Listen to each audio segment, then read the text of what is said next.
for maths, and I knew what that meant. If I didn't pass maths for WAEC, it meant that I had to go and retake the exams, and I couldn't go into university with it. Believe me, every single day, my source of prayer was around my maths exam. And I remember usually they would announce on the news that, oh, you know, WAEC exams have been marked and they will be coming out in maybe like 2 weeks. I tell you, I had a dream, right? Like a week to when the results came out. And I have to speak about this because it would be a disservice not to acknowledge the hand of God in our journey and in education as well. And I remember that in that dream, I went to Ogba. At that point in time, I think the WAEC office used to be at Ogba. I remember that vividly. Interestingly, I don't think I'd ever been there physically before. I got to the place, and of course, there were a lot of people outside waiting to check their results.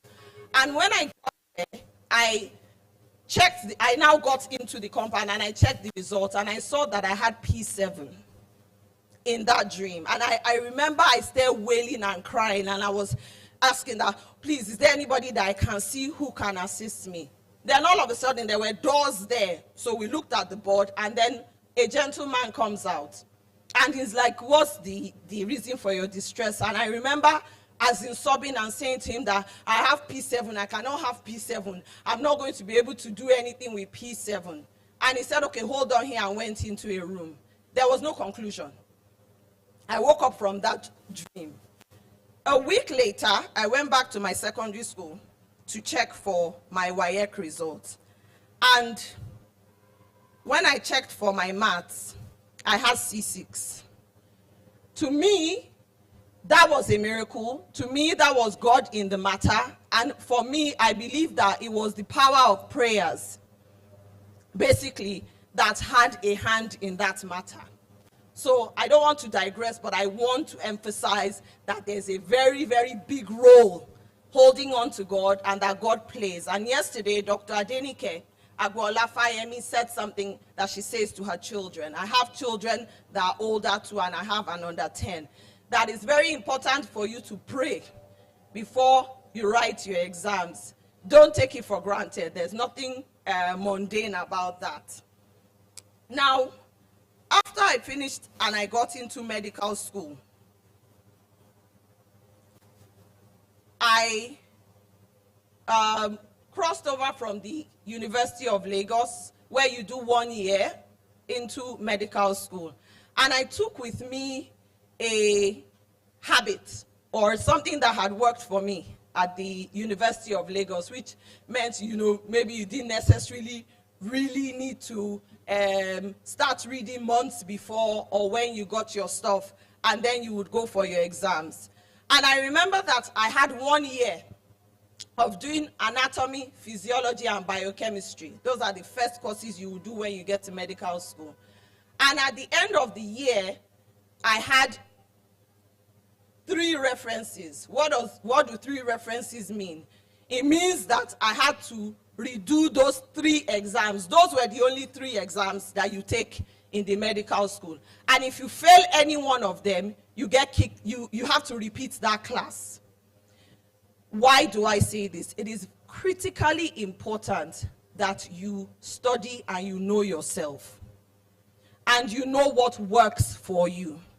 Now, after I did that exam and I failed, I remember how devastated I was. And I remember my father saying to me, you're just going to go back and do it again. So it goes back to the thing of failure. You will fail several times. The road is never going to always be smooth. But it is always very important to have that conviction and the resilience that when you fail, so all the things that were said about failure is a recipe for success, is a stepping stone, is an experience, it's never wasted.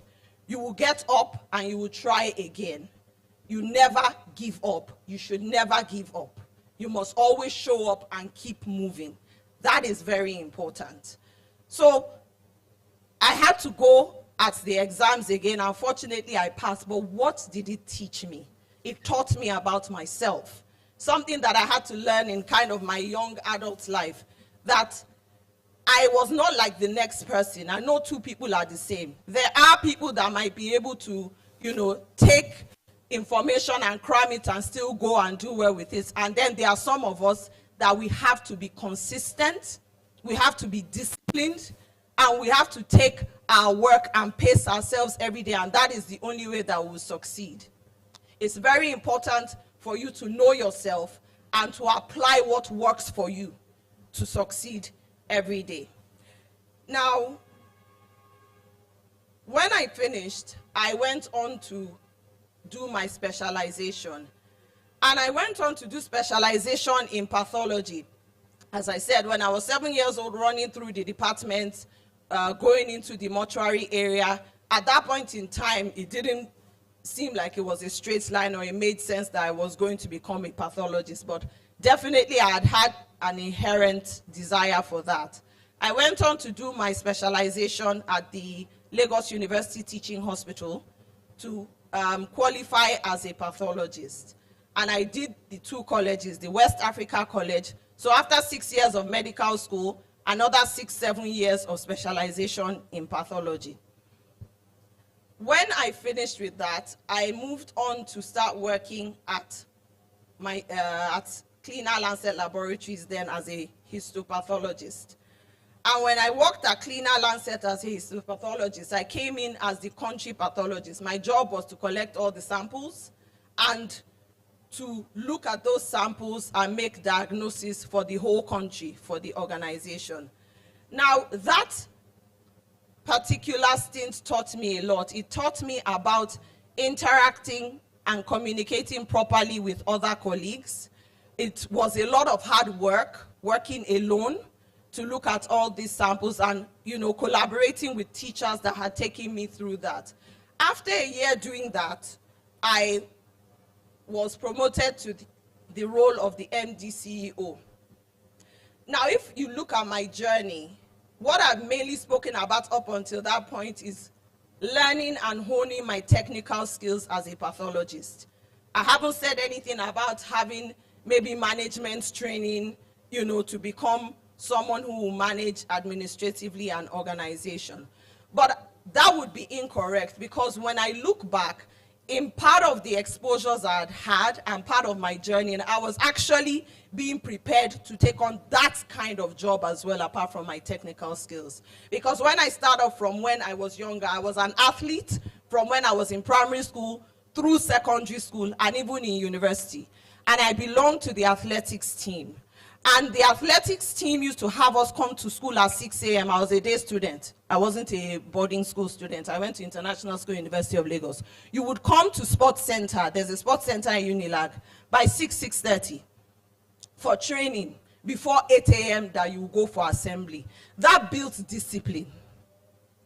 And I'm saying this for a reason in terms of when I look at the journey. So apart from my technical skill as being a medical doctor or a pathologist, no knowledge or education is not necessarily just formal.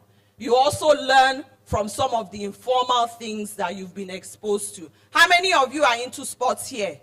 Football, athletics and co. Those things build discipline. Those activities, they build healthy competition. And I have to emphasize healthy competition.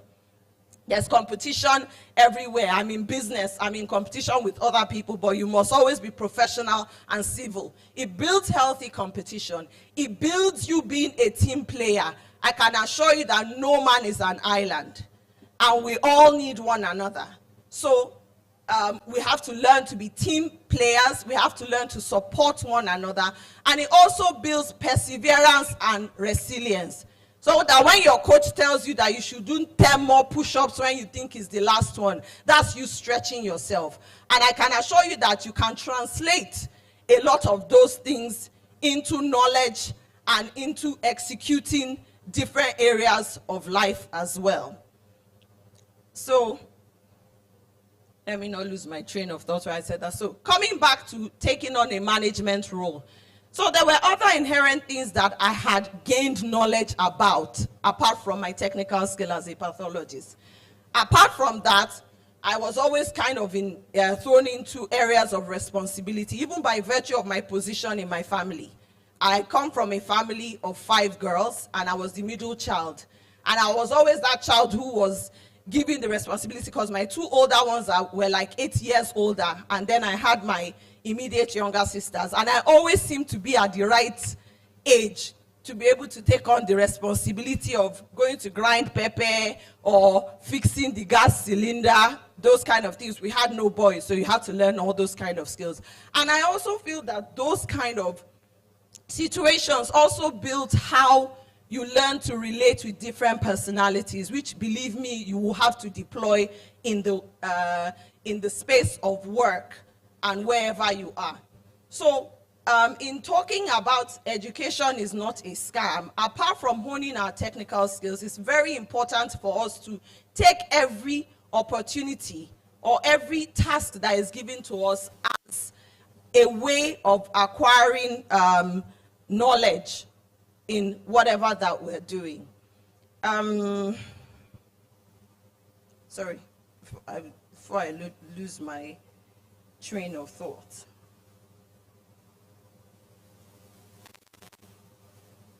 So basically, what would I say to my younger self? Or what would I say to you? I would say to you that in everything that you do, you should deploy yourself with everything that you have. Certainly, education is not a scam. Apart from all that you will do in school, deploying yourself, hard work, focus, and generally applying yourself in everything that you're doing, is very important that you take the opportunity to learn from every exposure that you have or situation.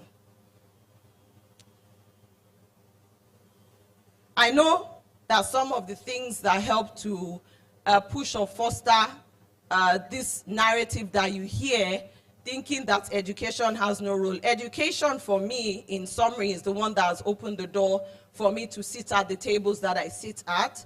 I don't work just as a pathologist. I work as the head of a multinational organization in Nigeria. And if not for the kind of robust exposure and education that I've had, not just focusing on my technical skill, I will not be able to function in that position. And even in a specialty, which I have to say this part, when you speak to people, and I remember when I was younger and they would ask, what is your daddy is a doctor? I'm like, yes. What kind of doctor is he? Is he a pediatrician? Is he an obstetrician, gynecologist? I mean, the common things that seem like glamorous specializations that seemed, more common and other people knew about. A lot of people don't know what a pathologist does.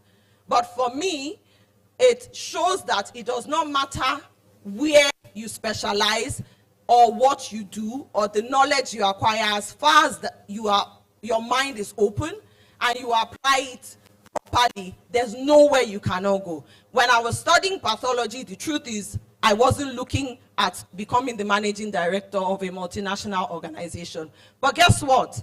It's what I was saying about the journey. Everything makes sense at the end of the day. And I'll go back to one of the things I spoke about earlier. I spoke about taking some courses. I said I did literature in English instead of geography. When you're a pathologist, you describe a lot. When you're a pathologist, you write a lot of reports. So you learn to be verbose and your vocabulary has to be very rich. Maybe that's where my literature in English in WAEC played out. I'm going somewhere, apart from my chemistry, physics, and biology. Accounting and bookkeeping. I'm the managing director of a multinational organization. We have 12 sites across Nigeria. Believe me that my bookkeeping and accounting has come to play now. What am I saying? If anybody looked at my selection of subjects when I was doing WAEC, they might question, why is she doing bookkeeping and accounting? But bookkeeping and accounting has played up to be knowledge that is requisite for my current role. So, in rounding up, I would just want to say that education is not a scam. No knowledge is wasted, and you must have an open mind. Failure is not fatal. It is an opportunity for you to learn, to regroup, and to try again. You must never give up. You must always show up. And you must always have a conviction. It doesn't matter where you come from. So, as I said earlier, I didn't grow up in Victoria Island or Ikoyi. I grew up between Idiaraba and Mushin. But I always had a conviction, for sure, that embarking and focusing on my education was going to unlock every door that I needed unlocked. And I would confidently sit in certain rooms and with certain people without having any sort of, what's the word? Without having any sort of doubt about who I am or what I brought to the table. So please, I would like to leave you by saying that you are going to doubt yourself more times than you can count. That's a given. And you must always rise up and try again. You must be resilient and you must persevere. You will sit exams that will terrify you. You will study in countries and systems that are different from yours, and even question more than once whether all this study is worth it. I assert and I say to you, it is worth it. Not because a certificate will magically open every door, but because every single thing you learn, like I tried to allude to, whether it was from sport, whether it was from my different selection of subjects in my WAEC, every single thing plays out to take you where you are supposed to be and beyond. Never lose hope and never doubt yourself. I would also like to say that apart from everything you learn, you must have discipline. You must become a tool, which is a tool that you will always be able to reach out to later, often in ways you cannot even imagine yet. Stay curious, stay disciplined. Do not let anyone, including your own impatience, convince you that learning is beneath you. And when you finally have the chance to lead, remember to reach back and pull someone else up with you. That is what I'll leave you with today. And I'd like to again thank the convener of today, Mr. Kazim Olaonikbeku, for this very laudable initiative, for pouring into the lives of you wonderful teenagers and young adults who really are the assets of tomorrow. And I was saying to Mr. Kazim earlier that I am fully aligned and he has a partner in me going forward, because one of my main core values is education, which I've alluded to. My father did not give me money or anything, but the education that my parents gave to me is how I can stand where I stand today and I can do what I do. And in also buttressing that, I'm sure you saw on the screen that I lecture at the College of Medicine, University of Lagos. For me, it is a conviction that I must give back. It is a conviction that I must point to the next generation of healthcare providers in Nigeria. And so I do not only work in the corporate space, I give back by imbibing and imputing knowledge into the next generation of Nigerians through education at the College of Medicine, University of Lagos. I'd like to thank you all for listening, and if there are any questions, I'm here to take them. Thank you very much.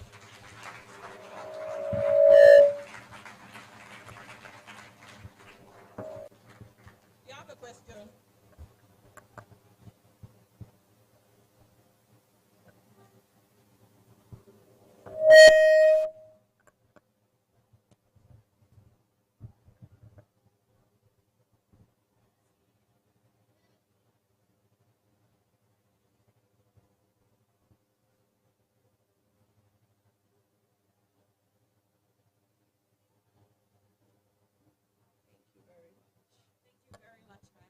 All right, a round of applause again. So, Ma, please don't leave yet. So all of us together, we're going to say, thank you, Dr. Olayemi Daudu. She cannot hear you.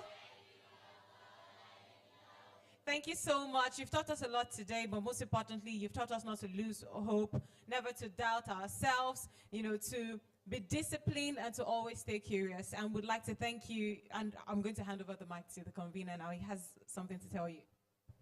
Thank you very much, Dr. Olayemi Daudu.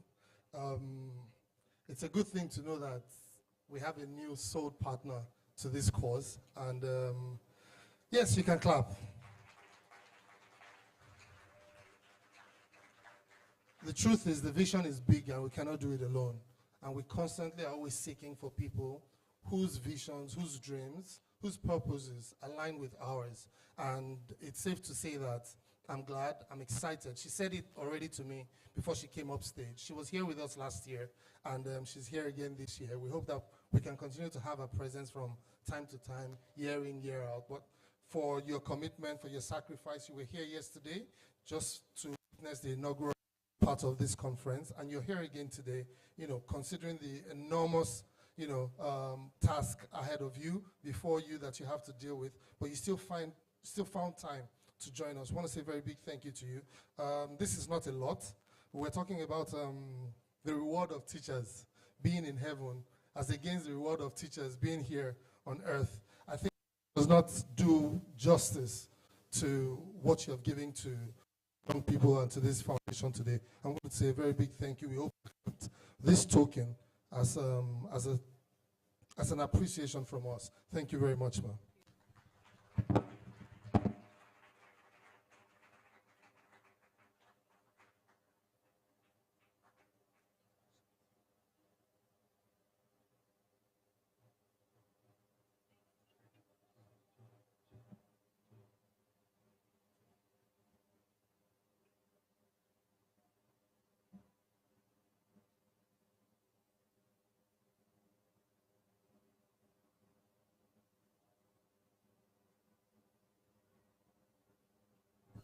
So, it's interesting and it's exciting to be the one standing here right now. I'm not sure that I've had the privilege to also double as a compere since the first edition of this conference in 2019. But let me take some few minutes to act as a compere. So going forward, we're going to one of the most important aspects of today's engagement, which is the panel session. The first panel session for the 2026 Teenage and Youth Career Summer Conference. And for us to have an amazing time, I think we have about 6 different professionals that are going to be taking that panel session. Which is going to be moderated by one of our very own, Amina Kazim. On that panel session, we're going to be having conversations around the legal profession, the finance profession, leadership, the employment industry. And then we have some people from the military institution who are supposed to be joining us for this panel session. Are we excited about that? Are we excited? You don't sound like you're excited. Are you excited for that session?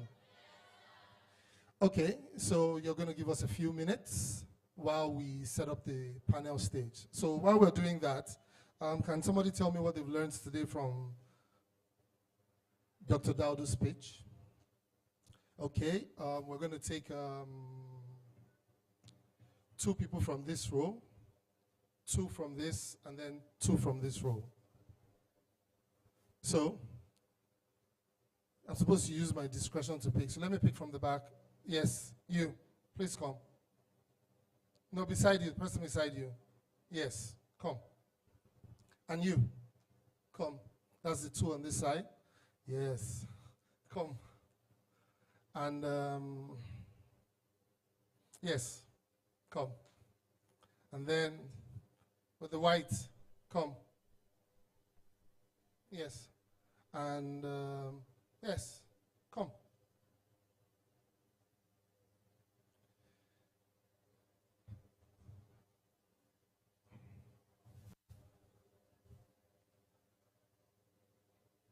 Okay, so you have the microphone. So start with you, your name, the name of your school, and tell us what you learned.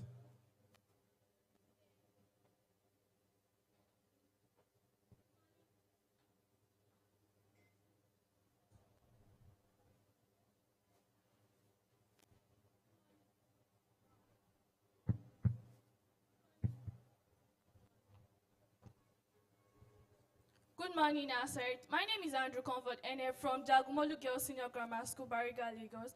And while the daughter was speaking, I learned that we are going to fail many times, but your failure does not determine whether you should stay back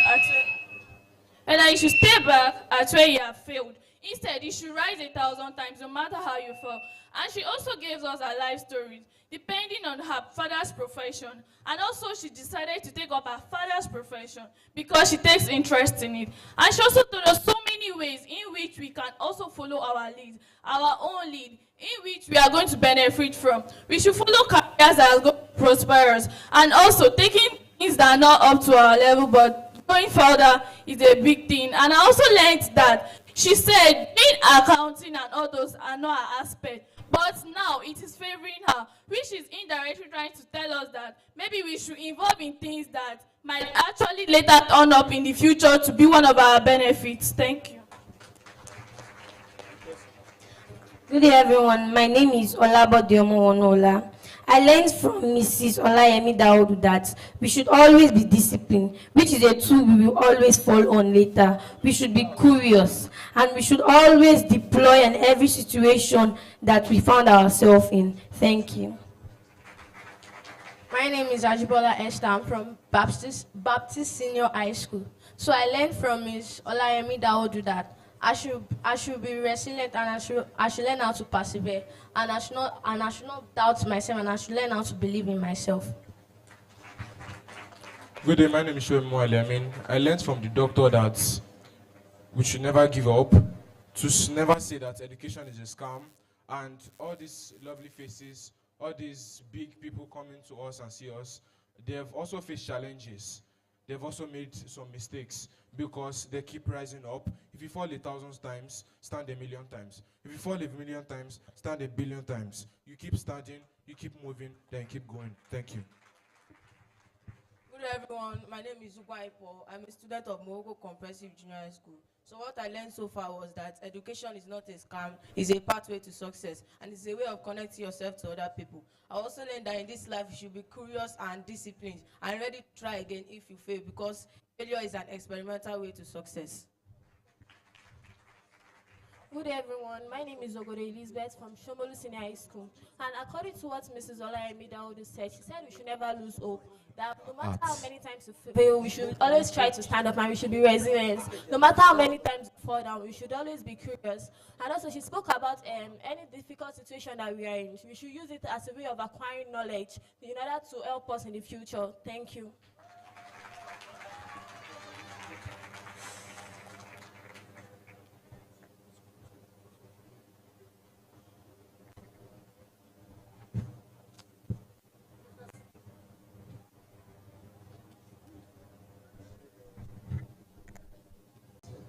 Award-winning agribusiness transforming Nigeria's local rice value chain through sustainable sourcing, value addition, and strategic partnership with smallholder farmers. A leading voice in Nigeria's agribusiness ecosystem, Amina is passionate about advancing food security, agricultural value addition, and inclusive economic growth through Ofadaho. She has positively impacted over 1,200 local rice farmers in southwestern Nigeria, improving market access, promoting quality standards, and creating sustainable opportunities across rice value chain. Beyond her entrepreneurial work, Amina is committed to developing the next generation of agribusiness leaders. She is the convener of the Food Business Show Masterclass, through which emerging food agribusiness entrepreneurs can receive training in business growth, investment readiness, and access to resources to help scale their ventures. Her leadership and impact have earned her several recognitions, including MSME Africa's top 50 remarkable MSME founders, Africa Investment Leaders Forum 50 under 40 leading African investors in entrepreneurship, and the 100 Afro Food Awards. She is also an alumna of the Tony Elumelu Foundation and Flourish Africa, and an active member of the Lagos Agri-Innovation Club, Lagos Chamber of Commerce and Industry, and Women in Management, Business and Public Service, WIMBIS. A sought-after speaker, mentor, and advocate, Amina initiatives that empower farmers, strengthen food system, and create opportunities for youth and women through agriculture and entrepreneurship. Young friends and assets, please let's welcome Amina Kazim. Please put your hands together for her as she comes off stage.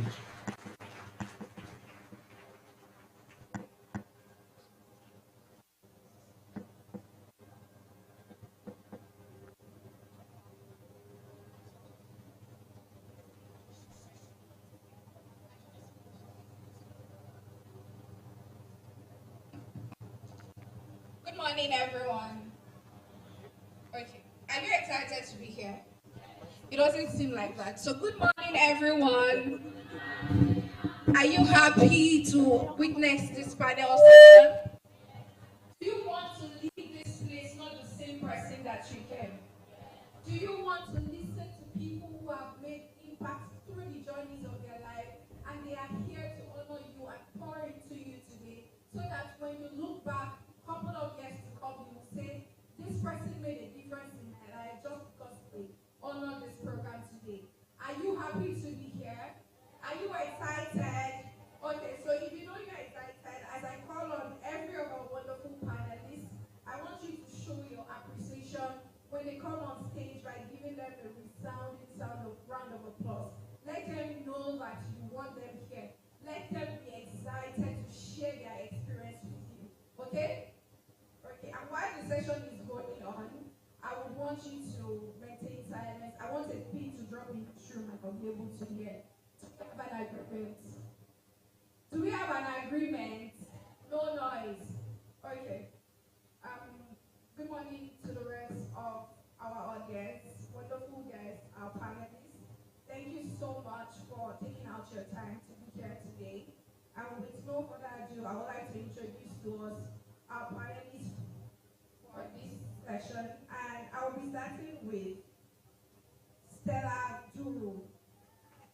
Madam Stella Duru is a highly acclaimed corporate lawyer, transactional advisor, and corporate governance specialist with over 25 years of experience spanning the African energy and financial ecosystem. She is a senior partner at Banwo and Igodalo, where she made history as the first female partner within the firm's Elite Energy and Natural Resources Practice Group. Recognized globally for her commercial acumen and negotiation mastery, she advises on some of sub-Saharan Africa's most high-profile and transformational power, infrastructure, oil and gas, and project financing transactions. Parallel to her legal career, Stella commands an influential presence in corporate administration and asset management. She serves as the board chairman of Zedcrest Wealth and holds strategic non-executive directorships at Capital Trust Investment and Asset Management Limited, Zedcrest Capital Limited, and Sapphire Event.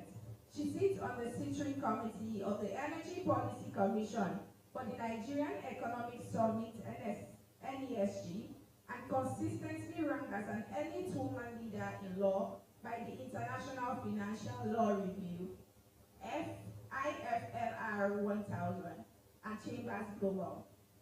A homegrown professional, she completed her high school foundations at Queen's College Yaba and the Bachelor's of Law from the University of Lagos and is an alumni of the Harvard Law School Executive Education Program. So give a round of applause for Stella Duru as she comes on stage. Welcome, ma'am.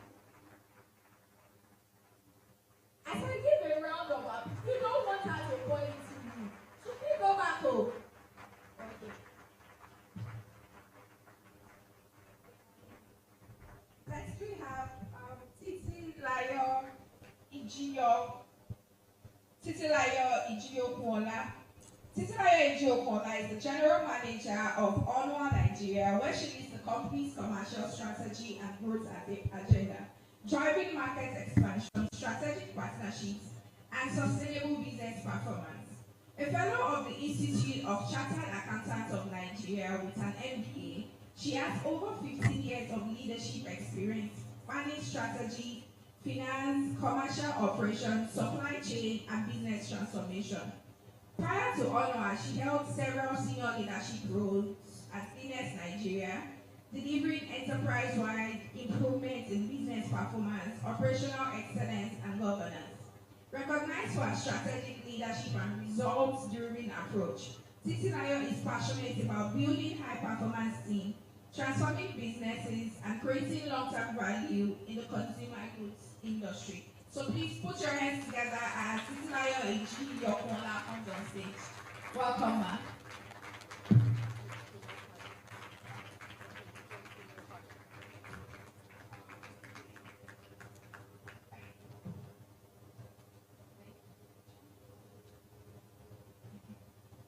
Next we have on this final session, Olamide Adeyeye. Olamide Adeyeye is the country head of programs at Jobaman Nigeria and deputy head of impact partnerships at the African Talent Company. In this role, he leads programs and partnerships that reduce inequality and promote youth economic transitions across Africa. It plays a pivotal role in shaping and delivering large-scale impact initiatives, including overseeing strategy, implementation, and learning for donor-funded programs like the Mastercard Foundation's Young African Works. Lamide's work focuses on unlocking opportunities for young people, particularly those in marginalized contexts, through education, skill development, and employment access. He is also a member of the Youth Development Technical Working Group with the Lagos State Ministry of Youth and Social Development, where he contributes to policy discussions and program design aimed at advancing youth inclusion and empowerment at the state level. With close to a decade of experience, Lamide has led the design, implementation, and evaluation of initiatives focused on youth development, civic participation, and gender inclusion. His work spans across West, Southern, and Eastern Africa, where he has collaborated with development partners such as UNICEF, USAID, Mastercard Foundation, GIZ, and UNDP. Before taking on his current leadership roles, Lamide worked as a senior consultant in the evaluation for development practice at Genesis Analytics. He has also held key roles at Deep Africa and Women in Management, Business, and Public Service, WIMBIS, where he supported mission-driven programs that empower youth and women. Lamide brings a utilization-focused, participatory approach to mentoring, evaluation, and learning with expertise in adaptive management, theory of change development, and strategic learning.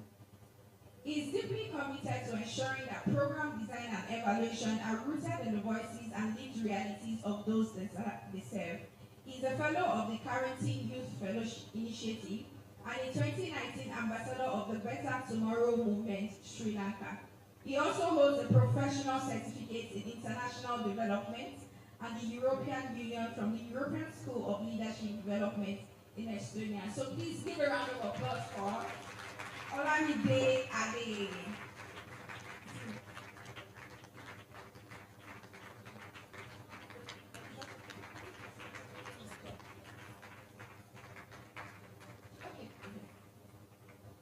Next we have Dr. Adeyeye.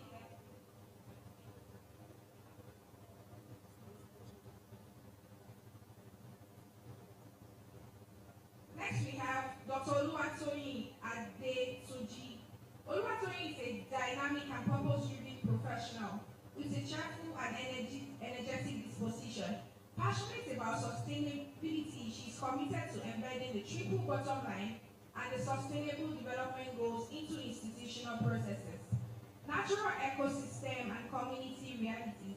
Over the years, she has championed impactful initiatives in financial inclusion, education, environmental advocacy, economic empowerment, and health, reaching more than 1.4 million beneficiaries across Nigeria. She currently serves as the lead corporate social investment at Wema Bank PLC, where she designs and implements programs that advance the bank's commitment to corporate responsibility and sustainable development. In addition, she functions as the secretary to the Wema Women Network, leading initiatives that drive engagement, representation, and positive outcomes for women at every level of institution. Her contributions have earned her industry awards and recognition from esteemed bodies such as the Central Bank of Nigeria, the United Nations Environment Programs, Finance Initiative, WIMPI's Associate Status, Sweden BDSB certification, and the WISCAR Mentorship Award, among others. Oluwatoyin's journey reflects our unwavering belief that lasting transformation is possible when faith, vision, and action intersect, inspiring the next generation to pursue excellence, service, and purpose. So please give a round of applause for her.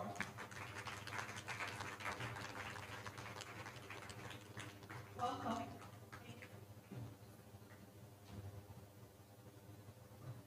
Good morning, everyone. It's so good to be here. I mean, we have only female panel. Please stand up and give me a sounding round of applause for this powerful thing in a time where women are being disadvantaged. Having a panel session that is only female is such a sight to behold. So please give them a round of applause. Thank you so much for being here. It's such an honor being on this panel with you. And I also look forward to learning from you. So before we proceed, like we agreed, I would like you to maintain absolute silence, please. I want you to pay attention so that you don't leave this place the same way you came, okay? Thank you very much. I'll be starting with you, Madam Stella. Good morning. Morning. How are you feeling? I'm fine, thank you. I'm happy to be here. Okay. Hello. I don't know about that. So you have grown to be a partner at Nigeria's leading law firms, right? And I read in your bio that you are the first female partner in the Energy and Natural Resources Practice Group of the organization. Like, not every lawyer meets partner in their company. That's correct. Course of their career. Tell us, was that something that you do? What were the steps that you took for you to become a partner? And what does it mean to become a partner in a law firm? Thank you very much, Amina. Good morning, everyone. Again, I'm happy to be here. I think this is my 6th year, if I'm not mistaken. But I typically am not sitting on a panel, and I'm typically not on the hot seat answering questions. But I'm actually happy to be here because some of the questions that have been shared with us that we will be touching on today are actually quite important given where we are as a nation and as young people. So Amina has asked, what does it take to be a partner? Now, to try and break it down, I would use an example. A partner is simply an owner of a business in a law firm. Most lawyers don't necessarily work in law firms. They can end up being lawyers inside an organization. But in a law firm, the owners are lawyers. So I started off in Banwa and Ighodalo about 25 years ago, and I was a young lawyer. I was a youth copper. And at the time I started, I wasn't certain if I was going to grow and become a partner. So what are the steps that led me to where I am today? And I've been a partner for about 14 years now. So I worked in Banwa and Ighodalo for 11 years before I was admitted into partnership. Now there's a difference between being promoted and being admitted into partnership. And Amina said something. Not every lawyer becomes a partner in a law firm. And which is why it's not a promotion, it's an admission. For you to be a partner, there are certain characteristics and values that you must possess to be able to be seen as worthy of being invited and admitted by the persons who opened that law firm and own it. So like I started, an owner of a law firm is a partner. So you are looking at me and you're wondering, okay, if I start working in a law firm, can I become an owner in 2 years? Can I become an owner in 10 years? Can I be an owner in 1 year? So the simple answer is this. Take it, for instance, that you've gone to culinary school and you become a chef, a cook, and you start in someone's restaurant, you are not going to jump from cooking food in the first year to now say you are now the same as your boss. There is a rite of passage. Your boss needs to know that you understand the business, needs to know that you will continue to deliver excellent food to the customers, needs to understand that you actually see that restaurant as your own. What we find with a lot of Nigerians is that you come into an office and you believe, well, no, my papa gets this place. So you do your bare minimum. But what you don't realize is that the owners or the papa ye get the place, they watch everything you they do. So what are the values that are required to rise through the ranks and become a partner? One, you have to be consistent in excellence. And you cannot be tired of doing the things that everybody says are the mundane things, the ordinary things, the things that are not exciting. In your generation, a lot of people are more interested in things that are exciting. Everybody wants to be on social media. Everybody wants to look like, today's sliced bread. Nobody wants to do what they term as the work that doesn't have any vibe, using your language. But you must understand that as a young professional growing, there are certain tasks that you will have to do and do it excellently, regardless of the fact that it's not the sexiest or the most glamorous of jobs. Now, as a professional, and let me make that distinction, I do not support a professional being sent to go and buy rice. You can't have gone through education, gone through, for instance, if you're a lawyer, gone through 5 years of undergraduate studies, done 1 year of law school, and then think it's okay to be sent to go and buy rice. That's not the kind of ordinary job I'm talking about. I'm saying if you're asked to write something as seemingly simple as a letter, you must give it your best. You must ensure that the letter reads well and that you are consistent in delivering excellent letters, punctuations in the right places, and reading well. That's one. You must also not run away from the difficult tasks. In actual fact, some people, we call it that they major in the minors.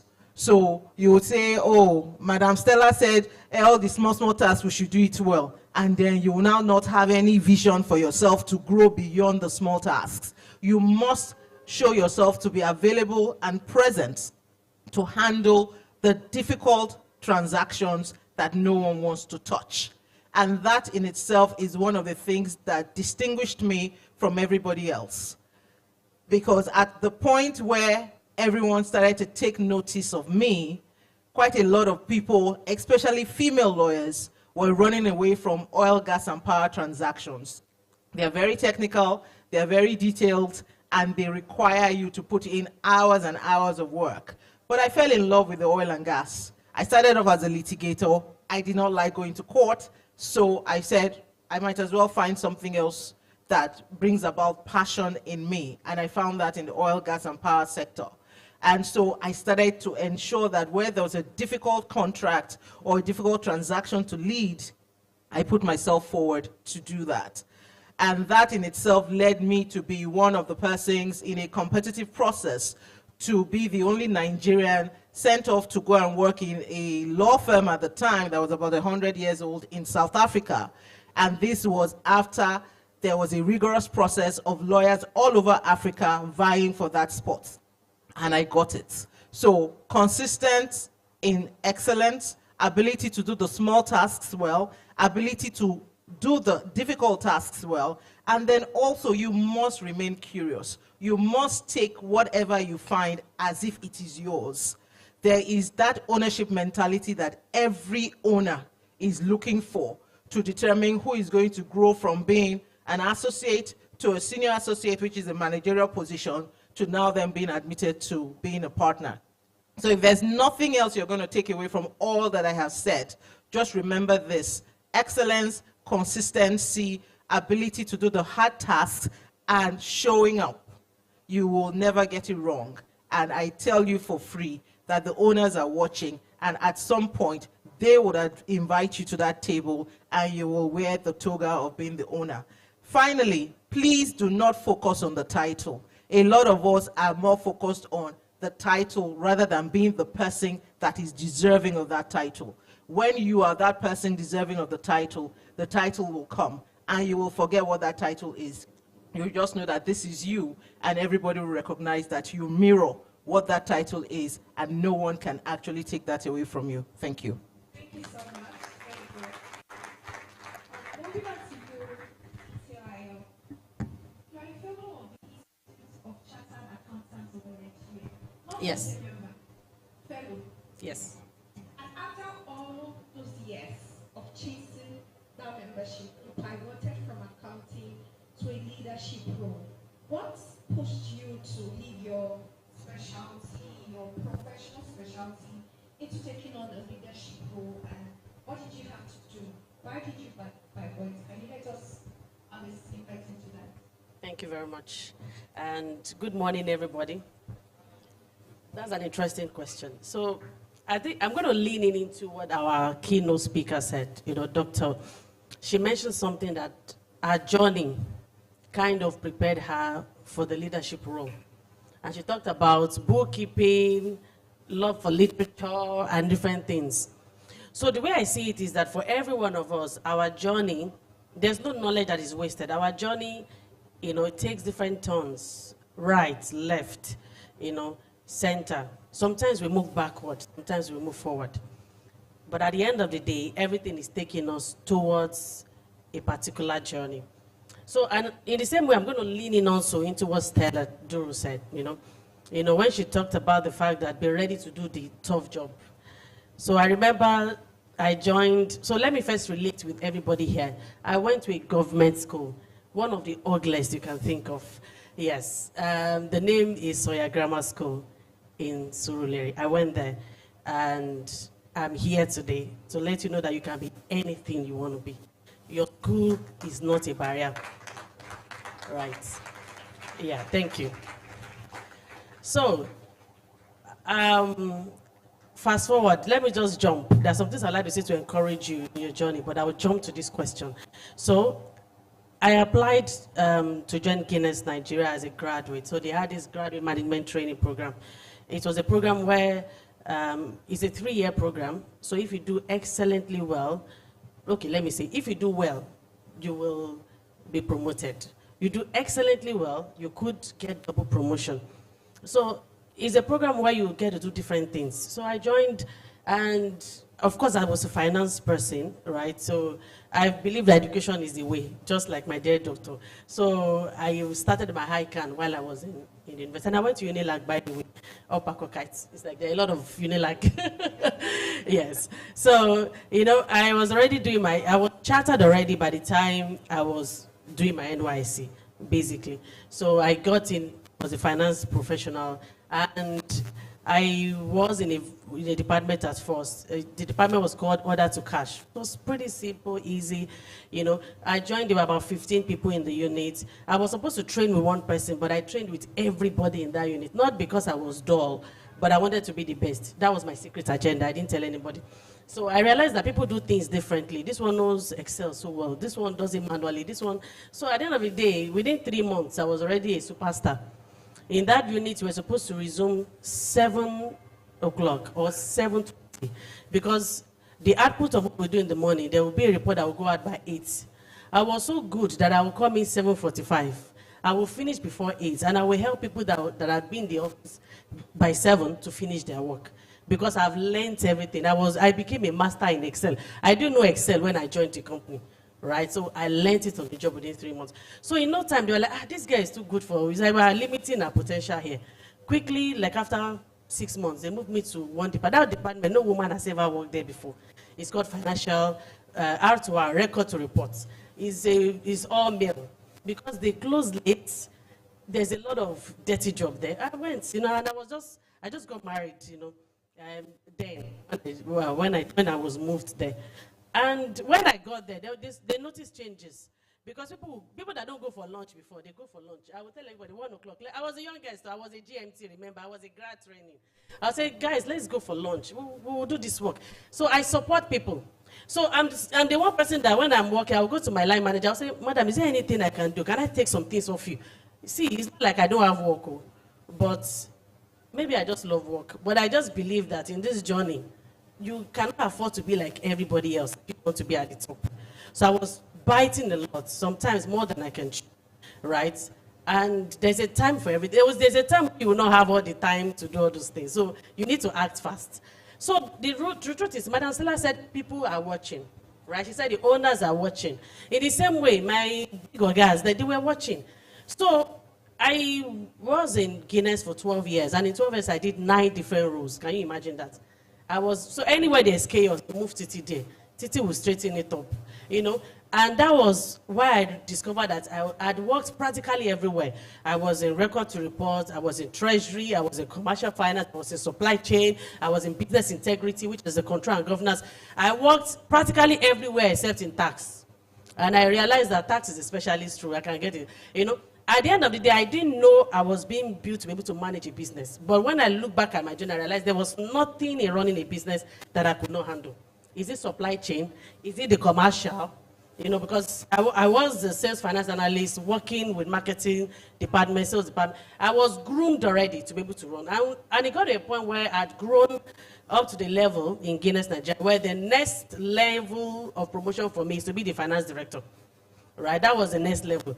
And then I saw an opportunity to be the general manager of this company. And I was like, okay, what does it take? I read all the role description. There was nothing there that I could not handle. I never dreamt that one day I would be a general manager of any company. My dream was I would just be an accountant, be the finance director somewhere. But somewhere along the line, I realized that my journey was leading me somewhere. I knew more than what an ordinary accountant knew. I knew how to run a business, and that's why I'm here. Thank you. Thank you very much. So are we moving on to Scott? Good morning. So good to have you here. I'd like you to take us on the journey of why Jobaman. Why is a platform like Jobaman? Because not everybody knows Jobaman. Let me say this here. I got my first job post NYSC through Jobaman. I did not know anything existed like that. Somebody that had my CV, somebody that liked me, not to say this girl needs a job, put my profile there, and my employee found me. They just called me for it, and I even thought it was a scam. But not a lot of people, because I also didn't know there was a platform like that. So can you let us in on what Jobaman does, why Jobaman was created? Let us know, please. Thank you. Thank you very much. Good morning, everyone. Good morning. Good morning, assets. I think the word is asset, right? Yeah, good morning. And thank you, Amina, for that. That's a very good testimony. So because of my role as communications person, I think I'm very excited about that. That's a good one for me, that you got a job through Jobaman. And that's basically what Jobaman is about, really. Bridging the gap between talent and opportunity. That's the simple way to describe Jobaman. Now, we've grown from being that platform that just hands over jobs to people or connects young job seekers with opportunities to doing a lot more. So Jobaman was established by 3 young undergraduates who just wanted to, undergraduates, they were OAU undergraduates. And then in 2009, they felt that, they went for internship and they didn't really see many jobs out there. How about we be the platform where employers can come list roles and job seekers can also come apply for jobs? That was how Jobaman was founded. And it's been 17 years since then. We've been pivoting, we've been evolving. We are now a leading, I would say the leading career development and recruitment solutions company in Nigeria. And I'm glad that Amina said that it's not scam, because some people will think that, why do I need to go online to drop my CV? How about they use my CV for something else? And so we don't do all that there. So I'm glad again to hear your story. Beyond just trying to bridge the talent gap, we also realized that over time, many young people finish from the university and they are not employable, in quotes.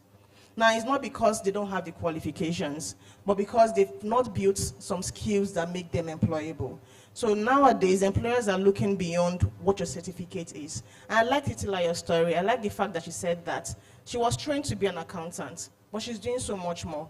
And that's because she built skills that she didn't necessarily learn in the university.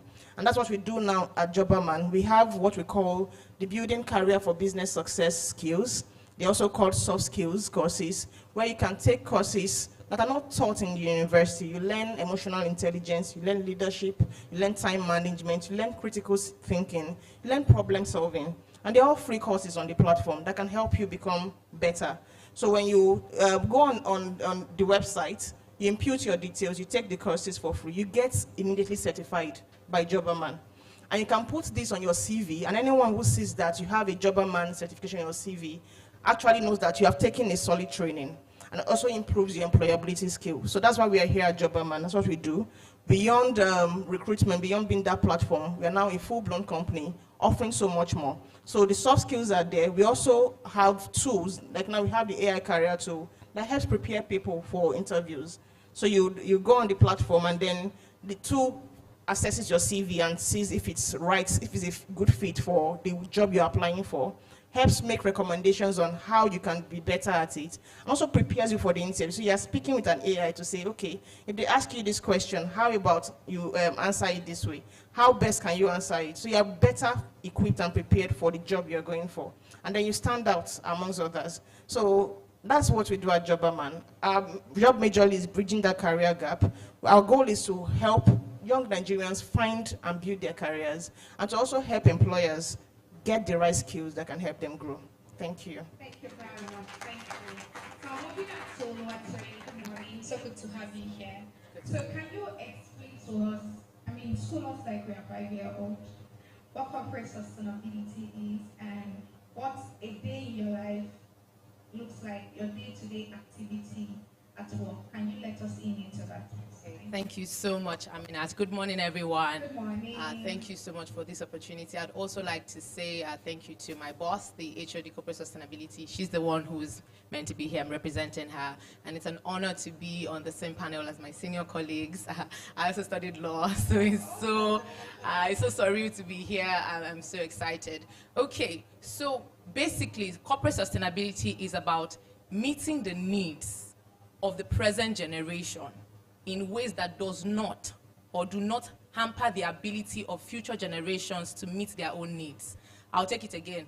How can I meet the needs of the students of Jagumolu Girls Senior High School? How can I meet the needs of the students of Baptist Girls, CMS Girls Senior High School, right? Without hampering the ability of future generations of those schools to meet their own needs. We usually start with the analogy of water. So how many people believe 20 to 100 years from now, you still have drinkable water? Do you believe I will still have like potable drinking water? Okay, so I mean, we have a lot of people that are sort of aware. The resources that we have on the planet, they are limited. The resources that we have to use, that we have to meet our economic needs, that we have to meet our basic life needs, feeding, clothing, shelter, you know, and also advancing our economy and our growth are limited. And sustainability is saying, how can we use these resources in a way that this current generation, we can meet our needs? But those coming after us, we have to be conscious that we are not the last generation that is going to live on this earth. In sustainability, we have a quote where we say, we do not inherit the earth from our parents, rather we are borrowing it from our children and their children's children. So it gives you that consciousness that anything I do, I have to pay attention that I'm not doing it for myself. I'm not doing it for now. I'm doing it for the future. And how does that translate into my everyday work? I lead corporate social investment at Wema Bank PLC, Africa's Nigeria's oldest indigenous bank. We turned 81 in May last 2 months ago, and it's very important that we take sustainability very seriously. Why? Because as a bank, we might not be in manufacturing, we might not be in production, but we fund and we finance these companies. So you want to run an agency, you want to run a business, you need money, right? So you come to the bank and you say, well, my bank, please give me X amount of money. Let's say I want, let me just go simple, like 100 million naira, right, to work with.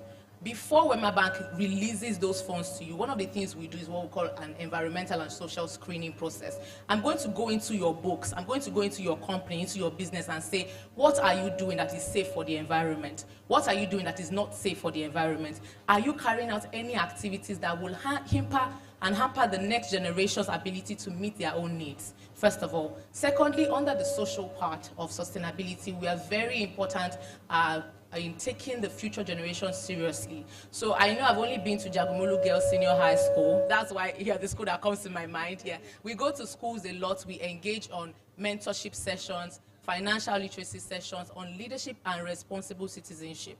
Because everything we do has to tie back towards the achievement of the Sustainable Development Goals, the SDGs.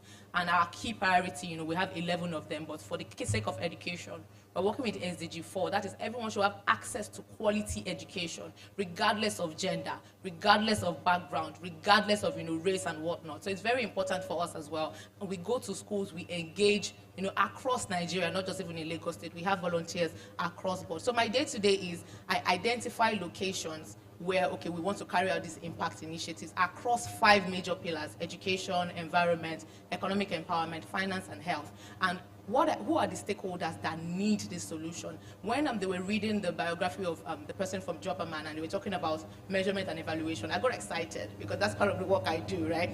Measuring impact is not just for measuring sake. It's not enough to say, oh, we went to this school and we impacted 1,000 students. What really is impact is I went back to the school 6 months after my project, and I can say these students now carry out initiatives on their own. I went to give back, and now the system I have created has enabled other people to give back as well. It's very, very important for us to have those systems in place. So my day-to-day is engaging with people. We call it stakeholder management and engagement, reaching out to this community that I want to develop a solution for you, but I don't live in your shoes. You know where pinches the most. You know what hurts you the most. So what can I do for you to make your life better? In fact, one flagship initiative I'm very excited about that we do at Wema Bank is called Salary for Love, where every year in the month of February, the month of love, some of us might not get chocolates, sorry, or flowers, right? But we encourage our employees to donate their one-day basic salary.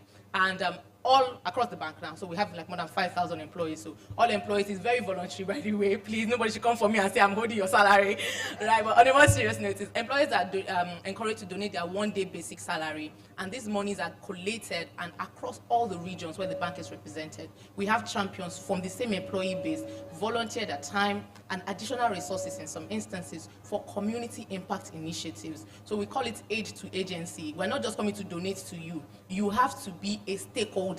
You have to be a key participant in your growth. And I think that's very, very important. Thank you so much for your time. Thank you so much for that, Oluwatoke. I'm still going to start with you for the next line of question. So for a secondary school student who is interested and passionate about the environment, about the issues of climate, right?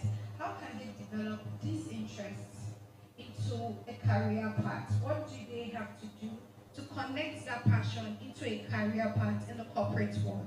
Thank you once again for that question. And I would say if you have that passion, you're very lucky, because sustainability is one job function that you can apply in any field. Like I mentioned when answering the last question, I'm a lawyer. I always wanted to be a lawyer, by the way. But I'm not one of those people that, my dream was to be a teacher, a doctor. No, I was just lawyer from primary school, secondary school. And then I resumed university part one. I'm like, maybe I want to change my mind, right? But I stuck with it till the end, finished uni, went to law school, got called to the bar. And I said, I'm not going to practice. But then a senior colleague and a mentor in the industry said, even if you're not going to practice, do 2 years. Put 2 years in, and I'm grateful to that person because I did my first 2 years. I practiced, I worked with the Legal Aid Council, then I came back to Lagos to work with the Lagos State Environmental Protection Agency, and that's what sparked my interest further. In uni, I did my project in environmental law. I was so excited. If I still remember my project topic, the right to a good environment as a component of sustainable development, right? So it was something I was like, okay, I might not practice law in the wig and gown sense or, in your context, I'm super proud of you, by the way. I'm so inspired, right? But you can still use that degree to further, your ambitions. That's just on the way. If you are passionate, and I'm not even saying this from a point of view of, I want to, evangelize or bring you into the sustainability fold. I feel everyone should be passionate about sustainability. And why? Because it's about you. It's about the planet where you get to live. It's about the people you get to live with. It's about your government. Sustainability affects all these major areas. So how can you as a secondary school student, how can you as someone in university, how can you as someone who is even already working, imbibe and inculcate sustainability into their everyday? Very simple, pay attention. Sustainability is about consciousness. It's about, I'm going on a road trip. I bought gala in traffic and I'm done with the gala. How many of us will have thrown the wrapper out of the window? Let's be honest. God bless you. God bless you. That's fantastic. But the reality is, when you start having that sustainability consciousness, okay, this gala wrapper, once I throw it out of the car, it stops being my immediate problem because my car has moved. But it becomes the problem for someone living in that community. Because as I'm throwing that gala wrapper out of the car, 100,000 people are doing the same thing. Then the rains fall and your houses get flooded. Sustainability consciousness is saying, how can I contribute in my own little way to making the lives of the next person better? It's about you see something that is not right and you speak up. Now, on a more practical term, for those of us in secondary school and uni, I want you to read up what we call the SDGs, the United Nations Sustainable Development Goals. It's a set of 17 goals that outlines all the problems or the major problems that we have in the world and the steps we can take to solve them. So for instance, SDG 4 speaks to education. Education, yes, we have seen it as a valuable human right and resource, but a lot of people still do not have access. And that's why I'm grateful to the convener, Mr. Ola Kazim. It's always a pleasure working with you for this initiative that you have done. Because even beyond the conference is what everybody can see, but even beyond the conference, the day-to-day initiatives, the day-to-day activities, your partnerships with the ministries of education all over the country to ensure that no child is left behind. You are advancing the SDGs as well. So in your own little way, in your school, your waste bin, I know in the Lagos State public schools, you have receptacles, those bins for like plastic bottles, right? Ensure that if you see your colleague trying to trash a plastic bag, on the floor, tell them, no, there's a bin for it. It has been provided. Go and put it there. It's just that little way. You don't have to, like Tunde Onokoya says, it's possible to do big things from a small place. You don't have to come and create this conference, like for instance, you start from your classroom, right? Take it upon yourself to be the environmental prefect. Take it upon yourself to be the social driver, saying, oh, these people are having these problems. How can we come together to help them solve it? And I believe that if you take this, regardless of what you choose to study, at the end of the day, once you have that mindset of, I am someone who is driving sustainable development and change, wherever you find yourself, you become a leader in that space. Thank you so much. Thank you so much, Anna. Thank you. Moving on to you, Priska. When you were talking, you had mentioned that a lot of graduates are not employable. There are other skills that they need to, equip themselves with to further position them for good opportunities. So for secondary school students, are there skills that they can also equip themselves with? Does Jobberman as a platform have an allowance for non-graduates, right? For people who are young, for teenagers, for very young youth to start learning skills that can help them further and position them better. Because, as Nigerian teenagers, even before we leave secondary school, one of the reasons why some people are discrediting education is that because they believe that there's social media now, you can easily just make money, you don't necessarily have to go to school. The ones who went to school, do they have jobs? That's what they are leveraging. So for a lot of us, we are scared even before we graduate. That is it really necessary? I will do all of this stress and I will still not get a job. So why wait until then? What are the skills that as secondary school students, for them to be proactive, can they start taking? And is Jobberman looking at creating opportunities that allow us to start equipping them earlier enough? All right, thank you very much. Yes, so on skills, I would say that everybody should actually upskill. Everybody should have a skill beyond the classroom. Now, I'll give a story of Promise. I don't want to say her surname because a number of us may know her, but she went to a secondary school in Bariga. And at 15, Promise organized an event for her fellow young people in school that brought 5,000 people together. She reached out to our organization via LinkedIn at 15. She was just 15 years old. I saw her, because I was managing the social platform for the organization I was working with at that time, and I saw her message that she would like us to partner with her for her. There's a club she created in school, and then she wanted us to be a part of it, to come and talk to fellow young people like her. She involved DSVA. DSVA was a part of it. She involved my organization. And we got there, we thought it was just maybe one small club. We saw 5,000 people from a 15-year-old. So I say this because I don't think that I'm too young to do something. There are skills you can currently build now that would help you as you advance your career. Promise is just 18 years old now, and she now leads, she has her own NGO at 18. Now, I had to give this story so that you may begin to think of what you want to do outside of what you're learning. You can learn soft skills. There are soft skills, and it's what Jobberman teaches. Besides what we have on our platform, I would say that you should also build those skills by yourself. Leadership skills are things that you can build. You can also build problem solving. I think from Promise's story, it was more of, I have this problem in my environment. Bariga is not a place many people want to associate with or something, but she wanted people to know about Bariga, and she brought 5,000 people together. How she had access to LinkedIn at the time she had it is not what I don't know how she did it, but I think I would thank her parents for also giving her that access, because in a world where many people are on TikTok doing different things on TikTok, she chose LinkedIn and she reached out to companies. So you may want to start thinking about that. I know many of us have phones. I know many of us are social media savvy. What are you doing on social media? How are you using your skills for your good? What can you do with your phone at the moment that can help your life? Maybe I should ask, how many of you have smartphones here? How many of you have smartphones? How many of you are on TikTok? Okay, I can see hands. So a number of you are on TikTok, and I say this because you can do better than just maybe dancing on TikTok or watching videos.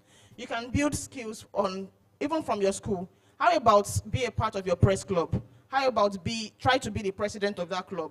There are science clubs in schools that you can be a part of. Or you don't have clubs in your school, what can you start? You can walk up to a teacher or to your principal. I think I have an idea of an initiative I want to start with my fellow young people, maybe a reading club. I want us to start reading every Friday. It's something you can develop. That's a skill that once you start it, you notice that you've developed leadership skill, you've developed people management skill, because it takes time for you to bring people together, to get them to do something. The moment you can bring people together to get them to do something, you have developed a people management skill. And that's a skill that you possibly would not learn from your social studies, from your biology, from your economics. So again, you can learn all those. Now, Jobberman skills online will teach what we call the soft skills training. We'll teach you time management, teach you critical thinking, and you get certified. It's a 2-hour course. But beyond 2 hours, what else can you begin to do that are not what Jobberman will teach you on the platform or what you will learn in school? Now, I would also say that in a world where we've all grown digital, it's important that you would have digital skills. I don't know if everybody here has a computer lab in school. Maybe, I don't know. I'm just assuming that a number of you may have it. Please take that computer lab seriously.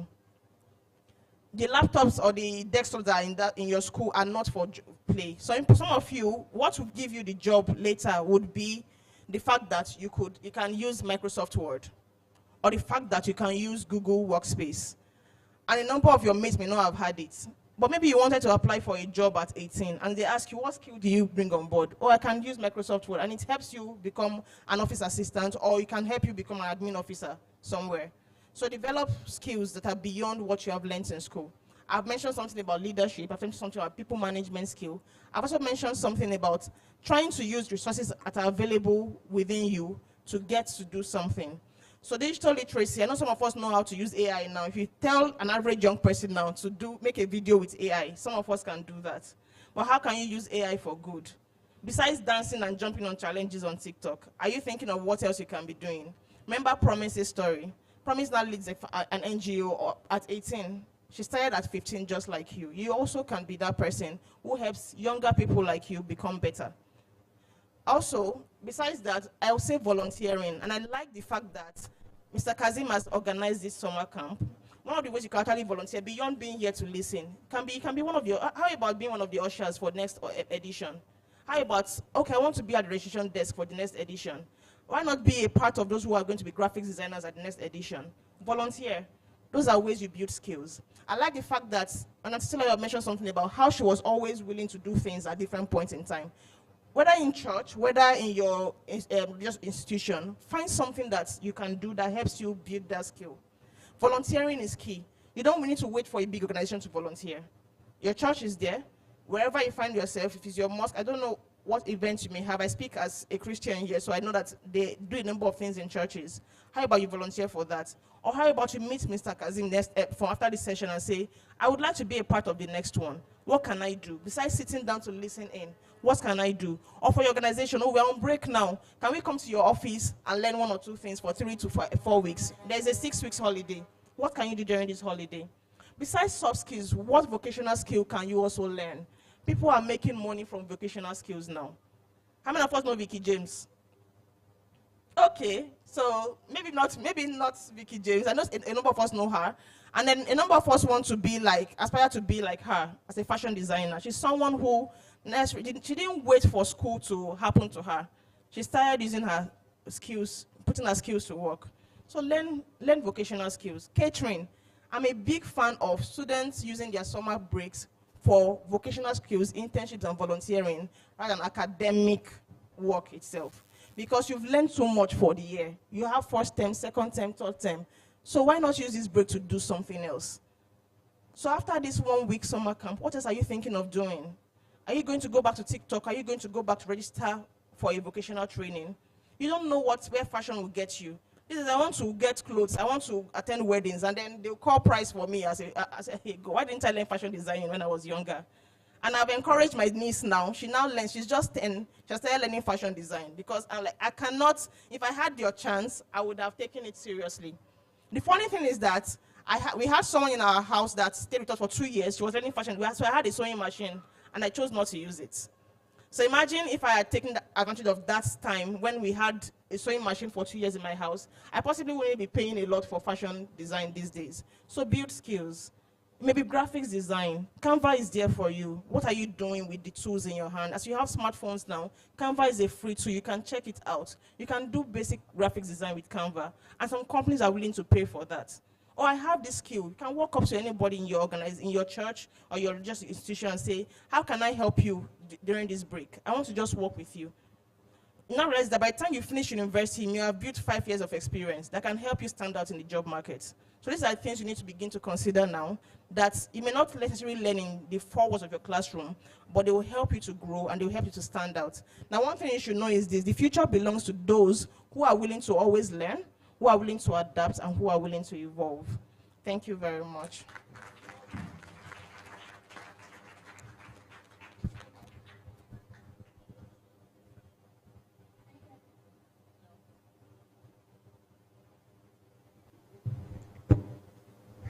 Okay, thank you so much, Ms. Priska. Now, moving on to you, Ms. Titilayo. I've seen conversations where we say leadership skill is inbuilt, while some people will argue that anybody can be a leader. So is that true? Were there skills that you had, aside your professional qualification, were there inbuilt skills that you have that helped you in leading people and your team together for you to be the leader of an organization? And as teenagers, are there skills that we should pay attention to and grow, or we can learn to be a leader? Thank you. Thank you very much. You're welcome. So for that question, I would say for me, I think it's yes and no. For some people, leadership comes naturally. It's just who they are. And for some people, they need to learn it. They just have to learn it, if they really want to get to the top.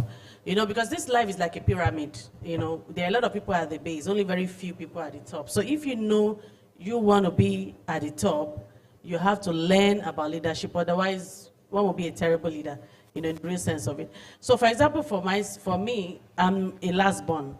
So which means that naturally I'm not to lead anybody. Everybody's supposed to lead me. Yes. But because I have a particular passion, which is about getting things right, I can't be in a place and things are not in the right place. You see me, I would stand up, I would want to make things right. So because of that, I find myself that in my class, so I could not practice leadership at home, as in, who born me? Abby, I'm the last. But I could practice leadership in my class. And before I knew what was happening, because the teachers observed that, I volunteer a lot. Who can do this? My hand is up. I had a lot of energy. By the way, I used to play football. I was a serious tomboy growing up. I still have a bit of that, but largely it is, maybe motherhood and the rest. So I had a lot of energy, so I deployed it to positive work. So I realized that before long, I became class captains. I was class captain, most of my primary school, most of my secondary school. In fact, I became the head girl of my school also in Soya Grammar School. So it's something that I knew that just because my passion is, and that one word or one sentence I believe in is, some of you have heard it many times and it does not mean anything to you, but it means a lot. It's a mantra for me, which is what is worth doing is worth doing well. If at all, if I want to do something, I just have to put on my energy. So you see me, as busy as I am, in my church, I'm an executive in my unit in church. I serve. Every Sunday you see me, I stand up. I count people. That's it. I can't be in a place, and if I don't want to put my energy, I would just rather not be there. So it's about what are you doing to consciously build your leadership. And what are the leadership skills? Communication, right? Ability to communicate. You can learn it. Because, and especially when you see that when you talk to somebody, the way they receive it the wrong way, then you know that something is wrong with your communication. So pay attention to yourself. Are you listening to people? Leaders listen more than the more they talk, even though we dish out orders, but people will say 10 sentences, we just say one. That one is powerful. So are you practicing listening, as a leader? Are you practicing knowledge? You need to know. If you want to lead, you cannot be the one that does not know anything. Right? For you to lead, you have to be somebody that is a step ahead. And it starts from now that you're in school. Read ahead. Have passion for your education. I was so passionate about school that I was in GSS 1 when I was solving mathematics for SS2. Because my sister was SS2. And why was that? Once I'm angry at home, as if something has annoyed me, next thing is I'll go and look for a mathematics textbook and I will start solving maths. As those maths, Macmillan of that day, there's no workings there, but the answer is at the back. So once I solve it and I check, I see 3, and my workings show 3, I will be laughing, I'll be happy. Mathematics, football, those are the things that I channel my energy to. And that's what I'm encouraging you. You have a lot of time now. Deploy those things to build the right, characteristics, build knowledge. Be somebody that when you speak, people want to listen to you because wisdom flows through you. My elder sister's friends, sometimes they'll call me, they'll want to talk to me. Like they want me to give them counsel. You can imagine. Because they said they've observed that when I talk, as in I make sense. So what are you doing to develop your sense? Which book are you reading? What knowledge are you seeking? What attitude or behavior are you consciously building? So that even if you're not natural, even if you're not a natural leader, you can build it. Ask questions. It's only the people who ask questions that get answers. So be intentional about your journey. Don't limit yourself. Be obsessive about what you want to be. I remember when I was, of course, in secondary school, I was going to a particular lesson to prepare for WAEC, and that was the best lesson in Surulere anyways. And one of the lessons one day said, in this Lagos, the only lesson that is better than mine is Adams in Oshodi. The moment he said that, he has lost one customer. I did not know. That was me. I wanted to be at that lesson. That was the best. Remember, I'm living in Jeshabi, and Oshodi is far. My break money that I was supposed to use to buy biscuits, was what I was using to transport myself to Oshodi. In fact, only my sister and my daddy did not know at the time because he would tell me it's too far. That was how passionate. So when I hear people say education is a scam, I wonder, for me, education is the way. I chase it with everything. I put my energy forward. I volunteer, my dear sister here said. And with that, I was able to build, the leadership capacity so that when anything is happening, they can be assured that city can take care of this, city can lead this. Even when I'm the youngest, anywhere I go, you will never imagine, based on the level of responsibility I pick up. So my encouragement is start picking responsibility. Consciously learn. Know your weakness. Some people will give you communication feedback. They will tell you the things where you're not good. The areas where you need to develop. Consciously work on them. See yourself as the leader. Never see yourself like this is where I'm supposed to be. In my head, okay, how many of you are football fans? Do you know Ibrahimovic? Yeah? You know, when they ask him, they'll say, are you better than Ronaldo? What's his answer? Yes. Are you better than Messi? He says, yes. Are you to him, he's the best. That is how you should see yourself. That does not mean you should become proud. But never, ever see yourself lower than you are. See yourself as the head, and you will be the head. Thank you. Thank you so much. And last time, having Miss Stella, you know, when we're growing up, they'll say that our parents, they used to identify skills in us. You can talk, you should be a lawyer. So do you think that's a skill that is required to be a lawyer? What things should they look out for them to leave you? And because we are running out of time, we'll be merging it. You know, give them your parting words also at the end of it. And when you are done, let me give them the mic. Like 20 seconds for everyone to give them their parting words. And while we are doing that, if you have questions, please come to the side. So we will be taking very few questions, like 3-4 questions, so we don't waste time for the next panel session. Thank you. Thank you so much, Amina. First question to you guys before I answer the question that has been posed to me. How many people in the room want to be lawyers?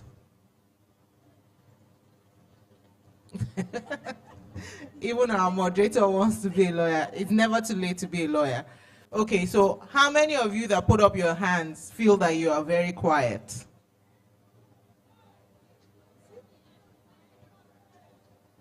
Okay. And I went through this exercise because the statement that only people that talk a lot can be lawyers is a very false statement. The same way that everyone thinks every lawyer goes to court is very false. Not every lawyer goes to court. In actual fact, in the 25 odd years that I've been practicing, I went to court for the first 3 years. So in 22 years, I have not gone to court because I'm a corporate lawyer. So it is not correct that only people that like to talk are lawyers.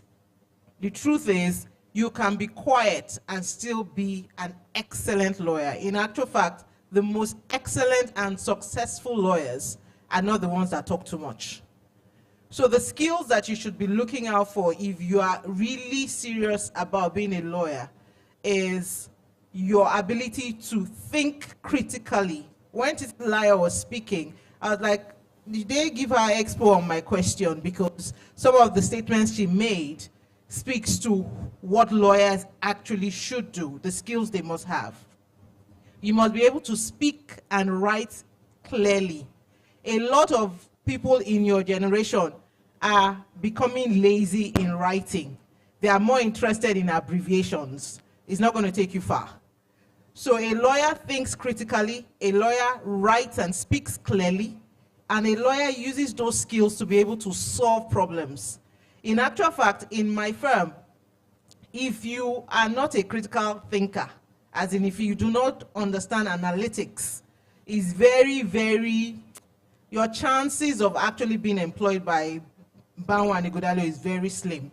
Because one thing that one of our founding partners actually looks out for is you must at least have gotten a minimum of credit in mathematics to be able to, work with us. Because law really is about analytical thinking. Your ability to listen quietly. Good listeners make excellent lawyers. What you find with people that talk a lot is like they like to hear their voice. And when they do that, they don't hear the other person, and so they miss things. Another skill for a successful lawyer is your ability to miss or find things that are missing. Paying attention to detail. A lot of us gloss through things. A lot of us don't like to read. They say for Africans or Nigerians, if you want to, hide a problem, put it in a book. A lawyer must love to read because we read until we die. And really and truly, there's nothing, even in your TikTok, you have to be able to read something to be able to do the dance. True or false? So there are certain skills that you must have, and talking a lot is not one of it. You can actually be that silent person, but your brain is on fire. In actual fact, most of my very strong associates, They don't talk a lot. But when they write for you like this, you'll be like, my God, I want to see your brain. So please do not fall into that category of if I'm not talking a lot, or if I'm talking a lot. We have people though that were in my class in Unilag that they will talk, but are they talking sense? And your ability to talk sense and your ability to be confident it ties back to what you read as a person. So with your smartphones, how many of you are, basically teaching yourself things that can help you in the future and not just loading your brains with things that I call fluff? And given that, we're at the end, one of the questions I was supposed to touch on was this fear that AI is coming to take over the jobs of lawyers. And AI cannot think for you. It's an excellent tool to do your work. In actual fact, AI is helping us, as an energy lawyer, most of our contracts are over 100 pages. So an AI, platform can help me read that. It could have taken me maybe a week to read that before, but an AI, the platform or the tool can help me read that in like a day. So yes, it's a smarter way to be a lawyer, but it's not going to replace lawyers. So the persons that have indicated that they want to be lawyers, please do not be afraid because AI is here. Just ensure that you are putting yourself in a position to be that lawyer or that professional that can never be replaced by a machine. Because a machine does not have the judgment that you have or you should have as a good lawyer, does not have the trust that your clients are looking out for, and really and truly, it's just a tool. It's your slave. Make it work for you. And finally, these are my parting words. Being young is an asset is not just something you don't hear every time Mr. Ola Kazim brings you together. You must understand that right now is the time to actually make your mark. Some of us are almost, are reach 50, so we're almost getting into the age of old people. I refuse to be old.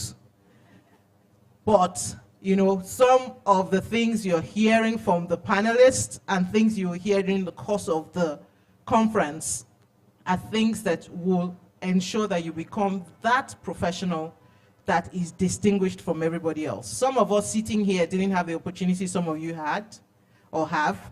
Some of you are interning now. I never interned. So when I went into a law firm as a youth corper, as a graduate, I was confused for the most part. So you guys are having the opportunity we didn't have. Please do not play with it. And for those that want to be lawyers, I look forward, God keeping us, to welcome you as my learned friend and colleague. Thank you.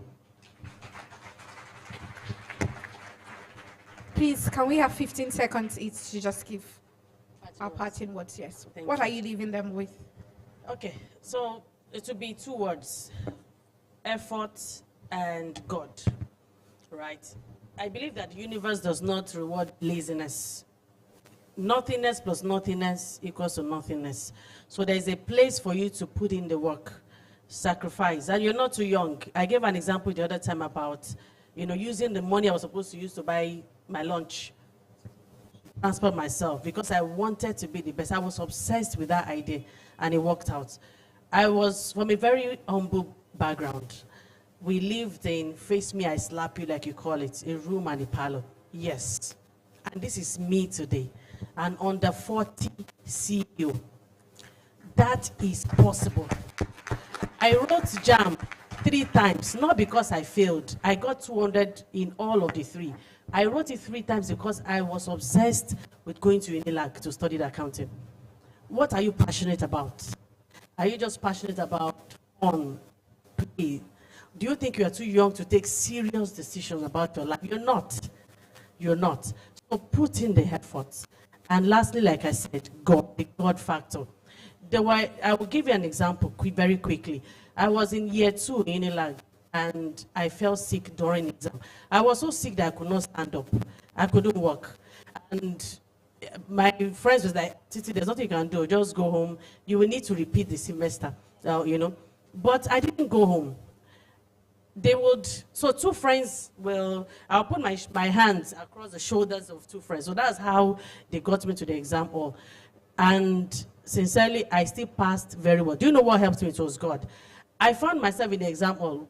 I would just read the question to myself. Because I've read before, this is not juju, you know, I've read before. It was just unfortunate that like 3 weeks to the exam, that time when you're supposed to intensify reading, you know, jacking and all, I could not read anything. Nothing could enter my brain, right? Once I read the question to myself, what is this? The answer is like it's being whispered in my ears. That is when, you know, when the Bible says that the Holy Spirit will bring to your remembrance what you've learned. It was, I thought it's practical in my life. So that's why I would say efforts, read well, be obsessive with your own success. But at the same time, please take God along because you cannot go on. Thank you. Thank you very much. I always like the fact that I can get to speak after you because I get to build on what you're saying and it aligns with what I had in mind. So when she said something about where she started, I was going to also say your future is not determined by where you start. Do not think that, oh, because I'm in this environment, I grew up in this particular location, I can't become something. I think our keynote speaker also mentioned that. So do not think that your future is determined by where you are starting from. Your future will be determined by how much you're willing to learn, how much you're willing to adapt, how much you're willing to grow.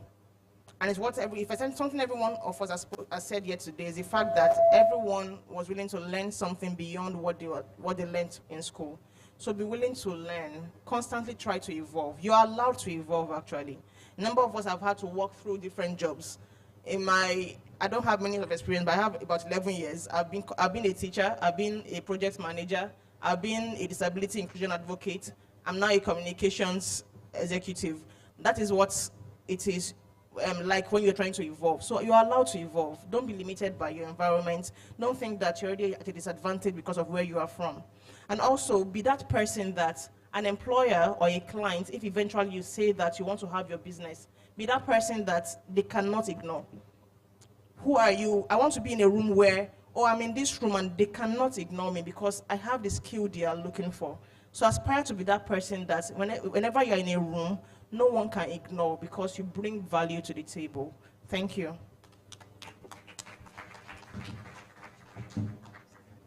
All right, thank you very much. I'm just going to leave you with one word. It's called Meraki, M-E-R-A-K-I,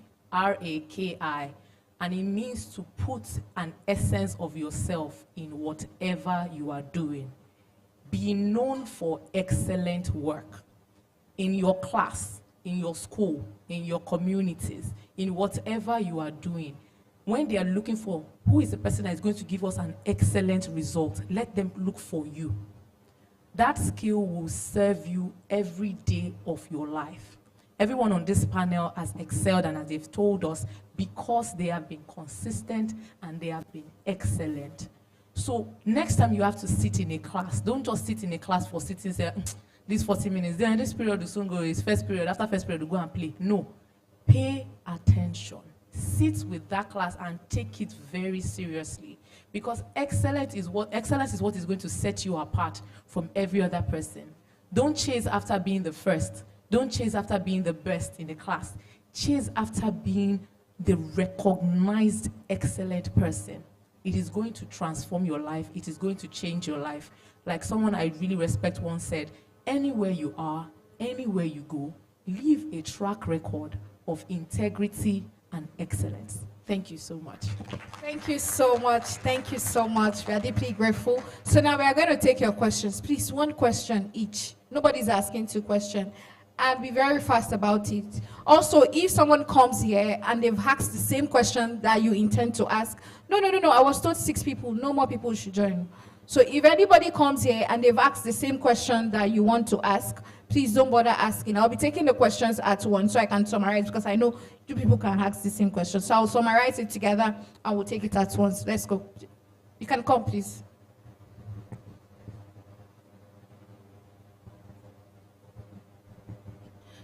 Good day, everyone. So my question goes to Mrs. Titilayo. She said, okay, my name is Andrew Comfort Ene from Jagomolu Girls Senior Grammar School. My first question goes to Mrs. Titilayo. She said that back then she was very good at everything she does and make sure that she participated in everything that comes up. So nowadays, if you do things that you are very good at, or maybe you know all the things that they are doing and you want to participate in it, people always think like she's doing over sabi, she used to do too much. Our own is already too much. We don't even understand what's going on again. So my question is now that should we minimize the way we do the things, or we should just ignore their taunts and continue what we are good at doing?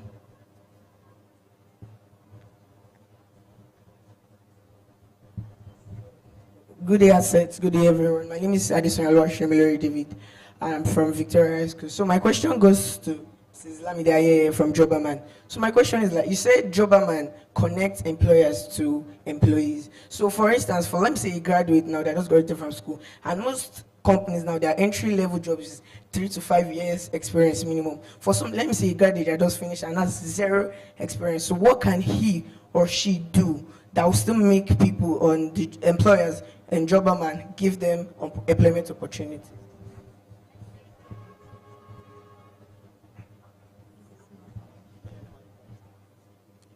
Good day, everyone. My name is Onileya Adija Toluwadamilola from Jagumolu Girls Senior Grammar School. My question is directed to all the panelists, most especially Madam Stella and Madam Titilayo, being the first female employee and first female partner in their field. My question is that, what are the challenges that you face being the first female employee as a female child? And how do you overcome those challenges?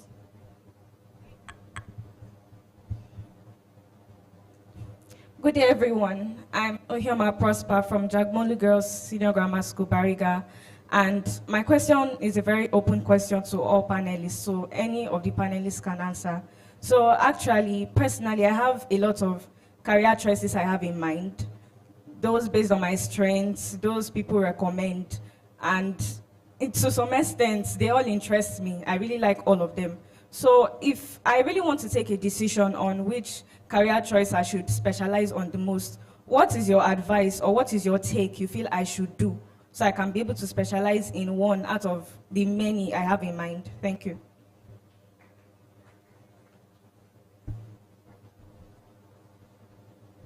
Good day, everyone. My name is Success Oluwataya. I'm from CMS Girls Grammar School.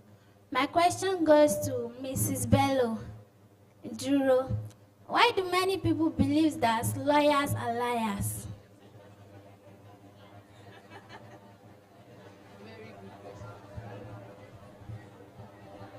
Good day, everyone. My name is Balogo Amdalat.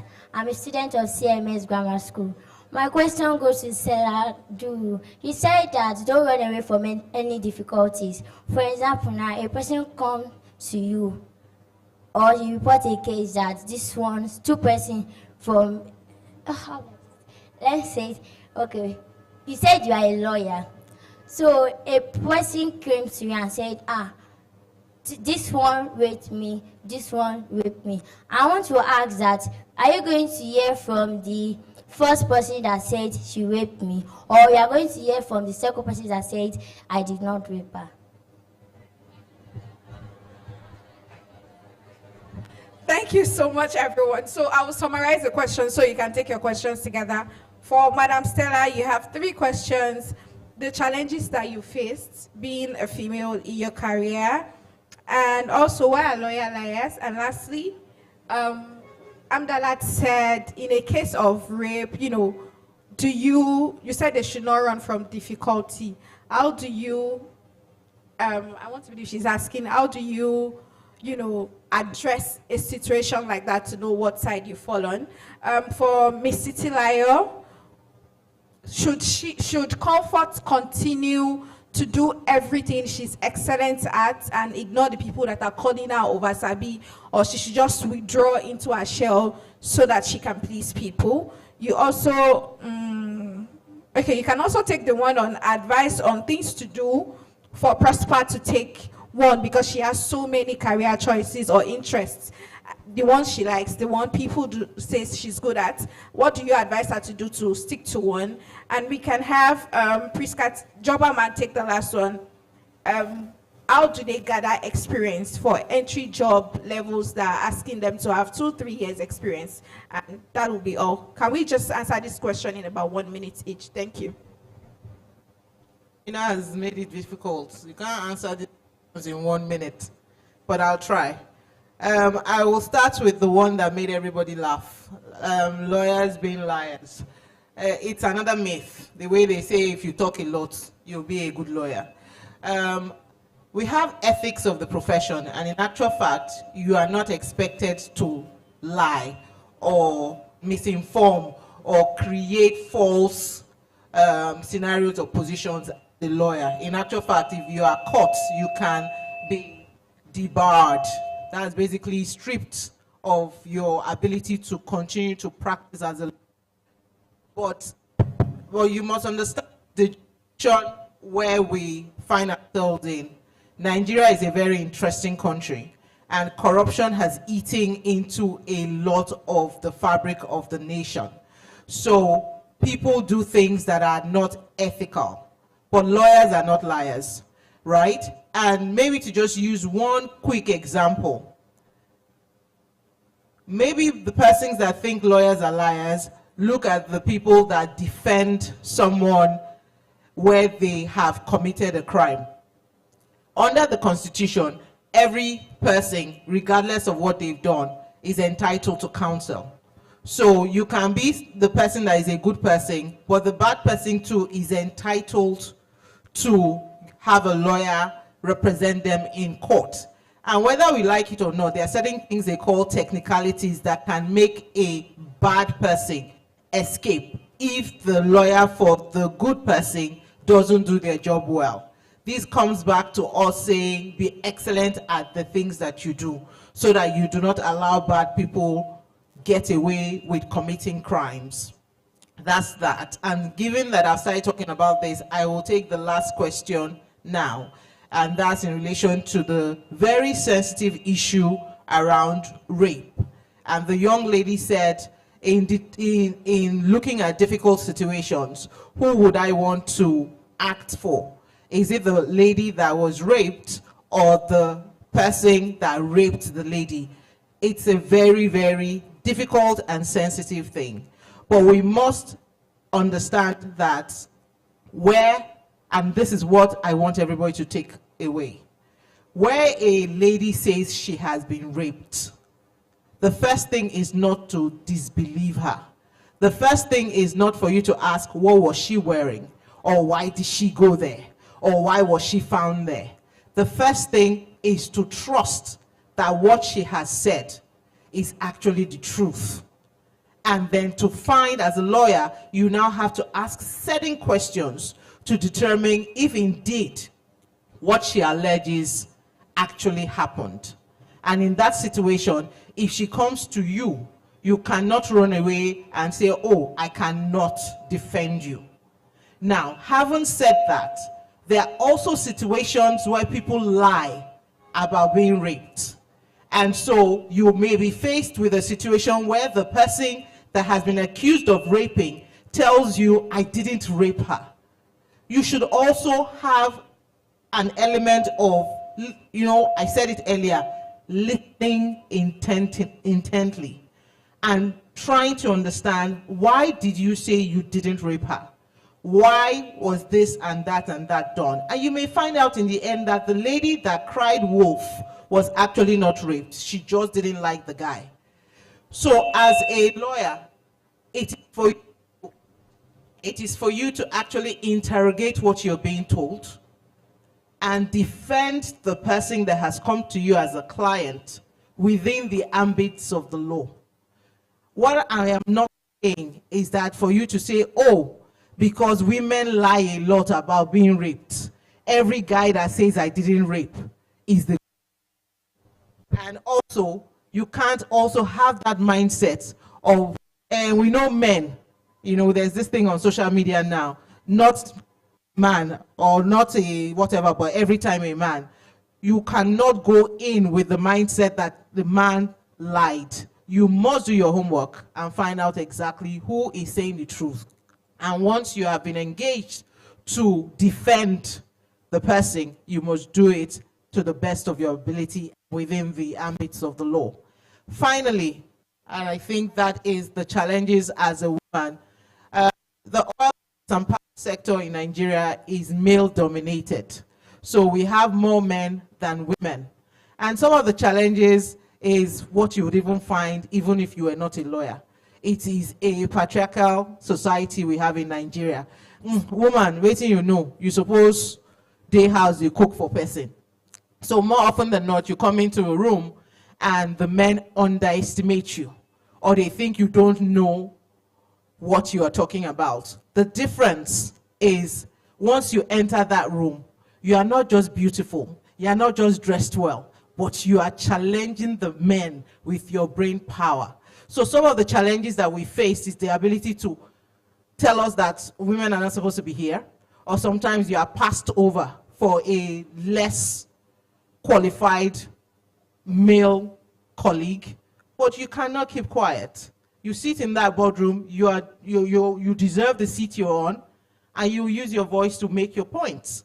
You can't be the angry woman of, oh yes, they've started again, you suck, I'm going to sit down somewhere. Yes, we know women, we have a ball of emotions, but keep those emotions at the back and speak intelligently, confidently, smartly about the fact that you deserve the space in the room and everyone must listen. And you do that with everything that you are. Your clothes, your speech, the way you smell, and what you know in your head. Any woman that thinks it's by the body has lost it. You enter a room and command the room with what you know and who you represent. And you're representing every young girl that sees and knows where she's going into is filled with challenges, but she's not going to be afraid, because what the man knows, the woman knows, and you're both going to be able to make it work. Thank you.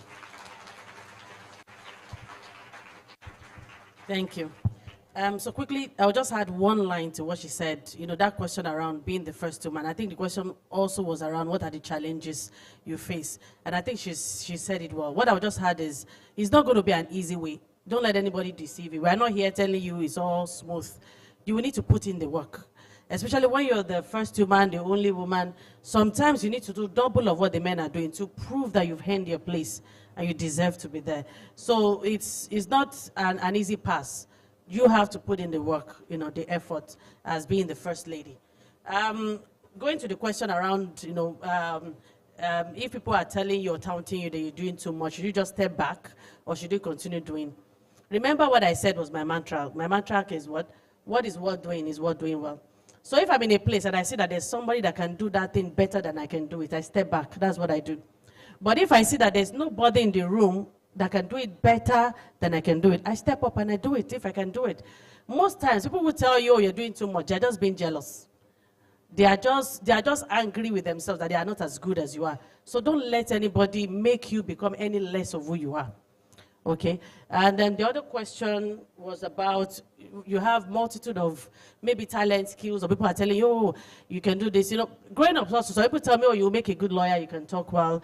I remember I repaired our refrigerator at home one time, and I thought to myself, oh, I think I can do well as an engineer.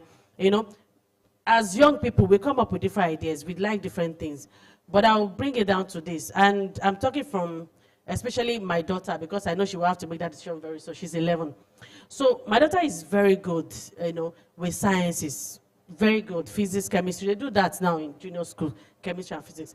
And at the same time, she's very good in literature. You buy a novel this big, she will read it in 1 hour. I wonder how she does it. You know, 1 hour. I'm not kidding you. I still bought her a book on Saturday. Within 1 hour, she was already at the back page. My husband looked at me and said, we have just wasted money. You know, in fact, we had to register in a library because we don't like buying books again. You buy a book and, you know. So in my head, I'm like, maybe she'll make a good lawyer. She was even telling me, she's confused. She should go to art class or science class. So what I told her is, what gives you the most joy? And that's the answer, the answer I'm going to be giving the person that asked this question. Sometimes you might be good at more than one thing. I believe I could do well in other courses aside accounting, which is the truth, which I know for a fact. But you need to look at yourself and say, what gives you joy? You know, out of all of these that you believe or people believe you can do, which of those things is that when they wake you or when you wake up in the morning, you are excited about? This is what you dream of. This is, you know, this is your fantasy. Even though you know you can do 3 things, identify that thing that you are most passionate about and chase it. I've realized that sometimes in this life, it's not about the course you study. It's just about you studying.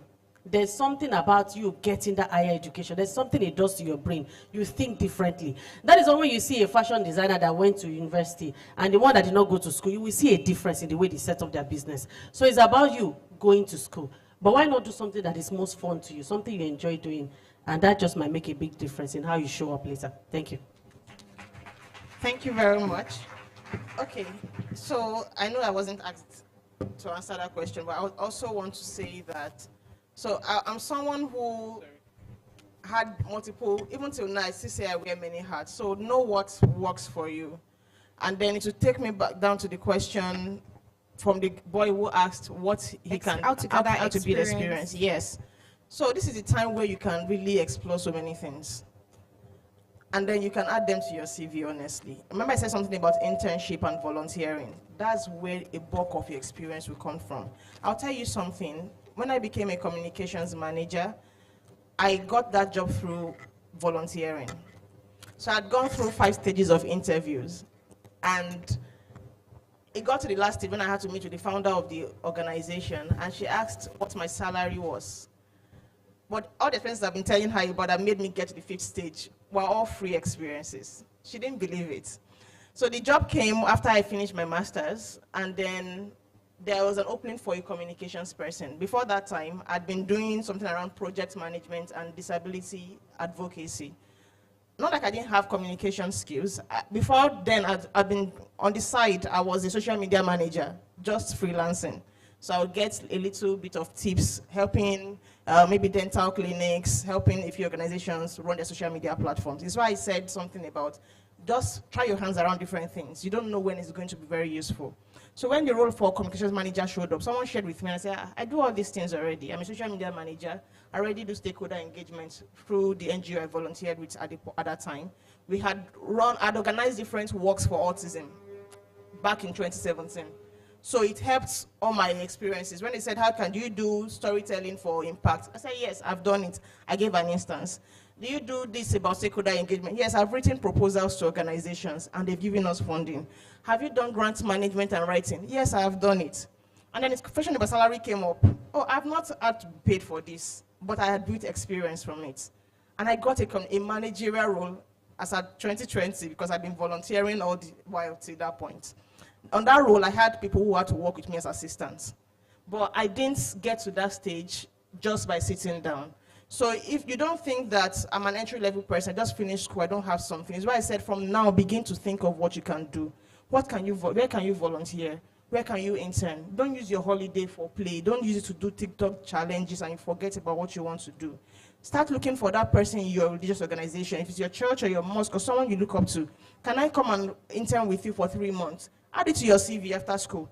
So you're finished school, I'm a recent graduate, but you already have like 5 years of experience. Nothing is stopping you from having that because you've done things, you've interned, add it. I worked 3 months at this organization. I worked 3 months with Focus Teens Foundation, for instance. I interned on this project. Those are things that helps you build your skills and be ready to defend it when the time comes. Because I was able to defend all my experiences. I was so confident. So when I didn't even think that it was an issue until they asked about salary. I'm glad they actually paid me what I was worth at the time, because some people would say, oh, because you've not gotten this, maybe you don't deserve it. But those things will build your experience. So really, you don't need to wait until you're done with school. Don't be limited. Don't think that employers want 3 to 5 years. Internships also work for us. Volunteering is an experience. What did you do at that time? Even in school, in university, what club did you belong to? Debating and Quiz Society, what did you do there? Were you a social prefect in secondary school? What did you do as a social prefect? Outline your skills. Were you the general secretary for an organization? Outline it in your CV. Those are things that can help you stand out when employers are looking for experience and skills. Because most of the time, when they ask for experience, it's not really maybe your qualification or your years after school. It's really what you have done that can help you stand out in your job. I hope that works. Thank you so much. Thank you, everyone. And thank you so much for honoring us with your invitation. Thank you for pouring it into these young children without holding back. You don't know the seed that you have sowed that they will look back to and be grateful for the clarity that you have given them today. And with that, we've come to the end of this session. It was such a pleasure being with you, and God bless you. Please, I want you to appreciate every single woman on this amazing panel session. Stand up and give them a Round of applause. I can't hear you. Is that how you say thank you? If they give you money, is this how you will clap? What they have given you is more than money. So show them a very great appreciation. Thank you so much. God bless you, Miss Ola. You coming on stage now? Thank you.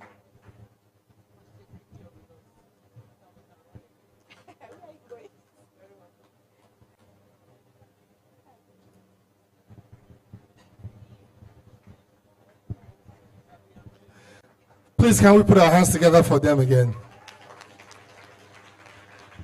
There's absolutely no doubt that women have come to take over the world. So we have to live with it, and we appreciate it. We can't let you all go without showing our appreciation to you for the time that you've committed to being here today. You all have a lot of things that you're doing in your respective places of work, but you considered the impact on these young friends of ours as very important and necessary, especially at a time like this, and you all made it to be here on time to also come support them. So you're going to accept our plaques as our own token of appreciation, to say thank you for doing this with us. Do not take it for granted. We deeply appreciate it, and we look forward to seeing you do this with us, you know, through the rest of the years and in coming years. Yes, you can clap for them.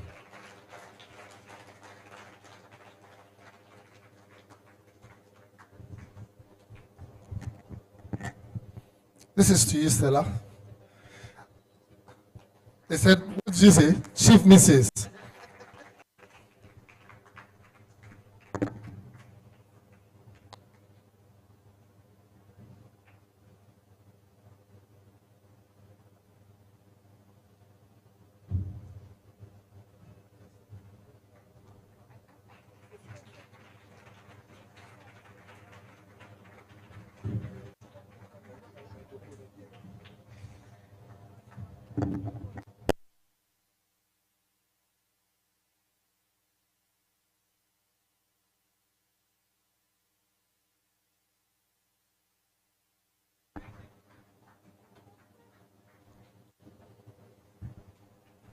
I think if we are clapping, we can do it better. Please, let's clap with energy. Thank you. This is for Jobberman.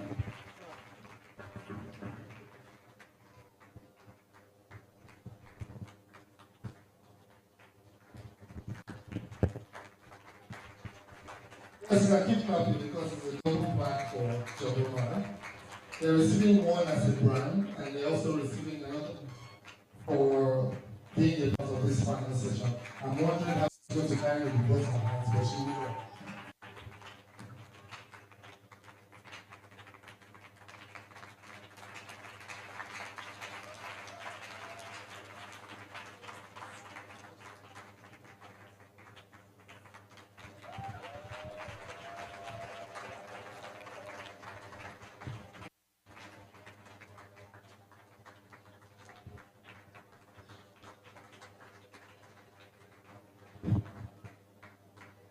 Yes, and this is going to Ms. Titilayo Jimikola. Thank you so much, Mama. Please clap for her. Yes, because the Kerry Gold, the drinks she's been having, the milkshake she's been having, yes, she's very much responsible for that. So you want to clap for her again?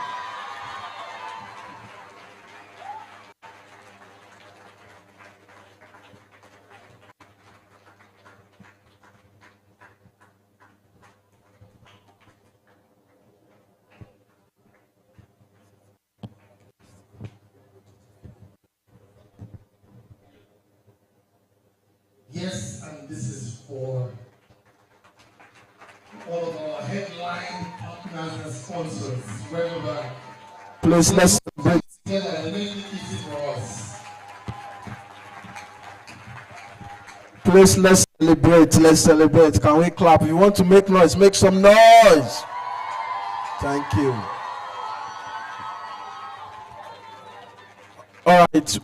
While they remain, just for a few seconds, please, we need the panelists from the next session. We need you to join them on stage, please, to have a picture session with them, please. We know it's not your session yet, but we need you to come on stage to be a part of this picture session. Please, all our panelists here present, join them for this picture.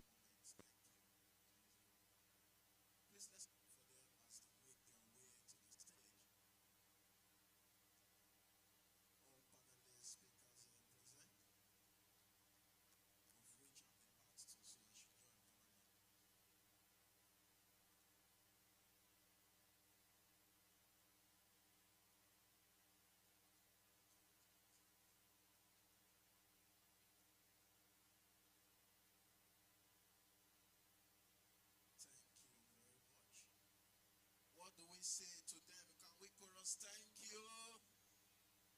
I think you can do it better. Say thank you. Let's keep clapping till they get to their seat, please. That's one assignment you have. Don't stop clapping till they get to their seat. That was very insightful. Very, very insightful. I was really blessed by those sessions. Very, very blessed. Thank you. Thank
Thank you. Okay. So 5 lessons. You guys should take notes and remember these 5 lessons. Number 1, your current address does not define your final destination. Yeah, I'm going to say it again. Your current address does not define your final destination. Because a lot of you will be thinking, oh, I'm going to a government school. I don't have the opportunities that my counterparts in private schools have. That is not necessarily true. I grew up in the village. And when I say I grew up in the village, I mean village.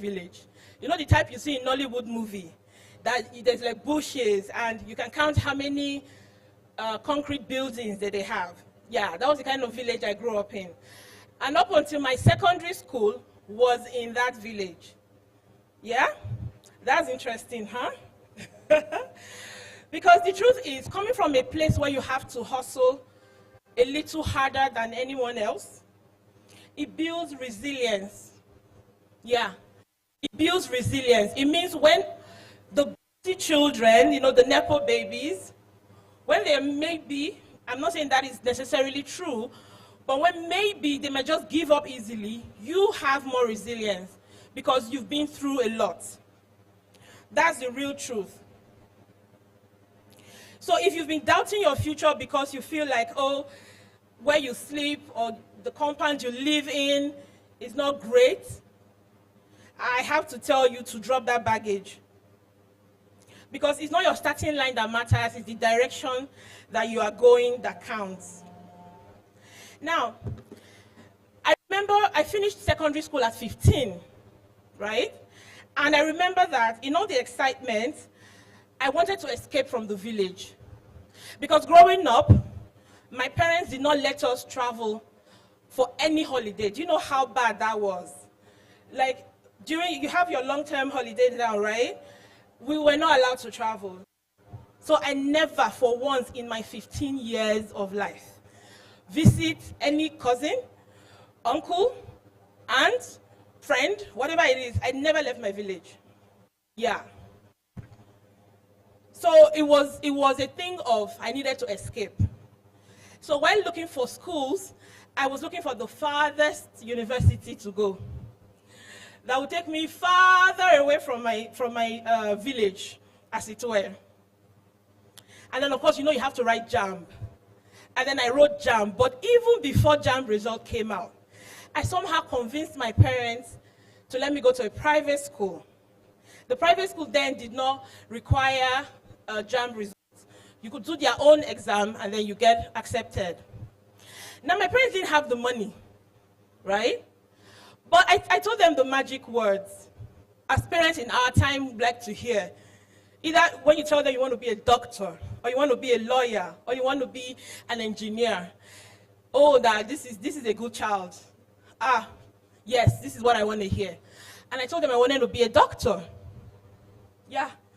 And I told them all the reasons why that private school was the right fit for me, and they needed to find the money. Because I kept on singing, I want to be a doctor, I want to be a doctor. They found the money, and they got me the admission, and I got into the school. But I never became a doctor. Yeah. So you saw my citation. Today I'm into events. Event designing, event planning, content creation, photography, all of those things, but being a doctor.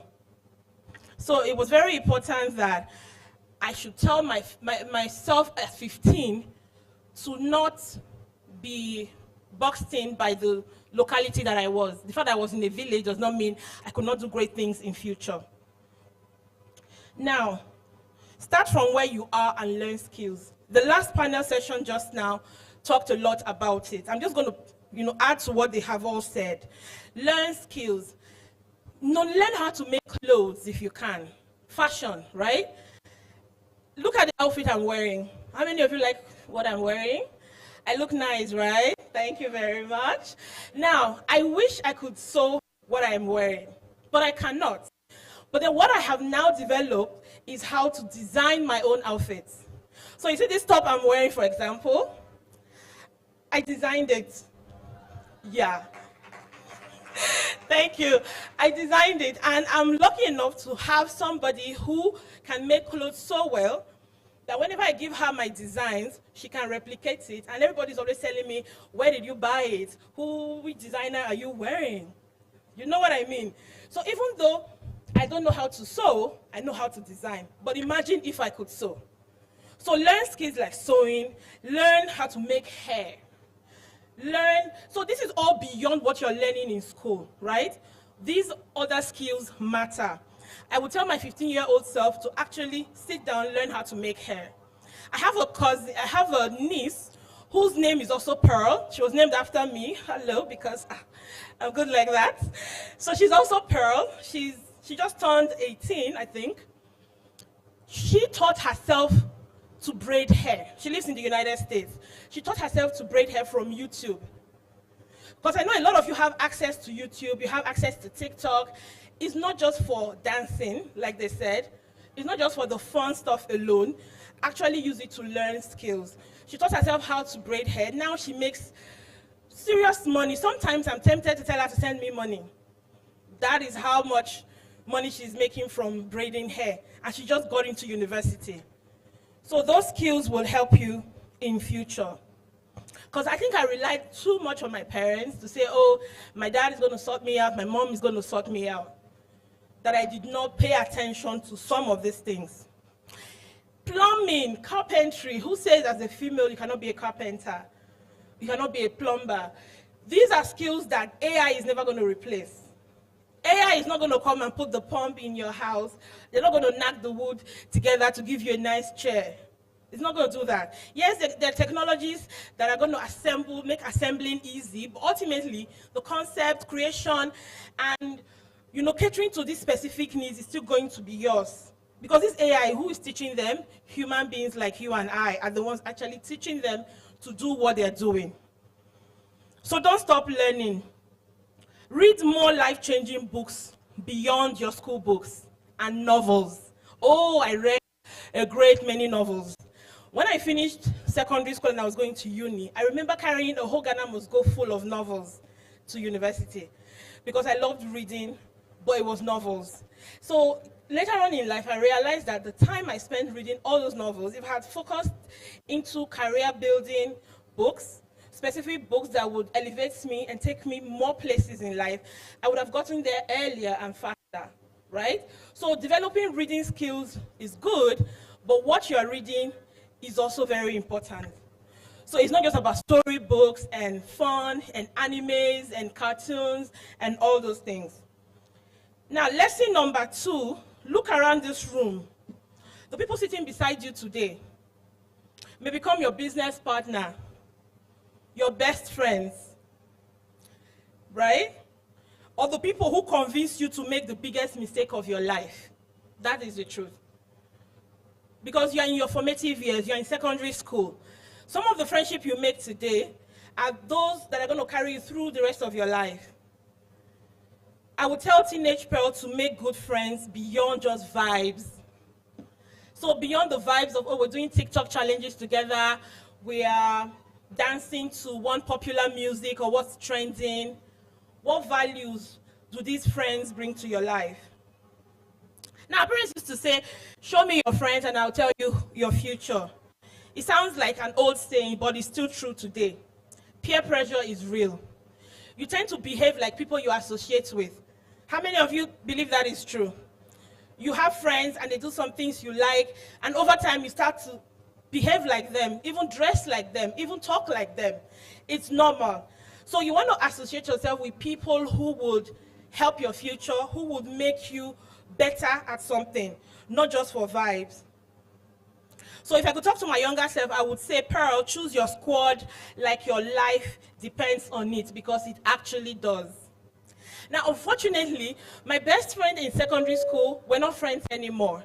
We just drifted apart because there was really nothing that she was bringing into my life or something I was bringing into her life, as it were, and we just drifted apart. I only still have one close friend from secondary school. He's a major in the Nigerian army, and he wasn't really my friend. We used to talk because we're in the same class, But he was one person that whenever he saw me somewhere I was not supposed to be, he would say, Pearl, no, go home. You're not supposed to be here.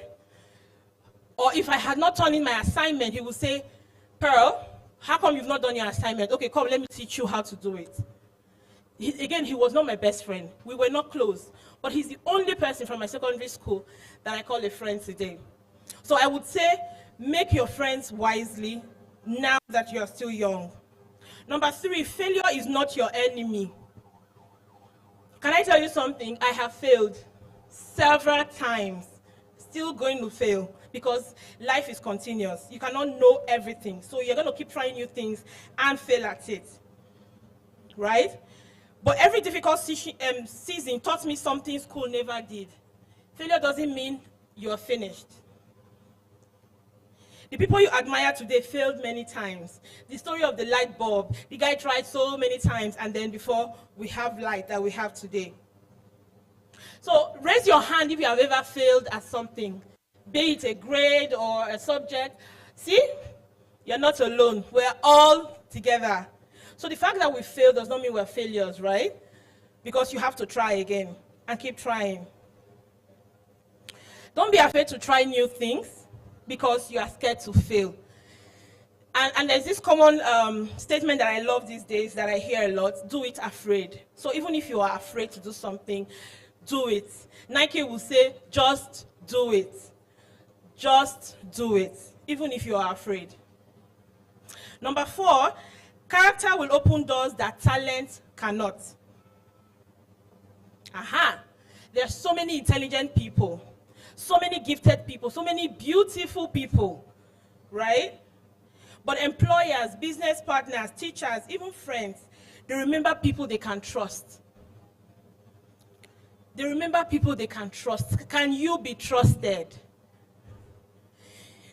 If they give you a script to mark, because I remember in secondary school then, sometimes my teachers would call me and say, you know what, Pearl, come and help us grade papers. Can you be trusted to grade your classmates according to how they have performed? Or are you going to be partial and give your best friend the better mark? Can you be trusted? Be honest, be kind, keep your word, arrive on time, respect people. These are all character building things. These little things become your reputation. I saw a movie so many years ago, and there was a phrase that left mark in me from that movie. It says, if your reputation and your character meet in the dark, will they recognize each other? Right? So reputation is very important. It travels into rooms before you do. Your reputation travels into room before you do. Now, the final lesson, number 5, discover who you are. What is your name? I remember I told you in the beginning to remember my name, Pearl. Does anybody know what Pearl means by any chance? Just say it out. Ooh, you guys are on fire. I like that. Clap for yourselves, please. So I don't need to do too much introduction. So yes, pearl, it means precious, right? It's a precious ornament, it's a precious stone. It's priceless. I was reading my Bible one day and I saw a part that said one man found like pearls hidden in the ground, and then he went and sold everything he had to buy that land because he knew what precious stone was in the land. That is how priceless pearls are, and that is who I am. So to my teenage self, I will tell Pearl at 15 to remember her name always. Remember your name. What is your name? Your parents gave it to you for a reason. What is your name? And you know what? So if your name is like Babatunde, which I think means Father has come, and you feel it's not good enough, you can change it.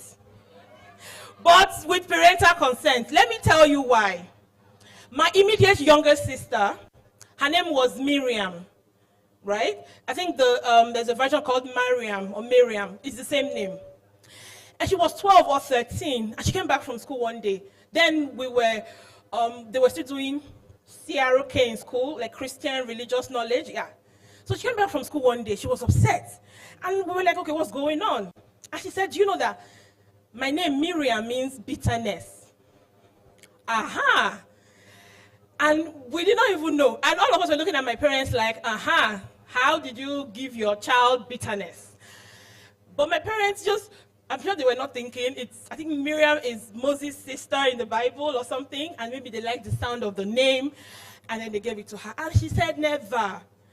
She was not accepting it from that day. She didn't want to be called Miriam. She fought so hard, insisted. My parents had to tell her, you know what? We hear you. We understand where you're coming from. Go and get us a name that you like, and we will change it for you. She was 12 or 13. And she went to research. She carried dictionaries. There was no internet then, right? So it's not like you can ask ChatGPT. So she actually did her research from newspapers, books, and all of that. And then she found the name Lenora. Yeah. And Lenora means bright light, shining one, compassionate one. And my parents accepted the name, and they changed her name to Lenora. So right now, my sister has always been Lenora since over 20 years ago. You see what I mean? By your name, if you feel like it's not a good enough name, you can talk to your parents about it. So get consent and let them change it, because your name defines a lot of things about you. So now, even though I meet another Pearl, which I have met in the course of my life, she can never be precious the way I am, because I am unique. Hello? So even though her name is Pearl, I alone know how precious I am, how priceless I am. Sometimes when I'm talking to clients and they want to price me like tomato is even expensive. They want to price me like maybe Iru, you know, I'm like, no, that's not going to work, because I know what I'm bringing to the table, you know. So don't spend your teenage years trying to become everybody else. You're unique. Social media will tell you, wear this, talk like this, act like this, follow the trend. But the world doesn't need another copy. It needs an original version of you. So that's okay, but who are you? Some people are born to sing, some to teach, some to build businesses, some to solve problems, some to create beautiful experiences like I do. Yeah, that's what I do. Who are you? Find your own lane, stay in it, master it. Master it. One bad decision can change your life. So before you make any major choice, ask yourself, will the person I become in 10 years thank you for this? So I was that person that was not that easily influenced in university, because I made a conscious decision not to be influenced by peer pressure. So when all my friends were going to the clubs, I was staying right in school. When they were saying, oh, okay, let's do this, if I know that in 5 years, the result of that thing is not going to serve me well, I'm going to say no to it. So I learned early enough to say no and stay by it. No is a complete sentence. No is no. You don't even have to give reasons for it. People have to be able to take your no for an answer. So if the answer is no, don't do it. I'll leave you with one sentence, right? Your future isn't decided by where you come from. It's decided by the choices you start making today. So never trade your future for temporary pleasure. So in your notes, because I know some of you are writing down, write down 3 things you're going to start doing differently today that your future self will thank you for. Right? Write down 3 things you're going to start doing today that your future self is going to thank you for. I believe in you, even if you don't fully believe in yourself yet. One day, years from now, I hope you will look back and write a note to your younger self and be proud of the life you're living. God bless you all.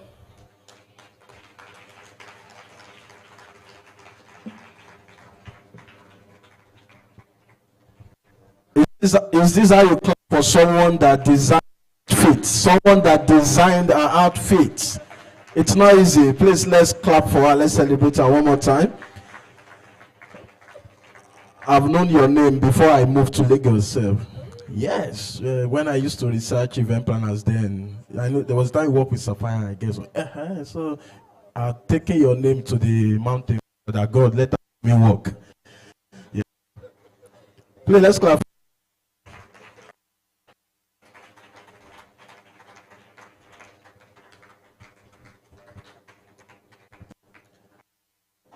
Please, let's clap for one more time. Thank you for that powerful session. You guys are really eating good, sincerely. Everything that has been said, everything that all the speakers have been saying, they are great things. Hope you are writing things down. Are you sure? Hope you are not forgetting anything. If you're happy, make some noise. Good. So you won't have knowledge saturation. We want to give you just 10-minute break just to move around. Don't move around, please. Just sit, but at least refresh. So there will be refreshment. Just make sure you are seated. They will come to you to give you your refreshment. Don't worry, it will go around. You don't need to rush. It's going to be orderly. So just sit and refresh your brain as we prepare for the next session. But for now, you're on break. Enjoy yourself while the break. Thank you.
kings and queens, leaders of tomorrow.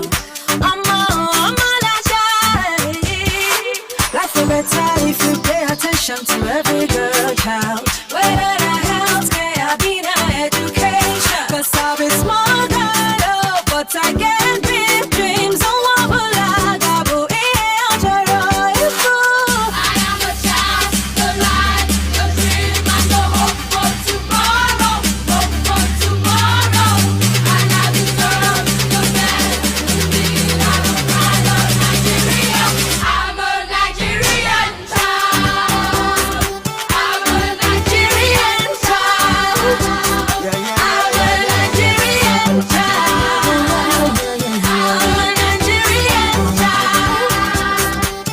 a Nigerian manyan gobe yara kada masa kasu shara mu ba su kula makaranta ilimi tarbiyya malami yara in sun yi kyawu kasa ta kyawu bai daya. Every boy, every girl deserves a future that is bright. But when we fold our hands, who is gonna shine the light? There is no better time for you and me to take a stand. So give love and bring hope to the future in your hand. Yeah. I am a child, the light, the dream, and the hope for tomorrow. Hope for tomorrow. And I deserve the hope for tomorrow. I'm a Nigerian child. I'm a Nigerian child. I'm a Nigerian child. I'm a Nigerian child. I'm a Nigerian child. Every day give love to the children. But you know that the kids are the future. And you know that the kids are the future. Just give love to the children. Every day give love to the children. Every day give love to the children. Hi guys, my name is Joy. I am the future of my nation. I am the new generation. I am a light that cannot be snuffed. A dream that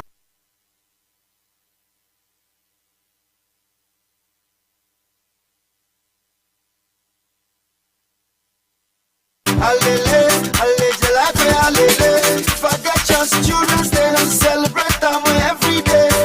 Give me a right today, we could not rob them on your tomorrow. Put my for their face, we could not let them to live in sorrow. I am a child, the light, the dream, and the hope for Yeah. Stuff to do, yeah. Oh, good boy. Easy na me, take it easy. Catch some cruise my cheese. You spoke on for days. Come on for the body, know the breathe. Put on your shoe, make it stand that deep. All your sorrow, make it dance them free. If you know be kalala, yeah. If you know be kalala, the poochie. One man joke, ijobu,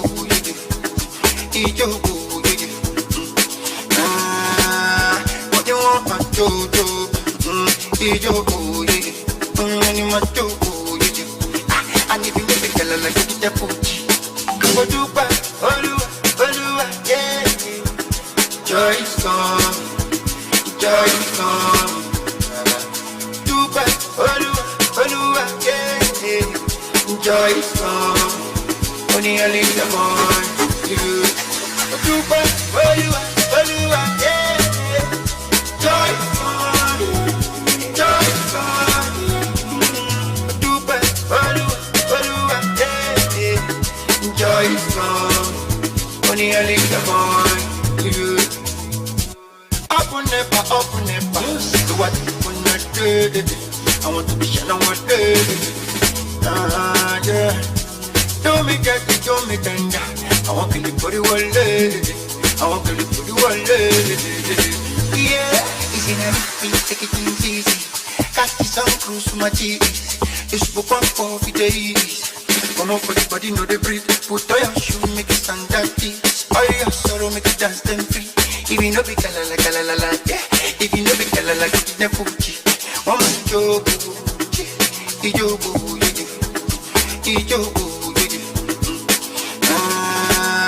what you want, my jojo, ijobu, my jojo. And if you know be kalala, get the poochie. Go do back, Oluwa, yeah. Joy is coming, joy is coming. Dubai, Oluwa, yeah, yeah. Joy is coming, only a little more. Dubai, Oluwa, yeah, yeah. Joy is coming, joy is coming.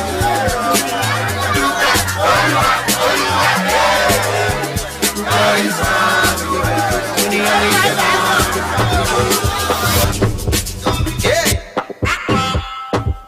Don't sleep, wake up. Collect your money, wake up. Collect your money, wake up.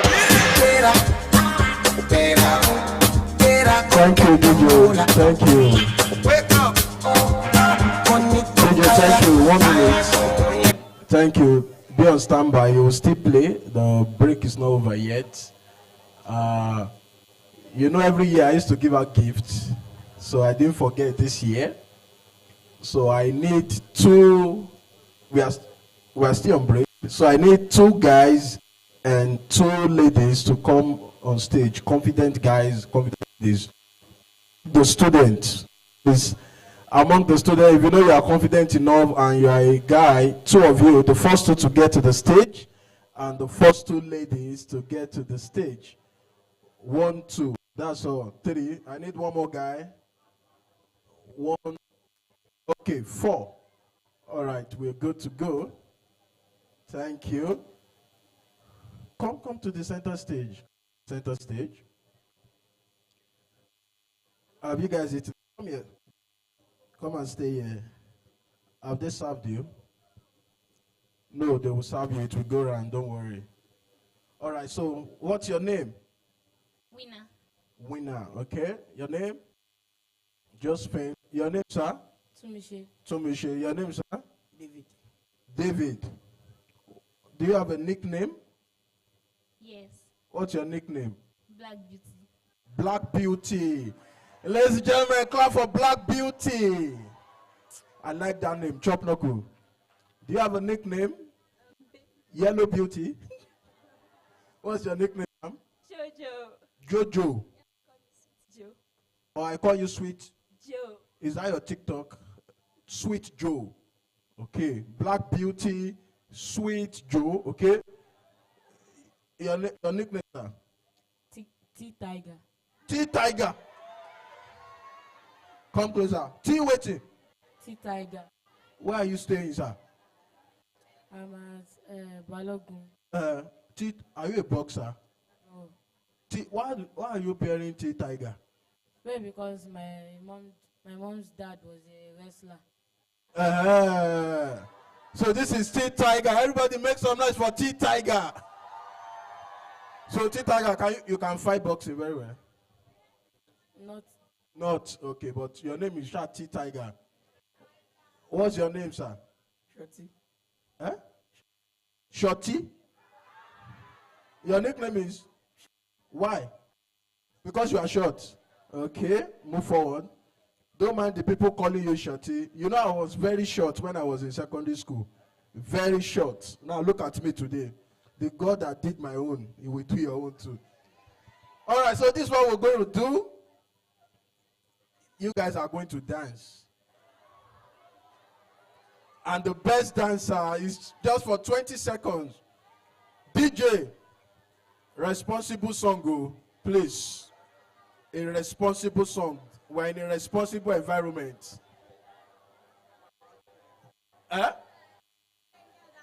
You can do any of that. What do you like to do? What do you know how to do best? Like Jokes, I can make people laugh.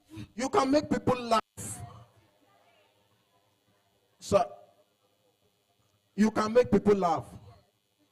Sweet Joe, is that your stage name? So if I give you 30 seconds, should I give her the chance?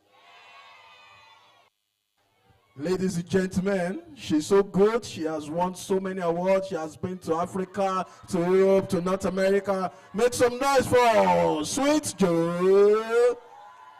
Your fans.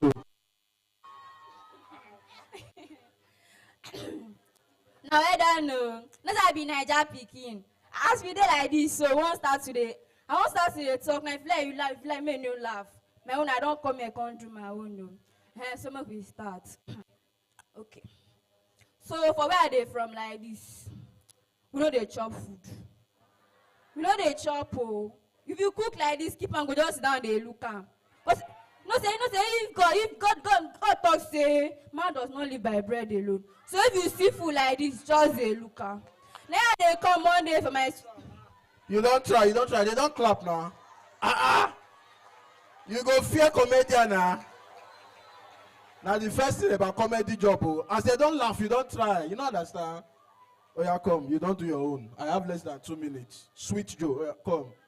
What can you do?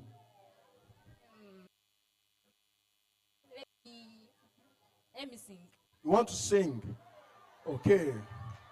Ladies and gentlemen, Black Beauty, right? That's your name now? Yes, sir. Ladies and gentlemen, Beauty for 30 seconds. Over to you.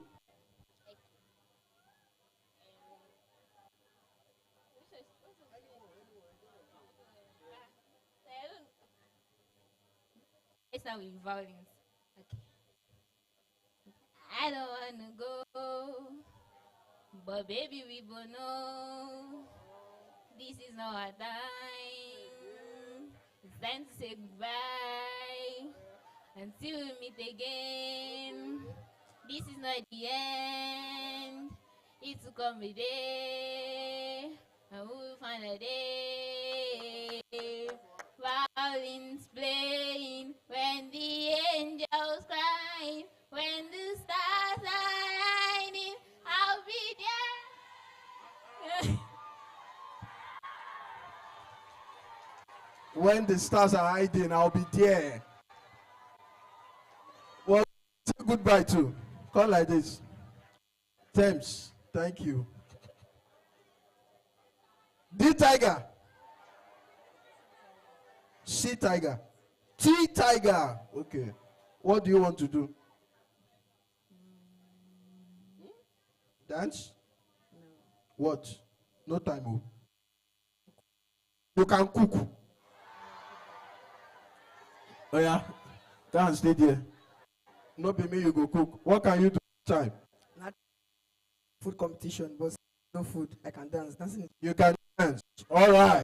We'll give you 20 seconds. DJ, drop it.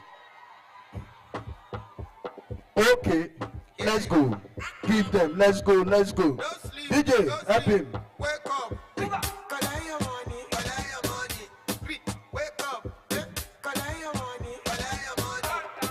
Wake up. Tera, go get the moolah. Oh, sure. Wake up.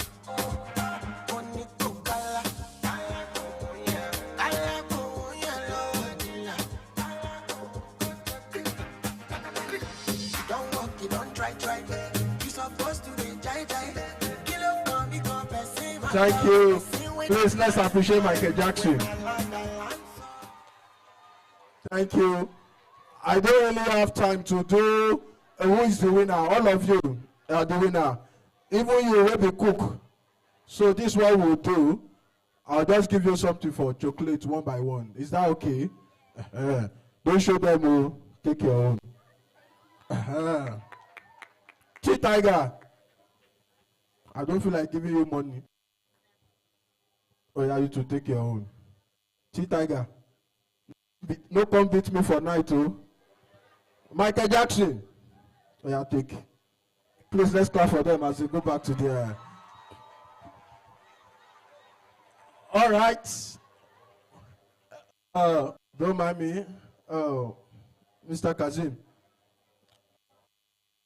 I just spent 6,000 of my hard-earned money. You know you are the convener. You know what they call good measure. If I spend 6,000 on stage, I will collect 6 million off stage. All right, as we are ahead, we have to move to the next panel session. The moderator of this session, actually, I'll be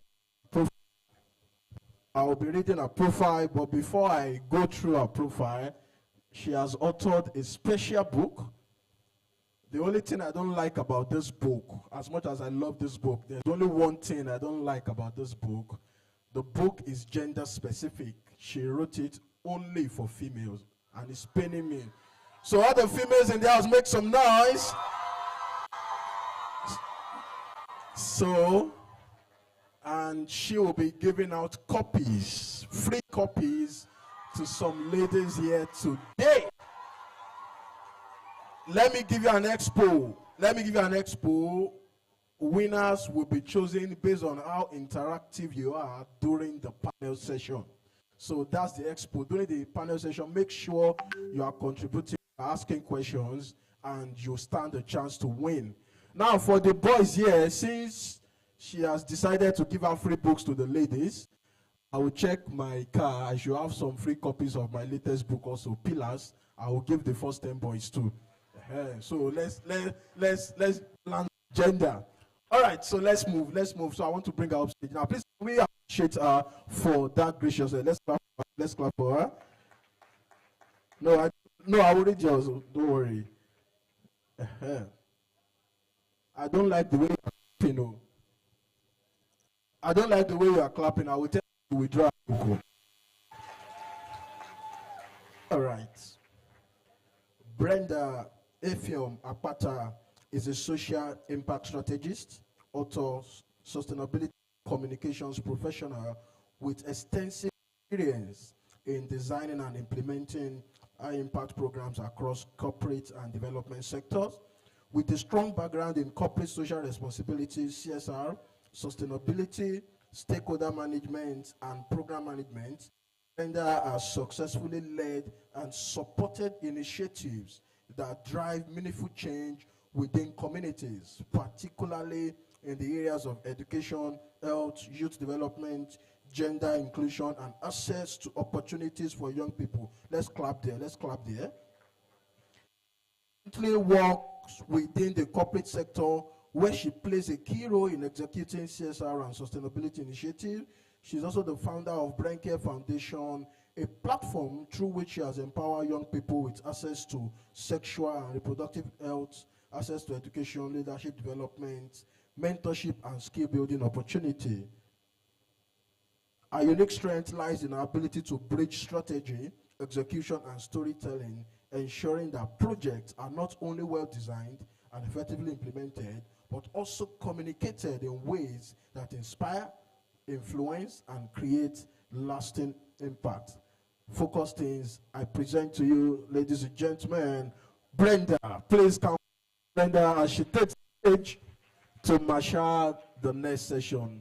Please, I don't like the energy of that clap. Thank you for adding energy to it.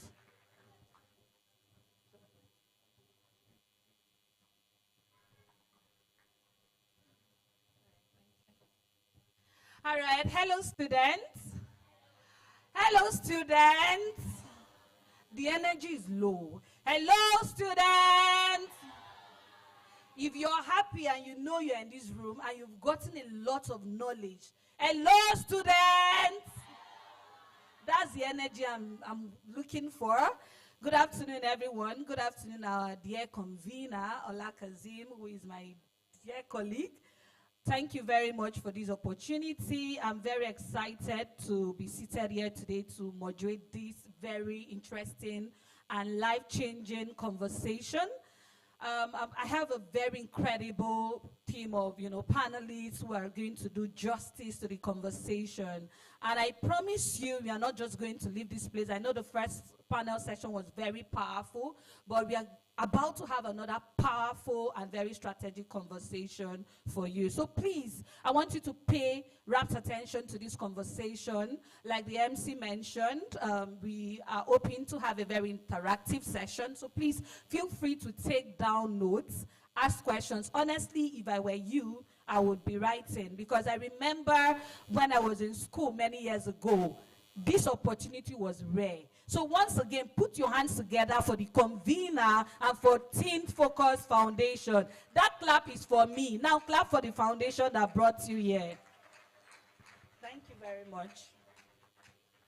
All right, so joining me for this very interesting conversation And permit me to start with my dear friend. When they say somebody is your friend, who do we call in Nigeria is our friend? Correct. So please permit me to invite SP Abimbola Adebisi on stage, please. Please, a round of applause for him. They say police is your what? Police is your what? Please, a round of applause for him as he comes on stage. All right. Thank you. Welcome, sir. So we also have my very good friend. I'm so excited to see her. We met outside and I was like, oh, it's been a while, but I was so excited to see her. Please, ladies and gentlemen, a round of applause for Bali. I'm sorry, I don't want to muddle. Bali is saluting. Please, a round of applause for her. Your clap is for me. You are not clapping. You are not showing excitement. I also have Oyinkansola Adeboye, who is head brands and communications. Please, a round of applause for her. You know, they say young people, your assets, young people, being young, you have energy. But I'm not seeing the energy in this room right now. Please, can I see the energy? If I invite someone on stage, please, can you clap for them? All right, thank you very much. And lastly but not the least, please, can we have Koyinsola Olukoya on stage, please? Please, a round of applause for her.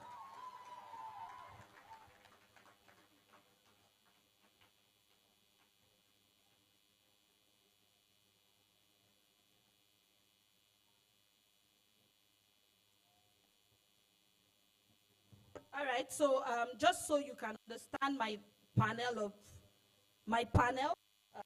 sorry, just a little bit. Just so you could understand my panel, I'll just read their brief profile to you. So Koyinsola is popularly known as the global media girl. Koyinsola, please, can you wave to the students? She's popularly known as a global media girl. She's an award-winning Nigeria media personality, broadcast journalist, television presenter, producer, and live event host, celebrated for engaging storytelling and dynamic stage presence. From her early days at Unilag to becoming an on-air personality, she has built an impressive career across leading media platforms. Please, ladies and gentlemen, a round of applause. You are not clapping. All right, so to Konsola, I hope I'm not murdering your name. All right, thank you. She's an award-winning brand strategist, digital engagement specialist, and corporate communications leader. She serves as the head of brand and content marketing at Zencrest Group, a premier African financial services conglomerate where she orchestrates the overarching corporate communications and brand narratives across the group and its diverse subsidiaries. Please, a round of applause for her. Hello, students. Hello, students. Are we happy? Are we very excited? If hearing yes and no, but if you are happy, please, can you clap for them? Thank you very much. All right, now we have Olugbenga Akindele, please. Is he around? He's not. Okay. All right, Balikis, my friend. She's a leading African agribusiness entrepreneur, climate innovator, and food systems advocate, advancing inclusive and resilient agriculture across Nigeria and Africa. She's the CEO and co-founder of Green Republic Farms, a climate-smart agricultural enterprise integrating controlled environment and open field farming, renewable energy, and digital tools to produce fresh vegetables using a farming closer to the market model that reduces post-harvest losing and emissions. A round of applause for her. And then to our friend, our SP, Izu. Is he our friend? Is he our friend? So SP Abimbola, represented, is she's a Police Public Relations Africa officer who is action as part of ability in strategic communication and information dissemination. She's an associate member of the Nigerian Institute of Public Affairs and Relations. She's committed to fostering stronger police community relations through transparent communication, professionalism, and proactive public engagement, to say a few. Please, a round of applause for her. Are you represented? All right, thank you very much. All right, so we'll go straight into the panel conversations. So we'll ask a couple of questions like I mentioned earlier, and then I'll hand over to you. But before we delve into the conversation proper, I would like to ask all of my panelists. So if you were to speak, sitting, looking at the students here, you're looking at them. So if you were to speak to yourself many years ago, maybe your 15-year-old self, what would you advise yourself? So we'll start with the police. I started earlier. What I've done to achieve, what I've done to get to where I am today, I would have started earlier. But what do you mean? What are you doing now? By doing that, by saying that is being focused and doing what is right, by engaging myself in the right path. When I started my education, because I have a rough beginning, so I started a little bit late by understanding, because I was kind of a little bit stubborn when I was very younger. So I wish I would have started earlier, so that I would have gotten far beyond this that I am now. All right, thank you very much. So did you hear what he said? He said he wished he had started earlier. He wished he had started. He started a bit late because he was stubborn growing up. So that reminds me, if you look round the hall, you're going to see being young is what? Being young is what? So you have the opportunity to start now. When do you have the opportunity to start? Interesting. So please hear from you. Okay, you have the mic. You can use I think for me, I would really have loved that I had the access that you now have when I was 15 years old. Meaning that I wish I had access to rooms like this where people speak to us and guide our path as we grow. So that would have been my wish right now. Yeah. Thank you. Okay, so I would say that I would have paid more attention to what I loved doing and what made me happy. So, you know, when you're young, it's more or less like what mommy says do this, daddy says do this, my sister is doing this, my brother is doing this, and you just want to follow everybody's footsteps instead of doing what you actually like. So I think I would have paid more attention to what I liked, what I enjoyed doing, and I would have spent more time doing those things. Very interesting media personality. All right, good afternoon, Assets. That's 0/10 as well. Let's go again. Good afternoon, Assets. All right, so if I could speak to my 15-year-old self, I will tell her that, Koyi, I know you want to be, I know you want to be a TV presenter, you want to host on big stages, right? But wherever you are, learn there, right? Still have those dreams, but don't lose hope. Don't say, oh, because I'm not yet a TV presenter, oh, I've not gotten my first gig, I've not gotten this, right? And you are currently, so let me just, let me just explain. So when I was 15, I was done with secondary school at 15. Yes, I was done with my secondary school already at 15 years old. And I went to learn how to bake cakes, how to cook. Then I started to sell chin-chin that I made. I started to do business, basically. But I wanted to be a TV presenter. I wanted to be a radio presenter. I didn't know where to learn. I didn't know what to do, per se, at the time, at 15. But what I did was, I still continued doing what I was doing. I was still selling chin-chin to malams. I didn't have like a big customer base, but I was selling chin-chin. I was baking cakes. I was learning. I interned with somebody that bakes. I worked with her for a bit before I started to get my own clients bit by bit. So that was a learning phase for me. So where you are going might not look like where you are right now, but it doesn't mean that you will not still get to where you're going. And where you are right now might be what will prepare you for where you're going to. Because of that business stuff that I learned at the time, it has helped me now. I know how to manage money better. I know how to handle clients better, you know. So these are things that I learned. Then do as many things as possible, because at 15, I was doing a whole lot. As I was learning cakes, I was baking. Aside that too, I was started ushering at events, because then I got admission to a college of education in Akoka before Unilag. So I was ushering at events too. I was making small money. So you need to be a financial literate. You need to know how to make money, how to save money, how to spend money, you know, make all the mistakes you can make at 15 or 16 or 17 or 18 or 19. Yeah, thank you. Thank you very much. That was very interesting. So at 15 or whatever age you are right now, make good use of all the opportunities you have. Learn, make the mistakes and keep learning. Now, I want to move to Oyiko.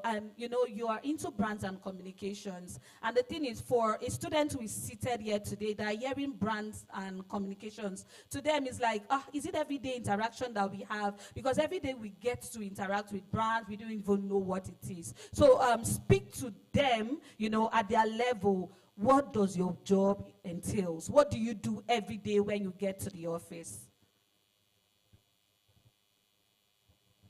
Interesting. I remember the last time my younger sister told me to describe my job to her.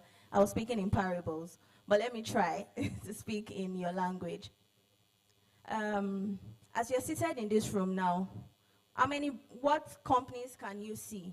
Just look around. What names of companies can you see? What names of brands can you see? Kellogg's, yes. I mean, I can't pick your words, but yes, you get all of that.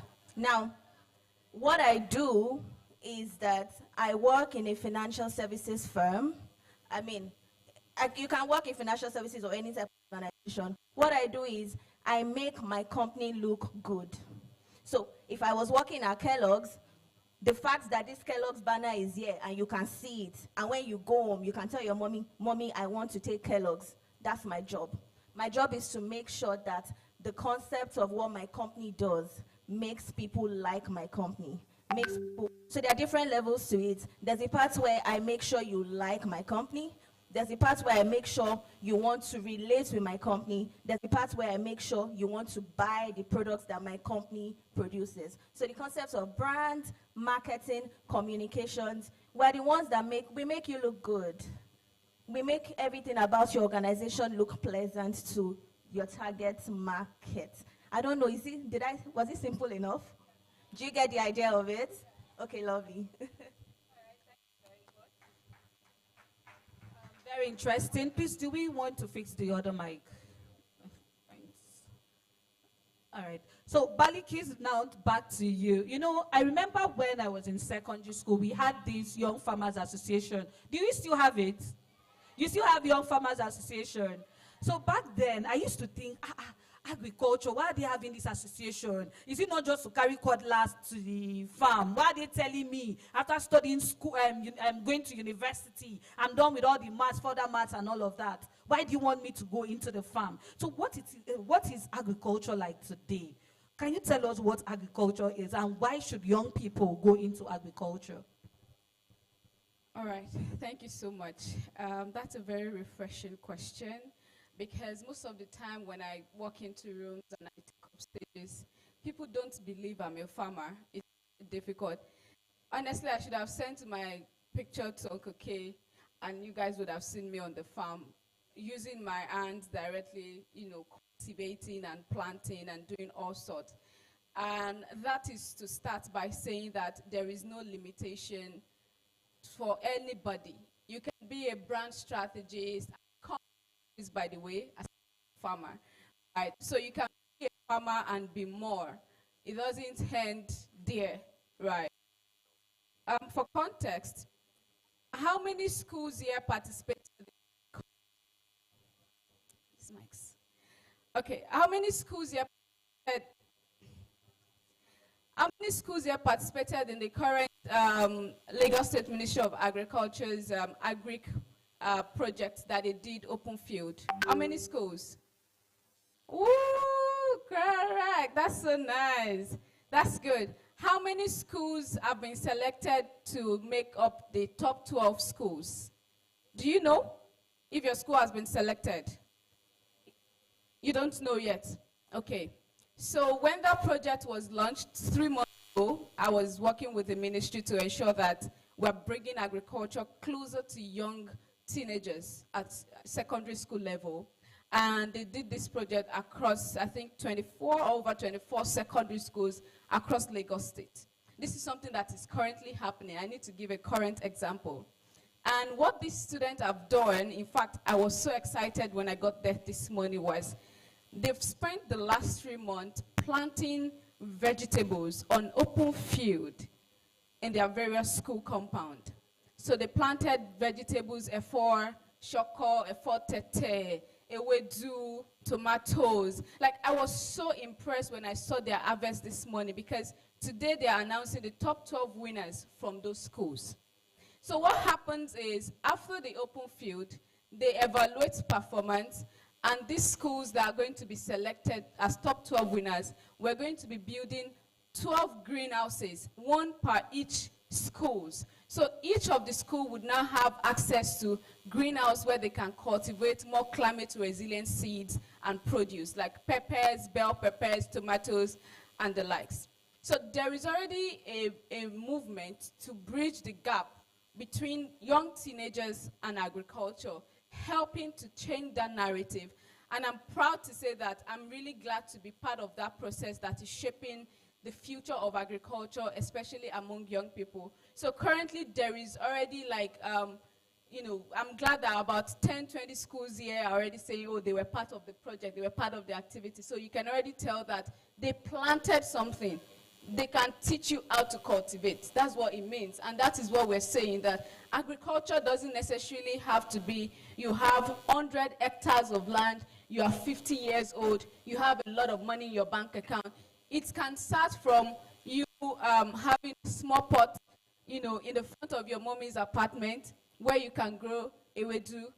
And whenever you have to eat ewedu in the house, you don't need to go to the market. You just need to go out, harvest the ewedu and eat it. Same with other vegetables. So we're already doing that to bridge that knowledge gap among young teenagers. Yeah, thank you. All right, thank you very much. So it means that Young Farmers Association in your school is very useful. And whatever you are doing, you can still be a farmer, because she's a farmer and a communications expert. Yeah. So our friend, many young people, sometimes I see a lot on social media where a young teenager would say, I want to be a police officer, and then someone says, no, you can't be. But then there are young people who actually want to be police officers. So if I may ask you, what inspired you to go into the force? Why did you choose police? Thank you, everyone. Being young is really an asset, though. Yeah, while if I would go practical, I could remember I was on my way down to, because I schooled in Last Protect, that is Ikorodu campus. So I was on my way, I was on my final years, those years for my HND. I studied microbiology. So while on the way, there's an interaction, an altercation that happened at K2. So I was just kind of naive and looking at all the situations happening. I just had the thought that, okay, everybody keeps saying that the country is not good, the country is this, the country is that, the police officer. So there was one police officer action that actually inspired. The way and the manner everybody in the bus were speaking at him, was talking at him, it didn't alter a word. It didn't react like the usual police officer we all expect him to do. So I was like, okay, so out of all the blue moons that they normally talk bad about police officer, so we could actually pick up from this person. So if we have like 100 of this person in the police, then we can now start having a good narrative about police. So at that point in time, I said, okay, and I have usually have this thought of, what can I give to my country? What can I give back to my state? because there is this song then that I don't want to collect. I don't just only want to collect from my country. I want to also give back to the country. I know, okay, let me see if I can join the police. So I got home. Then I was still staying with one of my hands. And I'm like, I want to join the police. At that point in time, the recruitment process was on, 2016 to be precise. So my aunt just said, do you know anybody? Do you know governor? Do you know? I said, okay. My aunt and I said, okay. If you want to do it, fine, you can put in. I know we don't know all this, but we know God. That was how the journey started. So I joined as a cadet inspector in 2016. We went through the training. The training changed so many things about my perspective, about the organization itself. So looking now, I am now faced into situation. Looking back from coming from the society and now into the police itself, we did 12 months of vigorous training. So there are so many things that changes about it. So giving back to my country was one of the things that actually inspired me. And how can I add to this? Because I'm always in the position where when you're talking bad or when we're not seeing something good in one perspective, I'm always like, let me go and see what is happening there. Why are people talking in such manner about this thing? So getting there, I felt like, okay, yes, I can equally give my quota in changing the narrative about the Nigerian police force. It's not just a word that Nigerian police force is your friend. We're actually your friend, and even a dependable one at that. Yes, I can confirm that because yes, I'm into it now. So it's all about the person wearing the uniform. Who are you? And that is why I'm going to say to the young ones before me today, it is who you are that makes the Nigerian police what it is called today. My name is Adeoye Olufemi. I'm an assistant superintendent of police. However, I have portrayed myself before you today speaks a lot about the Nigerian police force, but it's actually about my personality, who really I am. So and that is why gone are those days when we have our parent push the most stubborn one to join the force. Right now, to some extent that so right now we have so many parents also, but it's not encouraging to the aspect that we wanted. But we now have parents who are encouraging their young lad, because we now have that you can join from the assistant superintendent of police cadre, where you have to go through academic in Kano. We have our Nigerian Academy in Kano, in the Wuldi Kano, where you join you're joining into the university. We have several courses, and mind you, you can be anything you want to be in the Nigerian police force. You can be a doctor, you can be a lawyer. At least I can boastfully tell you that Nigerian police has one of the highest numbers of lawyers as an organization in Nigeria as we speak. Yes, because at every point in time, the academy in Kano produces at least 600 assistant superintendent of police officers, which we have lawyers in them, we have medical doctors. After graduating from the academy, they go to law school, they look to School of Medicine where they graduated. Maybe before we could close today or by tomorrow, you will see a press release from Lagos State Police Command where an inspector of police became a medical doctor. He studied in the state of Georgia, and now he's been promoted because of the profession. He's been promoted to a superintendent of police. So it's a large, huge rank that he has accelerated. It's not by connection, it is by his hard work and his dedication that this is what he wants to do. He was a police officer, he joined in the recruit level, he rose from the rank of a constable to an inspector, but from that inspectorate level, he still has the mindset that I still want to become a doctor. So, and he applied for study leave where he was approved, and he went to the state of Georgia to study medicine. Today, he's a professional medical doctor, and he's a superintendent of police. So you can be anything in the Nigerian police force. You can choose to be an engineer, mechanical engineer, aeronautic engineer. We have our air wings, so where you can practice whatsoever you want to become. So I am using this opportunity to also speak to our young lad.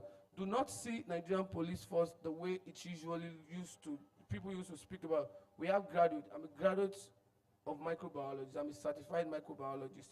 I am here even in the Nigerian Police Force. I serve in the PR department, where I have even from down my line in, I paused a little bit. I went into the PR section where I am a certified PR personnel. So, and that is it. So you can be anything you want to become. All you need to do is get focused, do what you have to do, and follow the process. And the sky is not the limit. You can fly beyond the sky. All right, thank you very much. So two key things I took from there, and I believe you're all listening, your character. So you could have the profession, the career, but then your character is very important. And then you can be anything in the police force. So if you desire to be a police officer, please don't think that police officers only stand on the road. No, it goes beyond that. You can be a medical doctor, an engineer, a lawyer, or whatever, a communication expert in the police force. So we'll move to our next panelist, and I remember listening very closely to the first panelist, and a student asked a question to the lawyer, and there's this perception about people who talk too much become lawyers, something in that line. So I want to ask you, because you're a broadcaster, you're a journalist, and then there's this perception that people who do amebo, people who talk too much are journalists. So how did you know you were born to be a media person? How did you just find media as your career path? All right, so I have a very cliche answer, like it's something that most media persons will say. They will say, oh, right from when I was young, I always wanted to be, but that's the truth. When I was young, you are currently, like, I think I was like 16, I would sit in front of the TV and watch, presenters do their thing, and I'll be like, oh my God, one day I want to be like this. I want to sit in front of the TV. I want to read the news. So that's how I knew that, oh, I had the interest in this particular thing. And I've always been like an outspoken child. I used to write stories a lot. But along the line, when I was in junior secondary school, I found out that my mom had passed on and they had lied to me for years. So it affected me. It brought down my self-esteem, because the way I even found out was even very humiliating.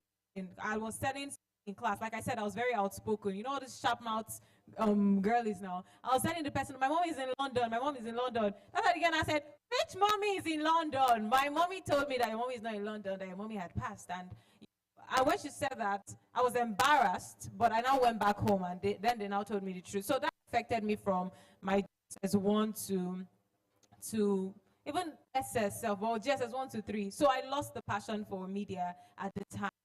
Till there's something wrong with this mic. All right, thank you. All right. Can you help me fix this mic? It's affecting me, sorry. All right, I think we're back. So, all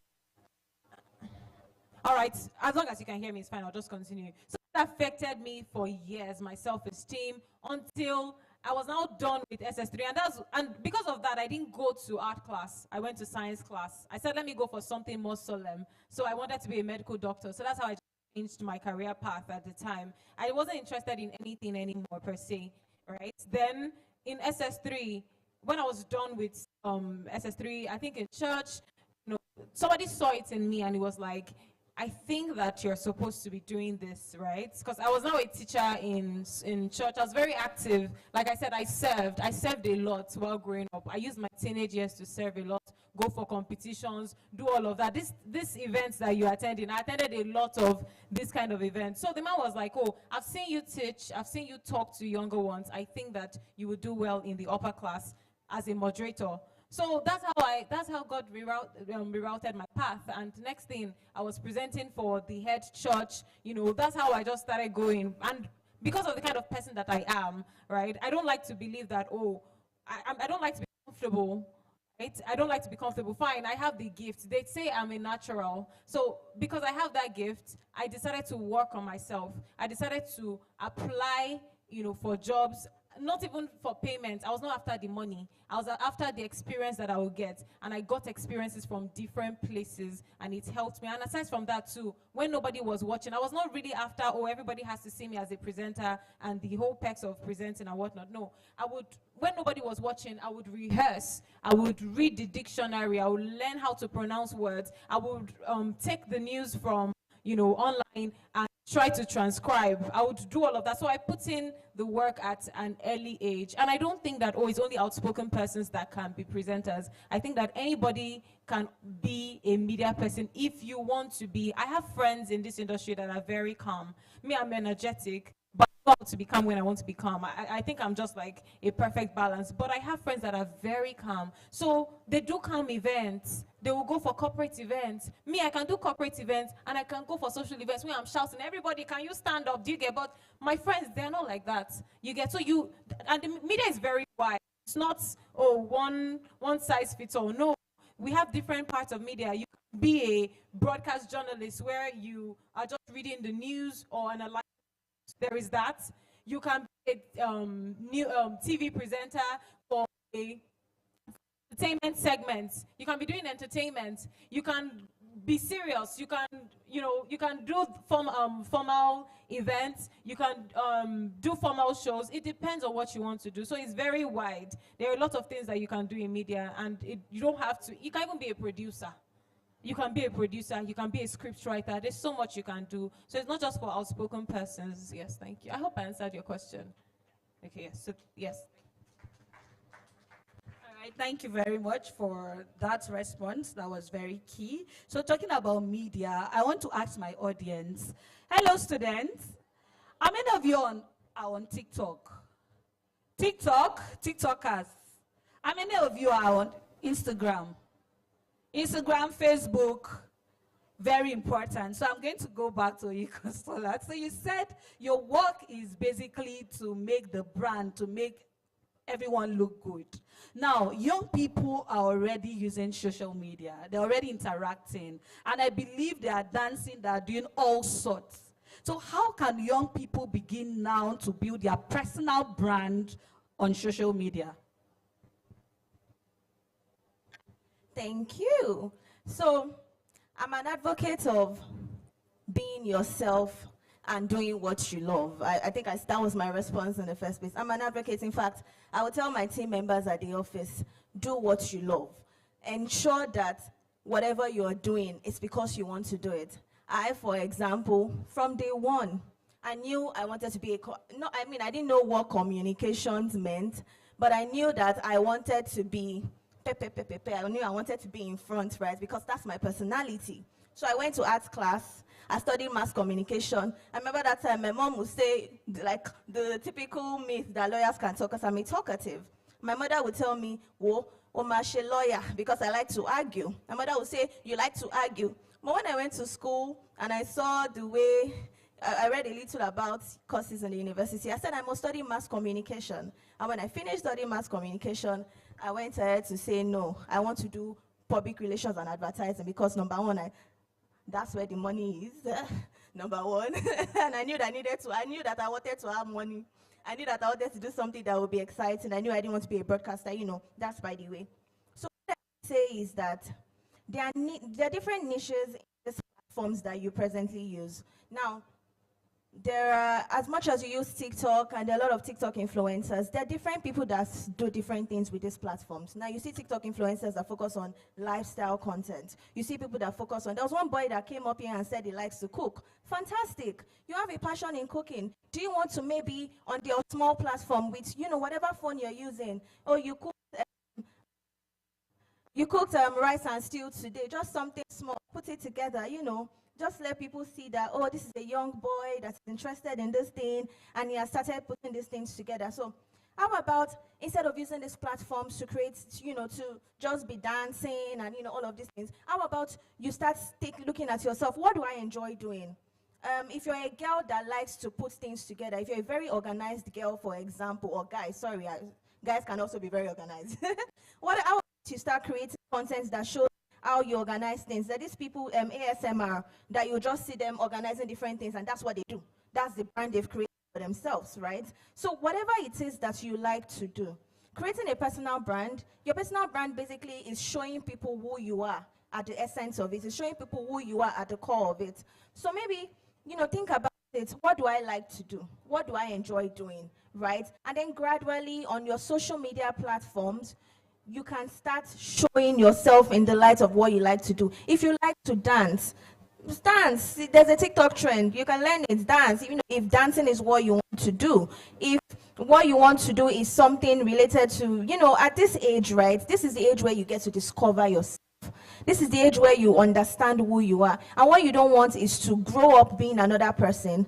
And then when you're much older, you now start saying, oh, no, that's not who I am. Let me start deviating. So maybe you spend some time, understand yourself better, and then gradually start looking at content of people that have similar interests as you. And then you can now start pick here. Before you know it, you're building a personal brand on these platforms that you're using. Yeah. Please clap for my panelists when they finish, because they speak wisdom. They represent wisdom and experience. So clap for them. Yeah, so we are still talking about social media, right? She had encouraged us to, use your social media platform. But then there's also the issue of cybercrime with social media. So my friend, I'm so sorry that I like to call you my friend. I'm an advocate and I work a lot with police when it comes to issue of violence against girls and women. So that's why I keep saying my friend. So now, cybercrime is becoming a thing, or is a thing right now amongst young people. What are those warning signs young people should look out for? Because young people are already using social media, and I believe they're not just creating content, they're also chatting with people. So what are those warning signs young people should look out for? Thank you very much, the moderator. This is a very compass topic to discuss, because for you, it's very compass. The Nigerian police force itself created a whole unit for that is called the cyber. This is to take care of any cyber-related offense. And you see the Nigerian government also moved in such act by creating an act that is called the Cyber Stalking Act and Cyberbullying Act. This is to guide us to what to say, what to do on the social media, because there are thin line between legal and illegality, and that is why education. People who told you education is scam are lying to you. Education is not scam. It is very important that you are educated in every aspect that you are. Even if you are roasting corn at the roadside of the road, if you are educated, there will be a distinct attitude. There will be a distinct way at which you do yours that will be different from the others. So education will make you understand that when you're using any form of social media, there are some certain names, certain words that you cannot use on that platform. If you do, and the person which you use it against is ready for you, then you are in big trouble, because the cyber laws are there and the cyber acts are there that will be used to take care of all of those things. So how do you use social media responsibly? This is it. Be acquainted with the laws of the land. What do I mean by that? Know the laws that guide the land. There are some certain things. There is a law that says that you have freedom of expression.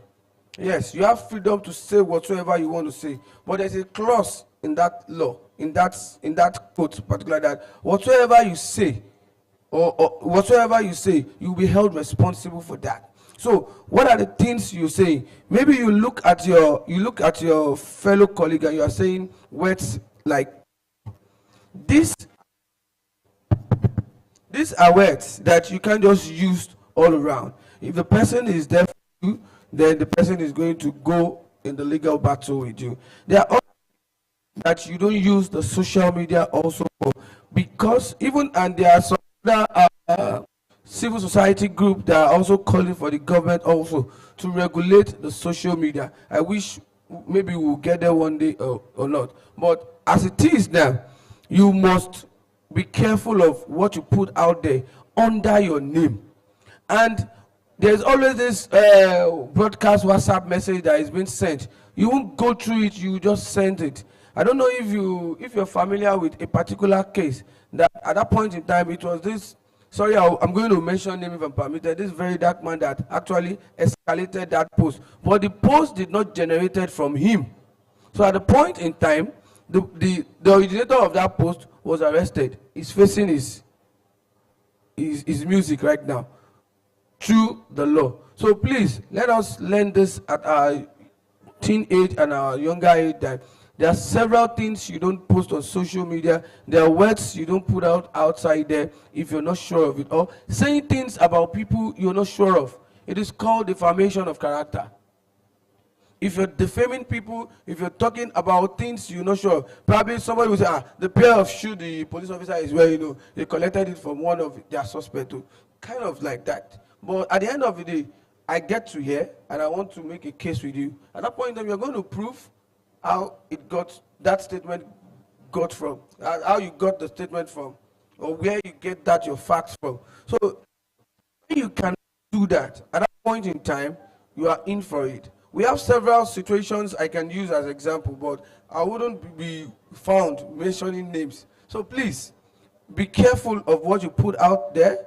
Be careful of what you say, because social media, whenever you post, at the point in time when you click the button post, it is very hard for you to retrieve back. And there is always a usual word that says that internet don't forget. They will bring out what you have posted for like past 10 years, even when you have evolved. Human being evolved, we change. Another point in time, even after you have evolved, after you have been a better person, at that point in time, your past or what you have posted in the past might now be facing you. So please, as a young lad, we need to be careful of what we post out there. Don't let us go with the euphoria of clickbait. That we need followers, there are so many people that have been caught. There's so many people that have been caught while giving false information or giving fake security alert.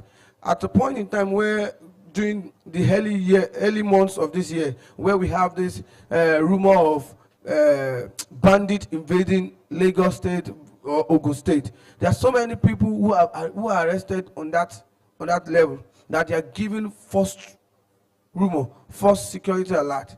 When they get invited, we ask them where do they get all their intelligence from. They have nothing to speak about. At that point in time, they have committed an offense called giving false information. The Cyber Act law also is there to take care of all of this. So please, as a young lad, be acquainted with the rules, with the laws of the land.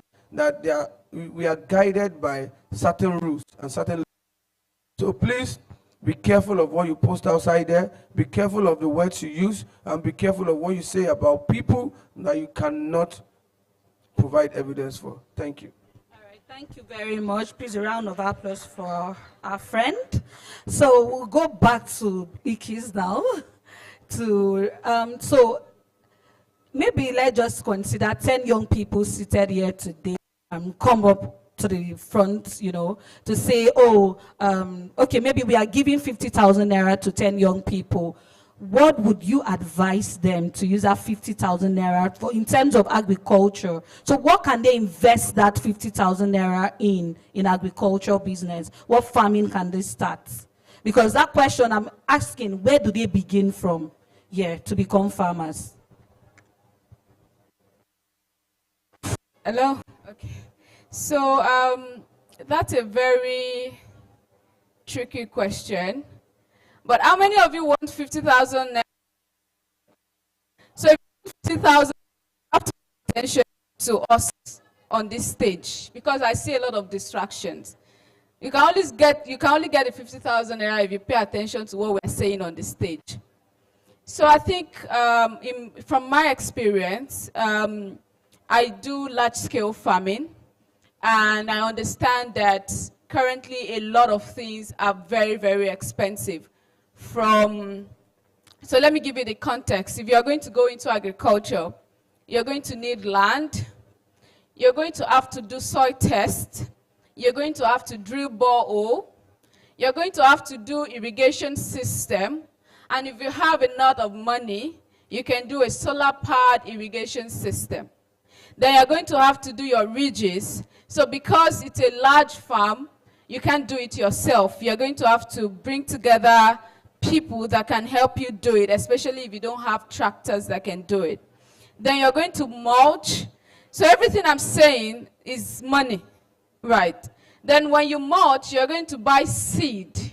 Because of the current weather we're experiencing in Nigeria, from the north, which is drought, excessive rainfall here in the west, and the likes, you need to get climate resilient seed, which are largely imported from developed countries.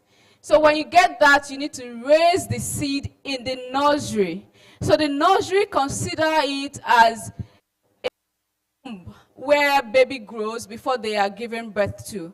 So your seed would have to spend 30 days inside the nursery before they are transplanted into your open field or your greenhouse. Then you start managing it from there, putting fertilizers and the likes.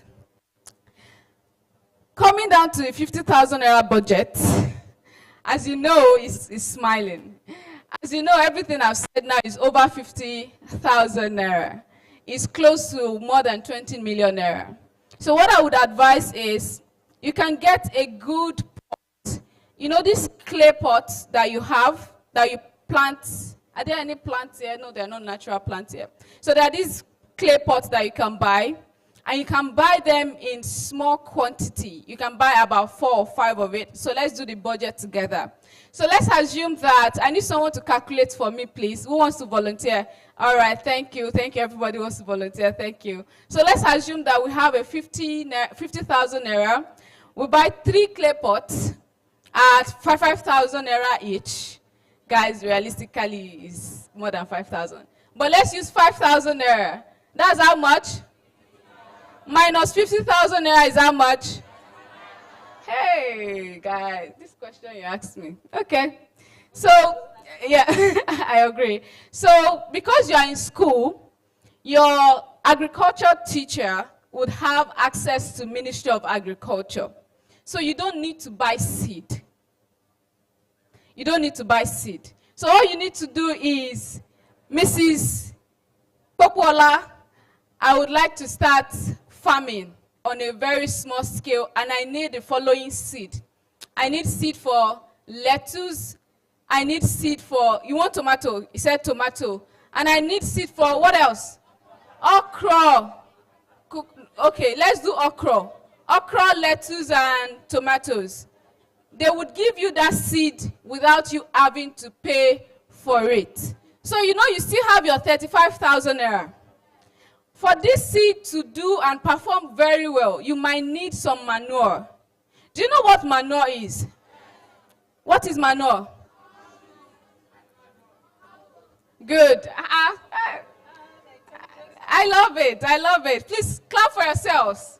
This is really amazing. So you need to get a good soil that would work very well with your plant, right? When you get the soil, you mix it with your manure. Because this manure might not be readily available, you might need to contact 1 or 2 people to get the manure for you. You know, you see after 5,000 naira. Guys, you have money. Oh. So you can use, let's say, 5,000 naira for manure. So you buy 5,000 naira worth of manure. Because you might not have the soil that would enable your seed to germinate, you might need to outsource that soil. You might need to get 1 or 2 people to get the soil for you, right? Again, you can leverage the ministry. They can get the soil for you. So by the time you start planting, because your tomato seed, you cannot plant tomato directly inside the soil. You know, I gave you a step-by-step approach when I started my speech. You are going to have to follow the nursery path for your lettuce and for your tomatoes. Sometimes you might need that for your okra, depending on the kind of seed. So you will need to get seedling tray. What did I call it? So when you get your seedling tray, let's say we are buying seedling tray for 3,500 naira for one. Then you raise your seed inside the seedling tray under a controlled environment. You can put it in your living room. you can put it in a place that is not so exposed so that the seed can germinate. So when it's germinated 30 days after, you now transplant it into your clay pot. Depending on how you manage your seed from nursery to transplant, I bet you that you would start harvesting by the end of 60 days after transplanting. How many days? You would start harvesting. So you still have your, how much? 25,000 naira? You still have 19,000 naira that you can use as another investment to buy more clay pots and continue that process. What do you do with this produce when you harvest them? You eat them at home. That Uncle Benga that is living upstairs, that is lazy to go to the market, Uncle Benga, we have tomatoes today, come and buy. It's 200 naira per one. He would buy it, right? Mommy Sugar that is always busy. Mommy, we have okra today. I harvested okra for my clay pot. They would buy it. And before you know it, you start having a big garden where people within your community would say, oh, Jide, Alpha, that your okra that I sold to me last time, I love it. I want more. And before you see it, you know, foundations like Focus Team would say, who has business ideas here? We want to put in 1 million naira. You know, that you have to start. So that is how I would advise you to spend your 50. Thank you. All right, thank you. Please clap for my panelists. That was really great. That was really awesome. That was really great. So to Ms. Koyisola now. So a lot of young people want to be influencers. In fact, that's the in thing. All right. So you're as a media personality, is that different? How do we have a blend between becoming a media personality and being an influencer? Are they different? All right, so I don't think they are different, to be honest, because your face, you're the one communicating already to people. You're already talking to different audiences in the morning, whether it's on radio, whether it's your voice they can hear, or on TV, where it's your face and what you're saying. So people already see you as somebody that they can trust, because they see you over and over again, maybe every day or maybe once a week. So you're a voice that they trust. You're a face that they trust already. So automatically you are an influencer, because you can influence people's choices. Because if this were to be a show, a daily show, and we keep on saying certain things every day and we have an audience, they tend to trust and people have their favorites.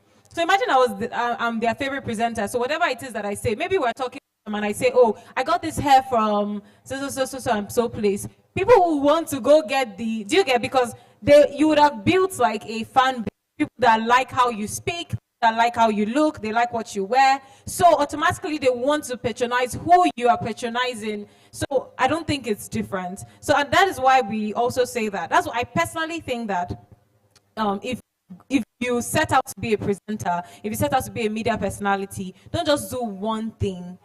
This is if you have the capacity, or if you have the capacity, you can also be a content creator. You can also start like, let me show you behind the scenes of what I do before I go on air, that kind of thing. So you're carrying people along in your journey, so that you are able to build your own audience. So aside from your salary, gradually brands that like lifestyle vlogs, they can actually give you their product to feature in your videos, so that way you can make more money besides your salary, right? So I don't believe in doing one thing. I believe in doing different things, and this is, a way to make more money in the industry. So aside from being a media personality, you can be a content creator, and because of that, you're an influencer that people listen to.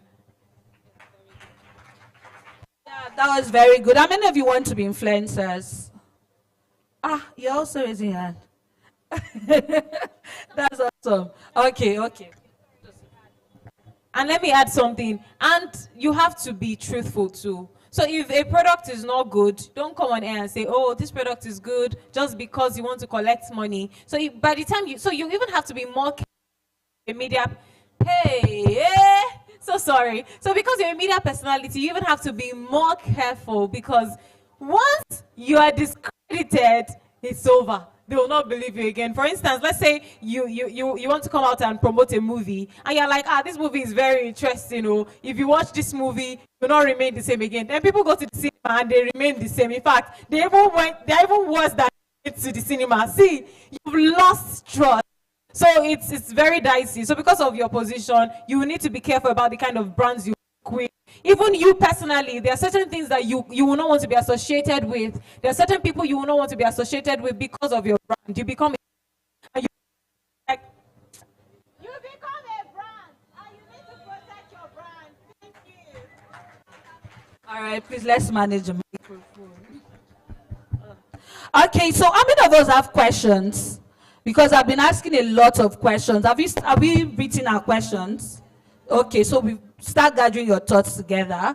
Okay, so before we go into questions from all of you, because I still have questions for my panelists, I'm not done. So, by the way, you are my colleague, studying mass communication.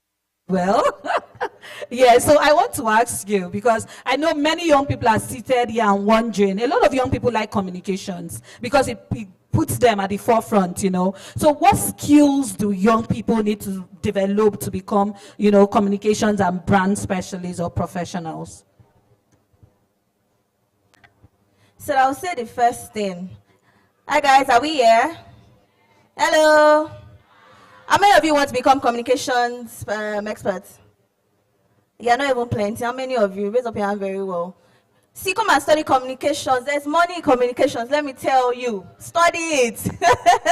Okay, so as I was saying, I would say the first thing is you need to have an open mind. Don't restrict yourself. Now, the number one thing in marketing and communications is creativity. How creative are you? Sorry, do you people remember Share a Coke? Were you born when Share a Coke came? Share a Coke? Do you remember it? That time that it was that people were going to buy bottles because their friend's name was on it and everything. Oh yes. So were you, okay, please, can you give me one thing that has trended that was very popular amongst you guys? Indomie, which of the Indomie ads? Indomie tables. Hey, so you all like Indomie tables, Abby? Chicky. Oh yeah, tell me one thing that you people really liked that trended. Milo. Cowbell chocolate. Okay, no, I'm not talking about the products now. Okay, let's use Indomie tables for the culture. We all knew Indomie tables, Abby. Right.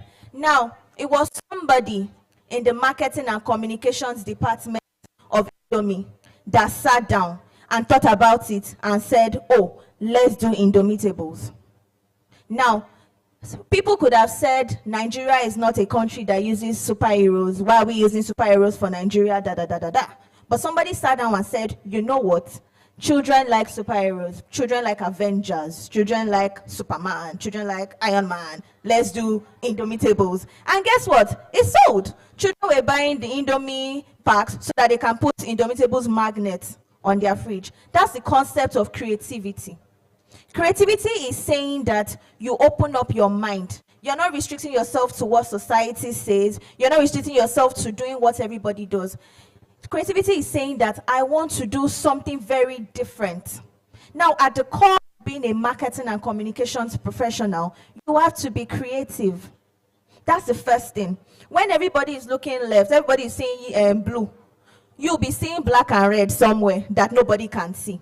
So now, if you're not naturally a creative person, you may need to start learning how to be creative. In marketing and comms, people like people that can fix problems. Now, everything we do as communication professionals is that we fix problems. Oh, my business is not selling enough. We don't have enough customers. That's a problem. My job is, how can I fix that problem? Oh, people don't like. Can you tell me one brand that you did not like and then they did something and then you started liking them? Any brand? Okay, I mean, you know the brands. You don't need to tell me. You know the brands, right? But there was a problem. People did not like us. But then what did they do? They went, they found a solution, and they fixed it. That's the concept of creativity. So creativity, having an open mind, you have to have a very, very open mind. You have to have a solution fixing problems mentality. You also have to learn how to be a good communicator, because you're speaking to people, right? How do you speak to people? How do you localize content? The way I'm speaking to you now, if I was on a panel session with people, with university students, or with people that were already working in organizations, for example, I will be using different lingua. So you need to understand how to communicate with people. You need to have good personal relationships, because as a marketing person, relationship is our currency in the industry. The reason I'm here today is because I have a good relationship with Mr. Kazim, for example, and I can guess that is for everybody here. There are things called media relationships. You want to have a good relationship with the media, so that if they see something bad about your company, before they put it out, they come and meet you and say, I saw this thing. Just I saw little things, relationship skills, writing skills. There's just a lot of things, right? But at the core of it, there's so many things that will come together to make you a good marketing professional. But at the core of it, you need to have an open mind. Never restrict yourself. Don't give yourself, this is what they are doing, it must be done like this. Challenge things. Yes, my mother there was this TikTok video I saw where it was that they used to always cut the head of fish. And then when the woman started growing up too, she used to always cut the head of the fish and throw it away. And one day a child asked her, Mommy, why are you cutting the head of the fish? And then, okay, sorry, I'll worry up, don't be angry. And then she was like, because grandma did it. And when they asked the grandma said, it was because their pot was too small. So can you imagine all this year, the other fish that they've been wasting, only because grandma did not have a big pot. But the only reason they were able to understand that was the problem was because somebody challenged the status quo, somebody challenged what are they doing. So I need you guys to leave this place charged up. Challenge. If you go and you're saying things that you don't agree with, ask questions. Challenge it, not in a disrespectful manner, no. But ask questions. And when you ask questions, you grow, you open up your mind, and before you know it, you're a great communications person. Thank you. Awesome. Thank you very much. So, where are my students with questions? Okay, come forward, because this uncle is standing beside me, and we need to be snappy.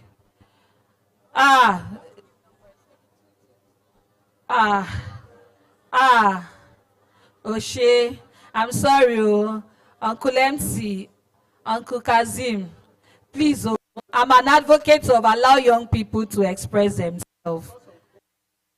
No, you cannot say, we have boys here now.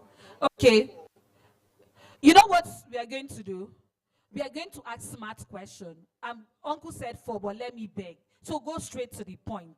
You understand? And we too will try to go straight to the point as well. So let's take a straight line. Right?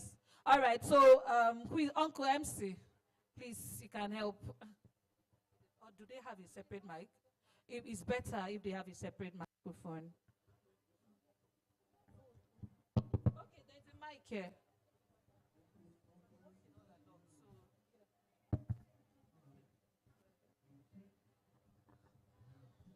Okay. Mic check. Okay. This works. All right. Smart question. Just go straight to the point. All and right. if you know that your brother or your sister have asked the question, let's not repeat it, okay? Thank you. But for all the people that came out, you have books. Good day, everyone. My name is Akikintaro Kayasim Tokbe, a student of Jagmoli Girls Senior Grammar School. My question goes to SP Abimbola. So, you said that we should be conscious of what we post, say, or do online. So, what if we do not know that what we are doing is wrong? So, how can we be conscious of what we are saying or do? All right, pass the mic. Okay, my name is Gani Aminat from Jagmolu Girls Senior Grammar School.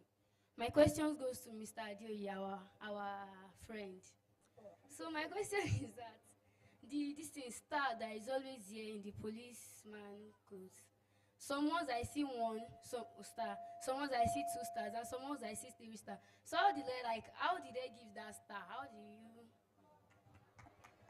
I love that question. It shows that you want to join the police force.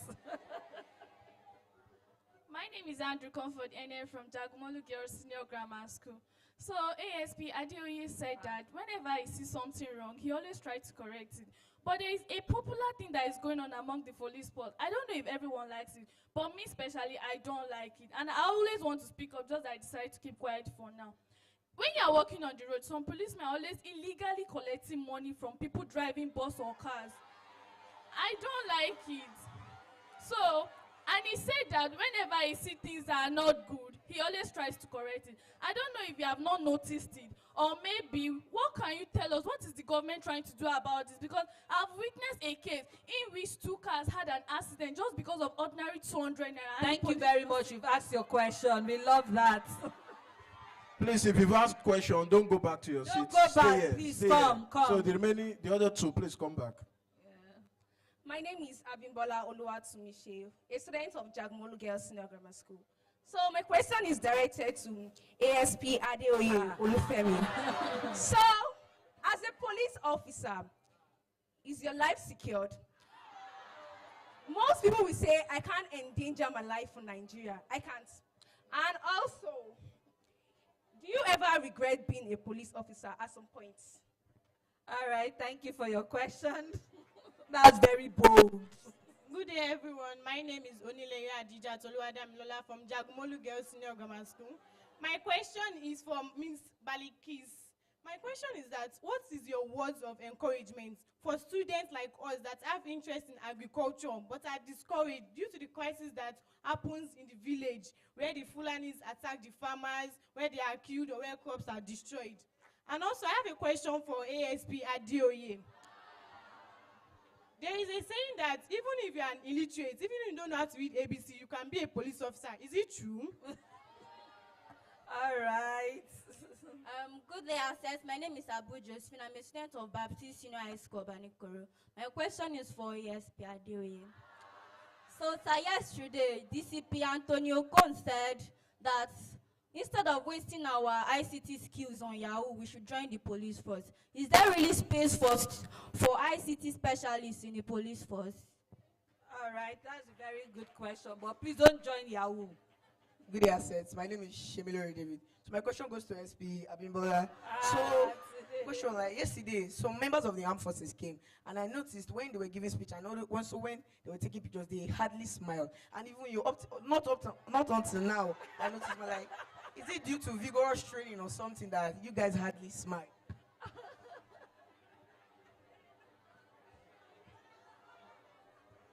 Good day, my name is Shem Mwale. My question goes to Mrs. Koinsola, the SP, and the Alaja. So my question goes to, I was saying that on social media now, anything can happen. Anything can happen. This is for like both of us. Now, anything can happen. Now, somebody, you might have a competitor on the social media, somebody competing, maybe they are jealous of you and they don't like your post, and they come, bringing out false accusation about you. This lady, she does this, she does that, she, blah, blah, blah, blah, blah, blah. And for the Mr. SP, no, the question is that how do you regulate all those kind of people competing with you with illegal words and framing you? That's bad, like being bad. So for the Mr. SP, so my question is, we citizens, we do not know what is going on mostly. So anything can happen. Now, let's assume you are driving a car now, and we can recognize you, and they accuse you of doing something bad, and us like we just break your glass, this one don't go like that, and we use that one to oppress you, like you've done something wrong and you did not do it. How do you how do you balance it? Because people believe that police is not your friend. Me too, I don't believe. So people believe that stuff, that police is not my friend. Like I can't pass beside you and you're holding a gun, and as you say you're my friend as well. So to the Alaja, my question is, when I was sitting down, I did not know you're a farmer. Like, your appearance does not show you're a farmer.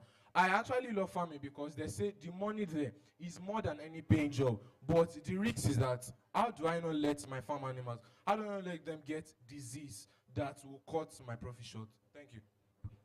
Good day, everyone. My name is Onko Favor. I'm a student of Ajik at Elaja School. My question goes to Ms. Koinsola. You said during your story, you once said after your past truth was revealed, that you lost interest in career path. So my question goes like this: And you said that you attended all these kind of events. So my question goes like that: how do you get interested in it when you have lost your interest in career paths? Was it after they revealed your truth or before they revealed your truth? So if the answer was after they revealed your truth, so how does it flick the interest that make you attend all these events more than it? Very good question. Good day, everyone. My name is Wuju Angel. My question is to Ms. Balikes, the agricultural woman. So my question is, if you were to be a United Nations Climate Action President, what exactly will you do exceptionally to improve the climate? Thank you. Very good question. Good day, everyone. I'm Eze Emmanuel from my house. And my question goes to all the panelists. So I want to ask that when growing up, pursuing your career, what's the one challenge that you faced and how did you overcome them? And also to our friend, Mr. Adeoye, my question is based on online security. Every time, every year, there's this trend that online scammers, they used to bring up. They will say that maybe the owner of Facebook is giving 10 gigabytes free data to MTN Glow Wizard. Now, they're not using the Spell and Jarvis wedding in collaboration with Davido and Cubana Chief Priest. They are giving free data to everyone. And once you click on the link, and once you click on the link, they will have access to your personal information. So my question is there a site or a place that you can go to report all these scammers? Okay. And also, police, when you are in trouble, you go to police for help. But sometimes when I pass police station, I used to see police as gatesman and police also as security fence. Why? Okay. Okay, my name is Badeke so I'm from Major Company Senior High School. And my question is to the police officer. My question is that why the most of the armed force, like we citizens, we fear them. For example, if you see a soldier now, you'll be like, we'll be shaking. Is it because of the trainings that they went through, or what caused it?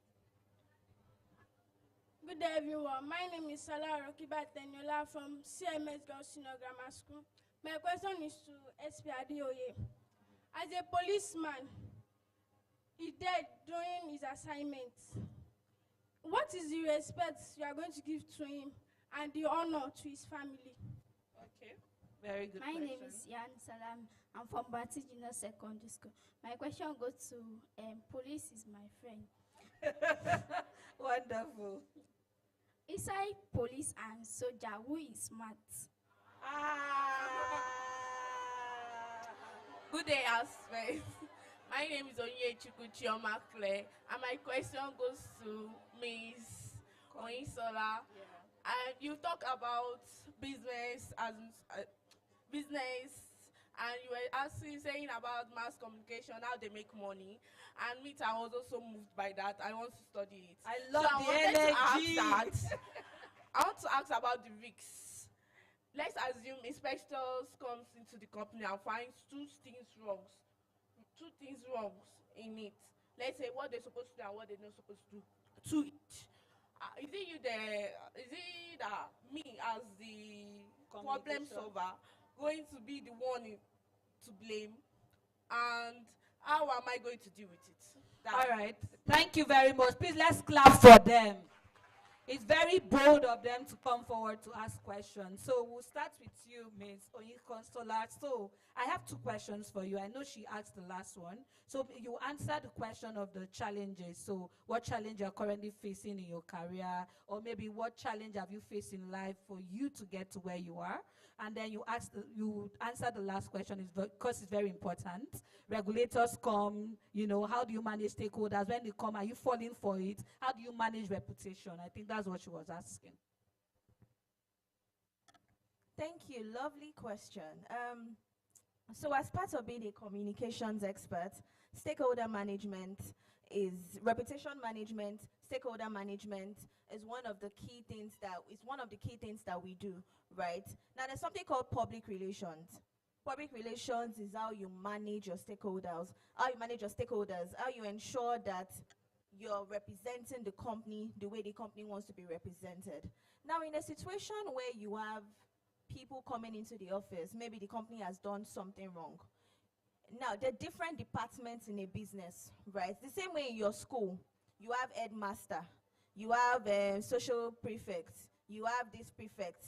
Think about it that way. There are different people handling different things. So if in school, for example, maybe during a party, think about, let me use an example. You have a party. During your party, one girl fell down and she injured herself. So if you have a party in your school, a girl fell down and she injured herself, who are the different people that are going to manage that situation? The what? House prefects number one. Who else? Your class teacher, health prefects. Health prefects will take her to the health bay. Who else? So like that. Same thing in a company. If something happens, there are different people in charge of different things. You have your legal team, the lawyers who will be in charge of ensuring that they check the case. Why is police in our office? What have we done wrong? You have the owners of the business, who in this case can be like your class teacher. That will be the ones checking, have you enforced this, have you enforced that? Now, as a comms person, your work is to manage that situation. Now, what do I mean manage that situation? Number one, you need to ensure, if you can, ensure that it doesn't get to press. Press means the news media. If you can, you need to ensure that you keep that information confidential. The entire organization should not know about it, because if everybody knows that regulators have come to your organization, it can be a bad reputation, right? And if that does not work and it gets to press, then you need to manage the narrative. Now that's when you're going to be having conversations with the different stakeholders. Now in that work, you even do some investigation, because you need to investigate what happened, what did you do wrong, who did this, who did that. Now when you investigate, so it's like you're even the police self as part of fixing the problem. In that situation, you're the police, because you're asking questions. Because if you're going to go back to everybody and tell this is what happened, you need to understand the situation properly, and you need to draft something that would represent the company properly. So where you come in really as a comms person is public relations. Manage the situation and make sure that in all that you do, your organization stays good. Your work is to make sure that your organization looks good. That's the summary. Thank you. Okay, so the second question about challenges. You face different challenges at different points in time, right? So, at some point in time, my greatest challenge was I had finished school and I didn't know what I wanted. Now, I knew I wanted to study mass comm, but when you finish studying mass comm, there are different things. You can go into advertising, you can go into marketing, you can go into communications, you can go into PR. I struggled because I didn't know which one I could do best. What I did to solve that problem was I went round.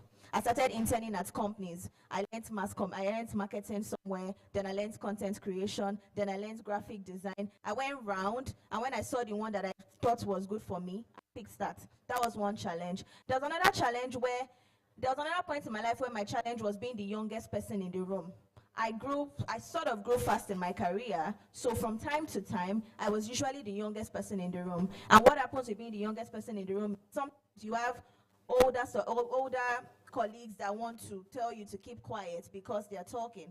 And what I did was I had to stand my ground. I know my onion, I know my job. So there's this thing called having confidence in yourself. When you know what you are doing, you cannot shut me up. And I need all of us to imbibe that thing. I know what I'm doing, you're not going to shut me up. So there was that challenge as well. And by the time people started saying that, oh, this girl is confident, you cannot shut her up, they had to accept it. Now, when I enter the room and I'm speaking, you better listen to me, because you know that I know exactly what I'm saying. So I would say in my career, that has probably been like the major challenge. And I would say, I'll just round up because of time. The easiest thing that you can do for yourself is to, number one, believe in yourself. Number two, be very confident in yourself, because that confidence, there's no challenge that you can face. That confidence that you have in yourself and in your capacity will help you solve whatever issues that you have. I'll just leave it as that. Thank you very much. Please, let's appreciate her. We are really moving with time.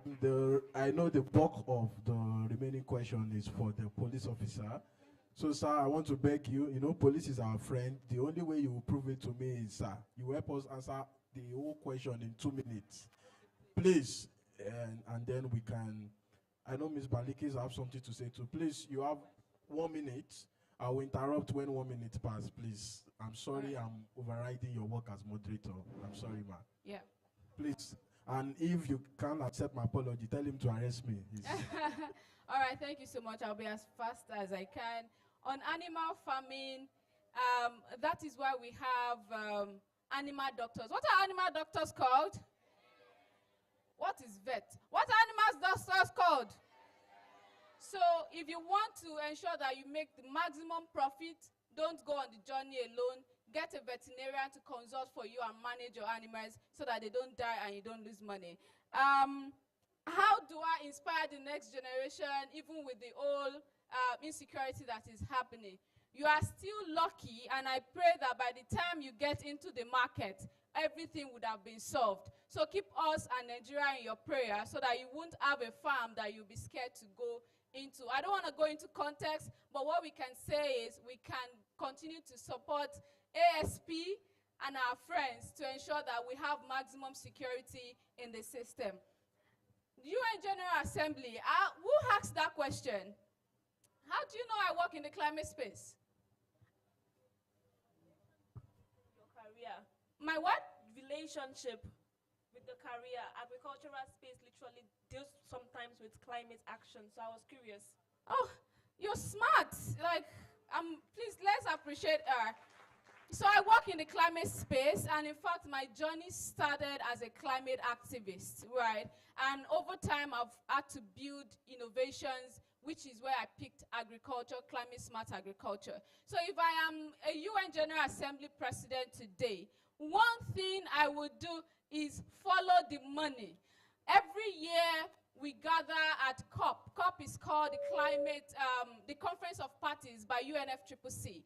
And countries and founders and philanthropists, they make so much commitment on funding climate disasters, mitigations, and adaptation. But when you come down to the country level, where these money are meant to be spent, you realize that they are not being used. So my strategy, my first point of contact is, how do we track the money from where it's coming from and ensuring that it gets to the individual that needs the money the most? Yes, so that will be my response to your question. Thank you so much. Thank you so very much. So, my last person standing. All right, so the first mistake that you will make as a media personality, or even in any career path that you choose, is if someone lies against you and you don't say anything. That's a mistake, because that person is coming after your reputation, and your reputation is part of your brand. Do you understand? You don't know who will see it. You don't know which brand will see it. And the brand will not say, because of what this person has said, I will never work with this person again. You don't want that. You don't want the wrong narrative outside. So when someone lies against you, whether you're a media person or when someone lies against you, the first thing you do is put your emotions aside and record. Take screenshots, have witnesses, do everything in your power to ensure that you have proof that this person lied against you. If it's a video, find how to record the video, screen record. Do everything you have to get that video first. Then make a video. Don't say that, I'm not going to say anything. You're lying. Are you lying? Then you not start crying in your wardrobe, in your closet rather. No, don't do that. Make sure you come out, make a video too, and debunk everything that person has said. Then give the person time. Let the person, call the person out. Withdraw this video that you made, or come out and tell people that you've lied. If the person doesn't attend to you, then I think you should take it up with the person. Make sure you involve your lawyers, right? And that way you give them proof that this is what this person has said, and this is not true. As long as it's not true, then you can now try to, rectify it from there. But never keep quiet when someone lies against you online. I think that's the first question. The second question, you asked me how I was able to get myself back. So what I did was, my grandmother at the time, so she ensured that we were always going to church. So in church, we registered, we were part of the Girls Brigade,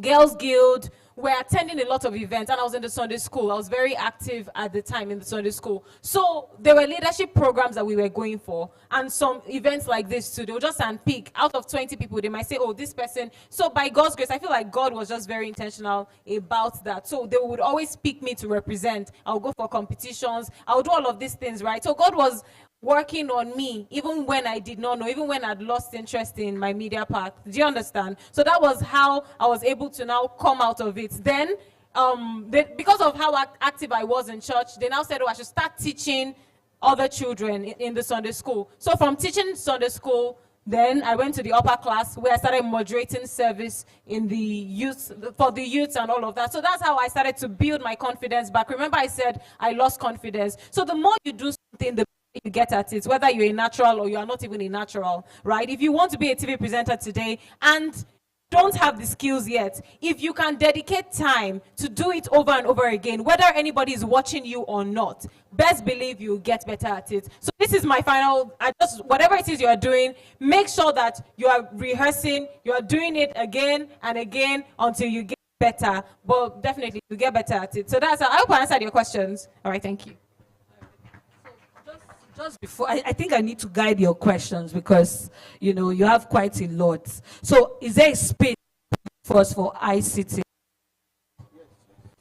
Yes, I've said it earlier that I said you can become whatsoever you want to become. We have our tracking unit. Even we need more of ICT techs who can act, who can even into all the kind of porn skills or online scams that you have said. So we need more of all these tech guys as well. But it's just that we younger generation goes where the money is, and that is why we lack that a little bit for at the police officer. So is there space? Yes or no? Yeah, there's space. There's space. All right. So what does the star represent on your? From the rank we have several ranks, but let me put my question, my answers the way she has asked it. When you see a police officer with 1 star, is referred to as an assistant superintendent of police. That is, it's just a prerequisite to wearing the 2 star. Like I am now, I am an assistant superintendent of police, a confirmed one at that. So if anybody is putting on 1 star, that means an assistant, unconfirmed assistant superintendent of police. But at the point in time he's putting on the 2 star, then he's been confirmed on that rank. That yes, this is a confirmed rank of an assistant superintendent. So by that third star, that person becomes a deputy superintendent of police. Move like that, then to the SP, from SP superintendent of police to chief superintendent of police, down to Inspector General of Police. So the rank is a little bit. So the stars represent the different ranks in the police force. Yes, all right. So please, you can read more about that online.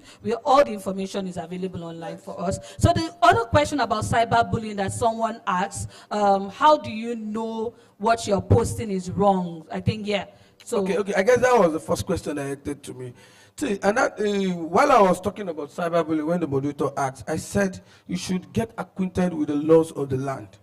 There are laws. You have smartphones that you can surf the internet whenever you want to do a particular. Thank God for ChatGPT. You can just put I want to say this. What does the law says about it? And we have several comedians. And kudos to Timi Agbadi. I'm not making an advertisement for him, but he does. What does the law says? It's a good kind of content that will help you know what does the law says about a particular thing. Now, like there are so many conceptions about the way Nigerian officers work, because there are so many things we don't know. The act and regulation that guides the Nigerian police force in doing some particular thing. I'm fair in complexion. A dark person is here with me. So we had an altercation. I was the first person that slapped the person, but the black person also slapped me back. But at the end of the day, when we got to the police station, me being fair, there is a stripe of his finger cheek, and police officers work with evidence, and most of you at that point in time, you also do injustice to that kind of situation, that most of the time you don't want to come to the police station to testify in favor of the black guy that, oh, it is the fair guy that slapped this person. So most of the time we don't know how to, but at the end of the day, when you now found out that the black guy is being held down at the police officer at Igboho, they've turned the case all around, and that is all what we hear. So most of the time we have deficit in knowledge of the laws that guides us in our land. So I will encourage you that you know the laws that guides you in the land. if you are not sure of a particular thing, you don't have evidence of it, like she said, that whatsoever anybody is saying about you that you don't like, you have the right to press charges against that person. So the person will come forward to prove. If you look at me and call me a criminal, then you should be able to prove that I am a criminal. If not, don't say words that you are not sure of. So be acquainted with the laws of the land. Like just your schools, you all have rules and regulations in your schools. There are some that are different from each other. Anyone that flouts such rules will get to be punished. So you must be acquainted with the laws of the land. All right, thank you. And then someone also asked about, spam emails or links online. Is there a platform where this can be reported? Yeah. We have several platforms that it can be reported. You can enter any of our police divisions that's closer to you, area commands online. We have presence online right now that, okay, yes, when anything happens, most of the time, gone are those days that you have to be physical in the police station, but we can take complaints online via our social media platforms. We have social officers, handlers that operate that immediately. Are they operational? Is it effective? Very, very well. It's effective. There are several situations that we have come across on the social space that we have on it. So you can report at every point in time, and particularly the unit that is saddled with such responsibility, only anything that has to do online offenses is the cyber crime unit. So it is being decentralized across all states. So all you need to do is get the right information and get the right channel and report such. Then such will be taken up from there. All right. So I know we had a couple of questions, very funny questions, but I'll just take a few. Is your life secured? Wow. It is only God that can give assurance of life, but we are trying because for me to secure you, my life equally must be secured. So abstractly, let me answer that. My life is secured. Because for me to secure you, then my life should also be secure. So we are saddled with the responsibility of safeguarding lives and properties. So in that manner, we all work together. And that is why they said security is everybody's business. It is not only.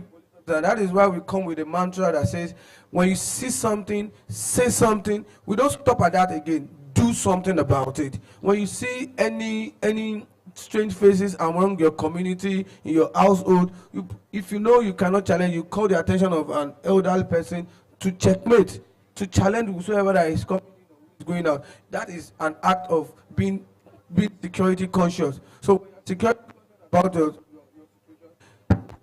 your surrounding, and acquainted with the divisional police officer at your jurisdiction. That is why we have decentralized the police down to a police post that handles immediate complaint from people. So you can get acquainted your parents. We have directed all DPOs and all SOs to place their number boldly at divisions. So immediately you are entering, you see their number, you get to have a good relationship with them. So whenever any emergencies happens, at wherever you are, in your schools, in your community, in your household, even between father and mothers, within children to children, you can easily call the police, and the police will be there. Even we have unit also that handles the affairs of females and young children as well.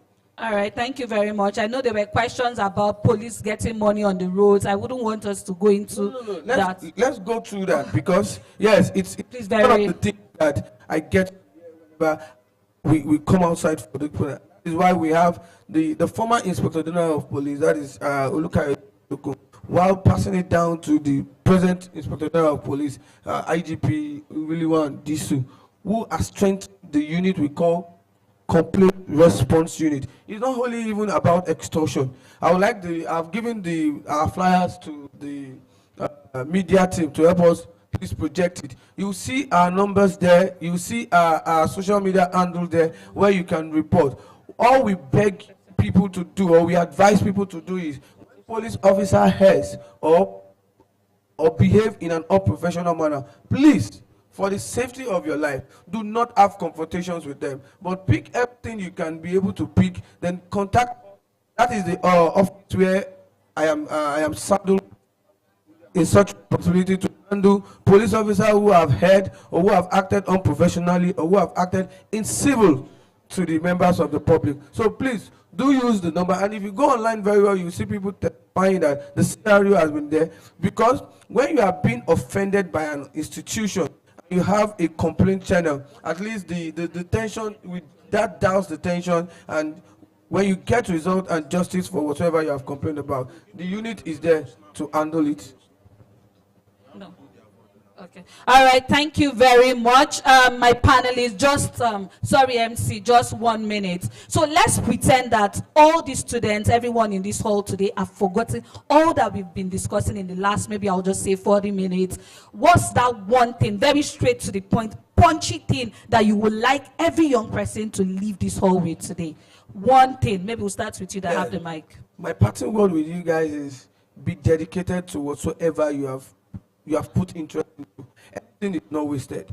However you find it, make sure that you are doing that thing and you are doing it right. Dedication. All right. All right, so I would say that be close to God, be very close to God. Hold God with everything that you have, because you need him in every phase of your life. You're going to need God, and be ready to put in the work. So pray as if you don't work at all, and work as if you don't pray at all, like you don't have any backup. It's very important. Be very hardworking. You're going to need it. All right, thank you very much. All right, sorry. Excuse my left, sorry.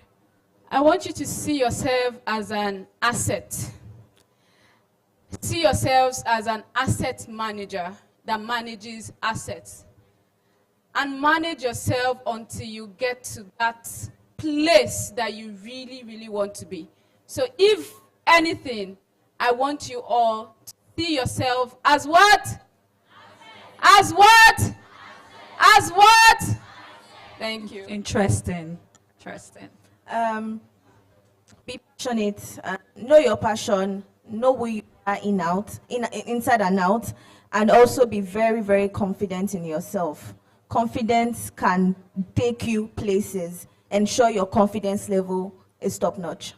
All right, thank you very much. And then my last words for you would be very open to learning, because you are an asset. This age that you have, like, this is the greatest opportunity. This is the most age for you to utilize all the opportunities, all the talent that you have. So be open to learn, read books, seek knowledge. You are so lucky to have AI. You are so lucky to have all the resources that you have. None of us here had that opportunity. So be open to learning. Read lots of books. So thank you very much, my panelists. Thank you, Teens Foundation, for having us, and thank you for this great opportunity. Thank you so much.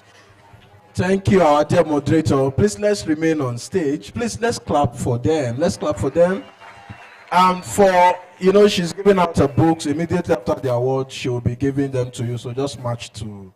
But for now, we appreciate the gift of your time, and we will be backing that up with the award presentation. Over to you, sir, our executive. Can we put our hands together for them one more time? Yeah, well, just to keep it simple, we want to say a very big thank you to each and every one of you for being here today. In all honesty, we know that you could be somewhere else. You could be on your farm, you could be in the office, you could be in your office, and then you could be dealing with those trying to, mess up the names of the Nigerian police, while Koinsola, you could be at the radio station or be somewhere else doing what you know how to do best. But you chose to be here with us, and we do not take that commitment for granted. So we're going to hand over your appreciation plaques to you. We want you to look at it as a token of our appreciation to each and every one of you, and we hope that we're able to do this, every year together, and make our young people become useful assets to themselves, to the state, to the country, and to the world as a whole. Thank you very much. This is to you, Oyinkansola Adeboye. Thank you very much.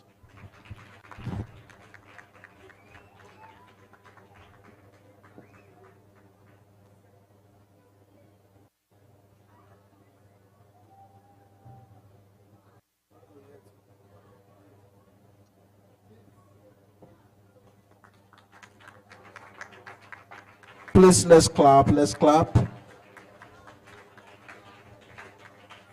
That's our global farmer.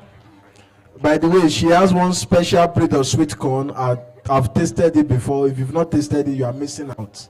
Yeah.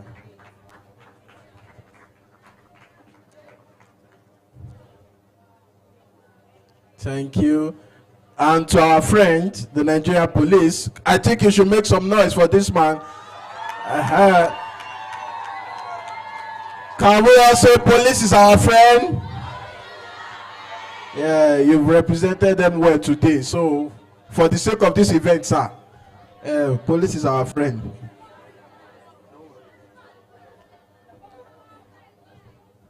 And our dear moderator,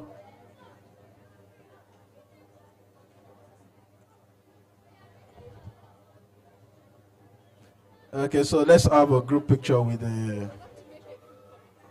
Okay. So I know that a lot of you are interested in farming. Are you? Okay, so I'm going to liaise with a group of friends in the agricultural space, and we'll be open to mentoring you guys. And personally for me, I would love to mentor at least 5 of you to plant, and by next year's edition, we're going to come here with what? Our harvest. Are you ready? Okay, thank you. I will join them. What are we planting, man?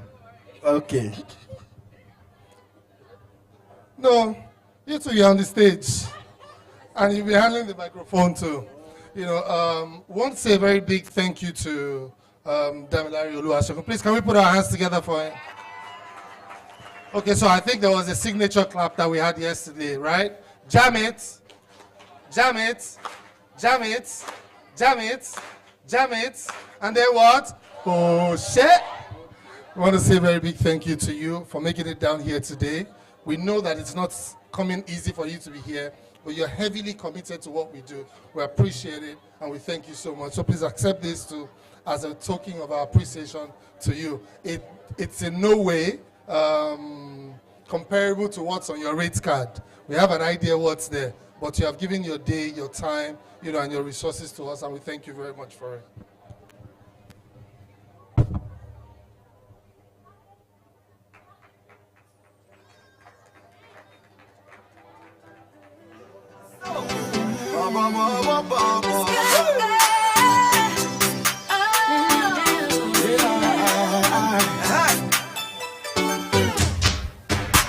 Give me your ears, I no go beg. Picking it good love and care. Kings and queens, leaders of tomorrow. Life for better if you pay attention to every girl child. Whether the health care, be the education. 'Cause I've been small girl, but I get big dreams. I am a child, the light, the dream, and the hope for tomorrow. Hope for tomorrow. And I deserve the best. Being out of pride of Nigeria. I'm a Nigerian child. I'm a Nigerian child. DJ, take it down a bit. Please, can you march to the stage so you can get your books as promised by the author, our dear Brenda Efiom Akpata. All right, so make it orderly. You could just be on a line. All right, please don't forget tomorrow is going to be another exclusive session. Tomorrow we'll be having another great faculty. Please borrow.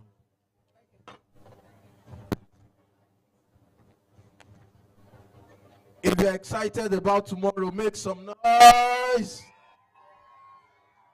I'm not convinced with noise. I say make some noise.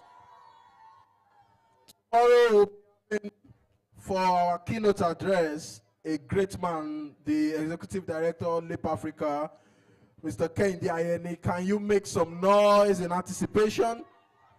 Also tomorrow we are going to bring my Oga, a veteran in this industry, Mr. Oscar Bemileke Oyinson. Please clap for Mr. Oscar, please. Also tomorrow we are going to be having performance by Vectra the Warder.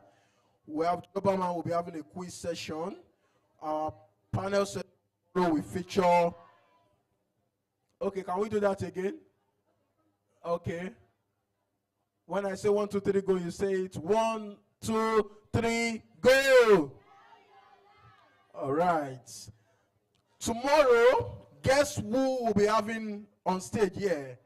Tomorrow we'll be having Taoma. Also tomorrow we're going to be having Apropos Doctor. We're going to be having Timi Agbaje tomorrow. What does the law say? Tomorrow, of course, my brother will be the compare tomorrow. MC Damola is my name. Damola Adeboye. Please, can we clap for Damola? He will be coming tomorrow. And also, we'll be having again tomorrow. Koinsola Oluka. Make some noise. And our moderator tomorrow is Feromi Owolabi. So tell your neighbor, say don't be late. Tomorrow will be great. You are say don't be late. Tomorrow will be great. And don't forget to work on your report also. I know you people have a report you work on, yes or no? So please write your report against tomorrow. If you enjoy today, can you clap for yourself? Can we be standing even as we end the session for today? I want us to clap for the convener of this event. It's not easy to put together something like this. Please, can we appreciate our Ogami Jim? Can we clap for him, please? Can we clap for all the panelists and moderators that have graced this stage? You are not clapping well. Can we clap for all the panelists and moderators? Can we clap for all our sponsors? They fed us, they gave us food. Can we appreciate them, please? Kerry Gold, Wema Bank, Kellogg's. Can we appreciate them? And most importantly, can you appreciate yourself? Clap for yourself. Say after me, say, I'm the best. I can confront anything. I will rule the world. Because I'm young, I'm an asset. Say, because I'm young, I don't let the energy. Because I'm young, face someone, look into the person's eyes. Because I'm young, I'm an asset. One more time, because I'm young, I'm an asset. For the last time, I said because I'm young, I'm an asset. Clap for yourself. See you tomorrow.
So,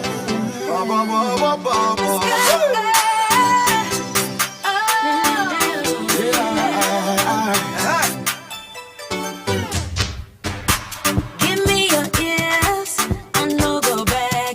Picking it good love and care. Kings and queens, leaders of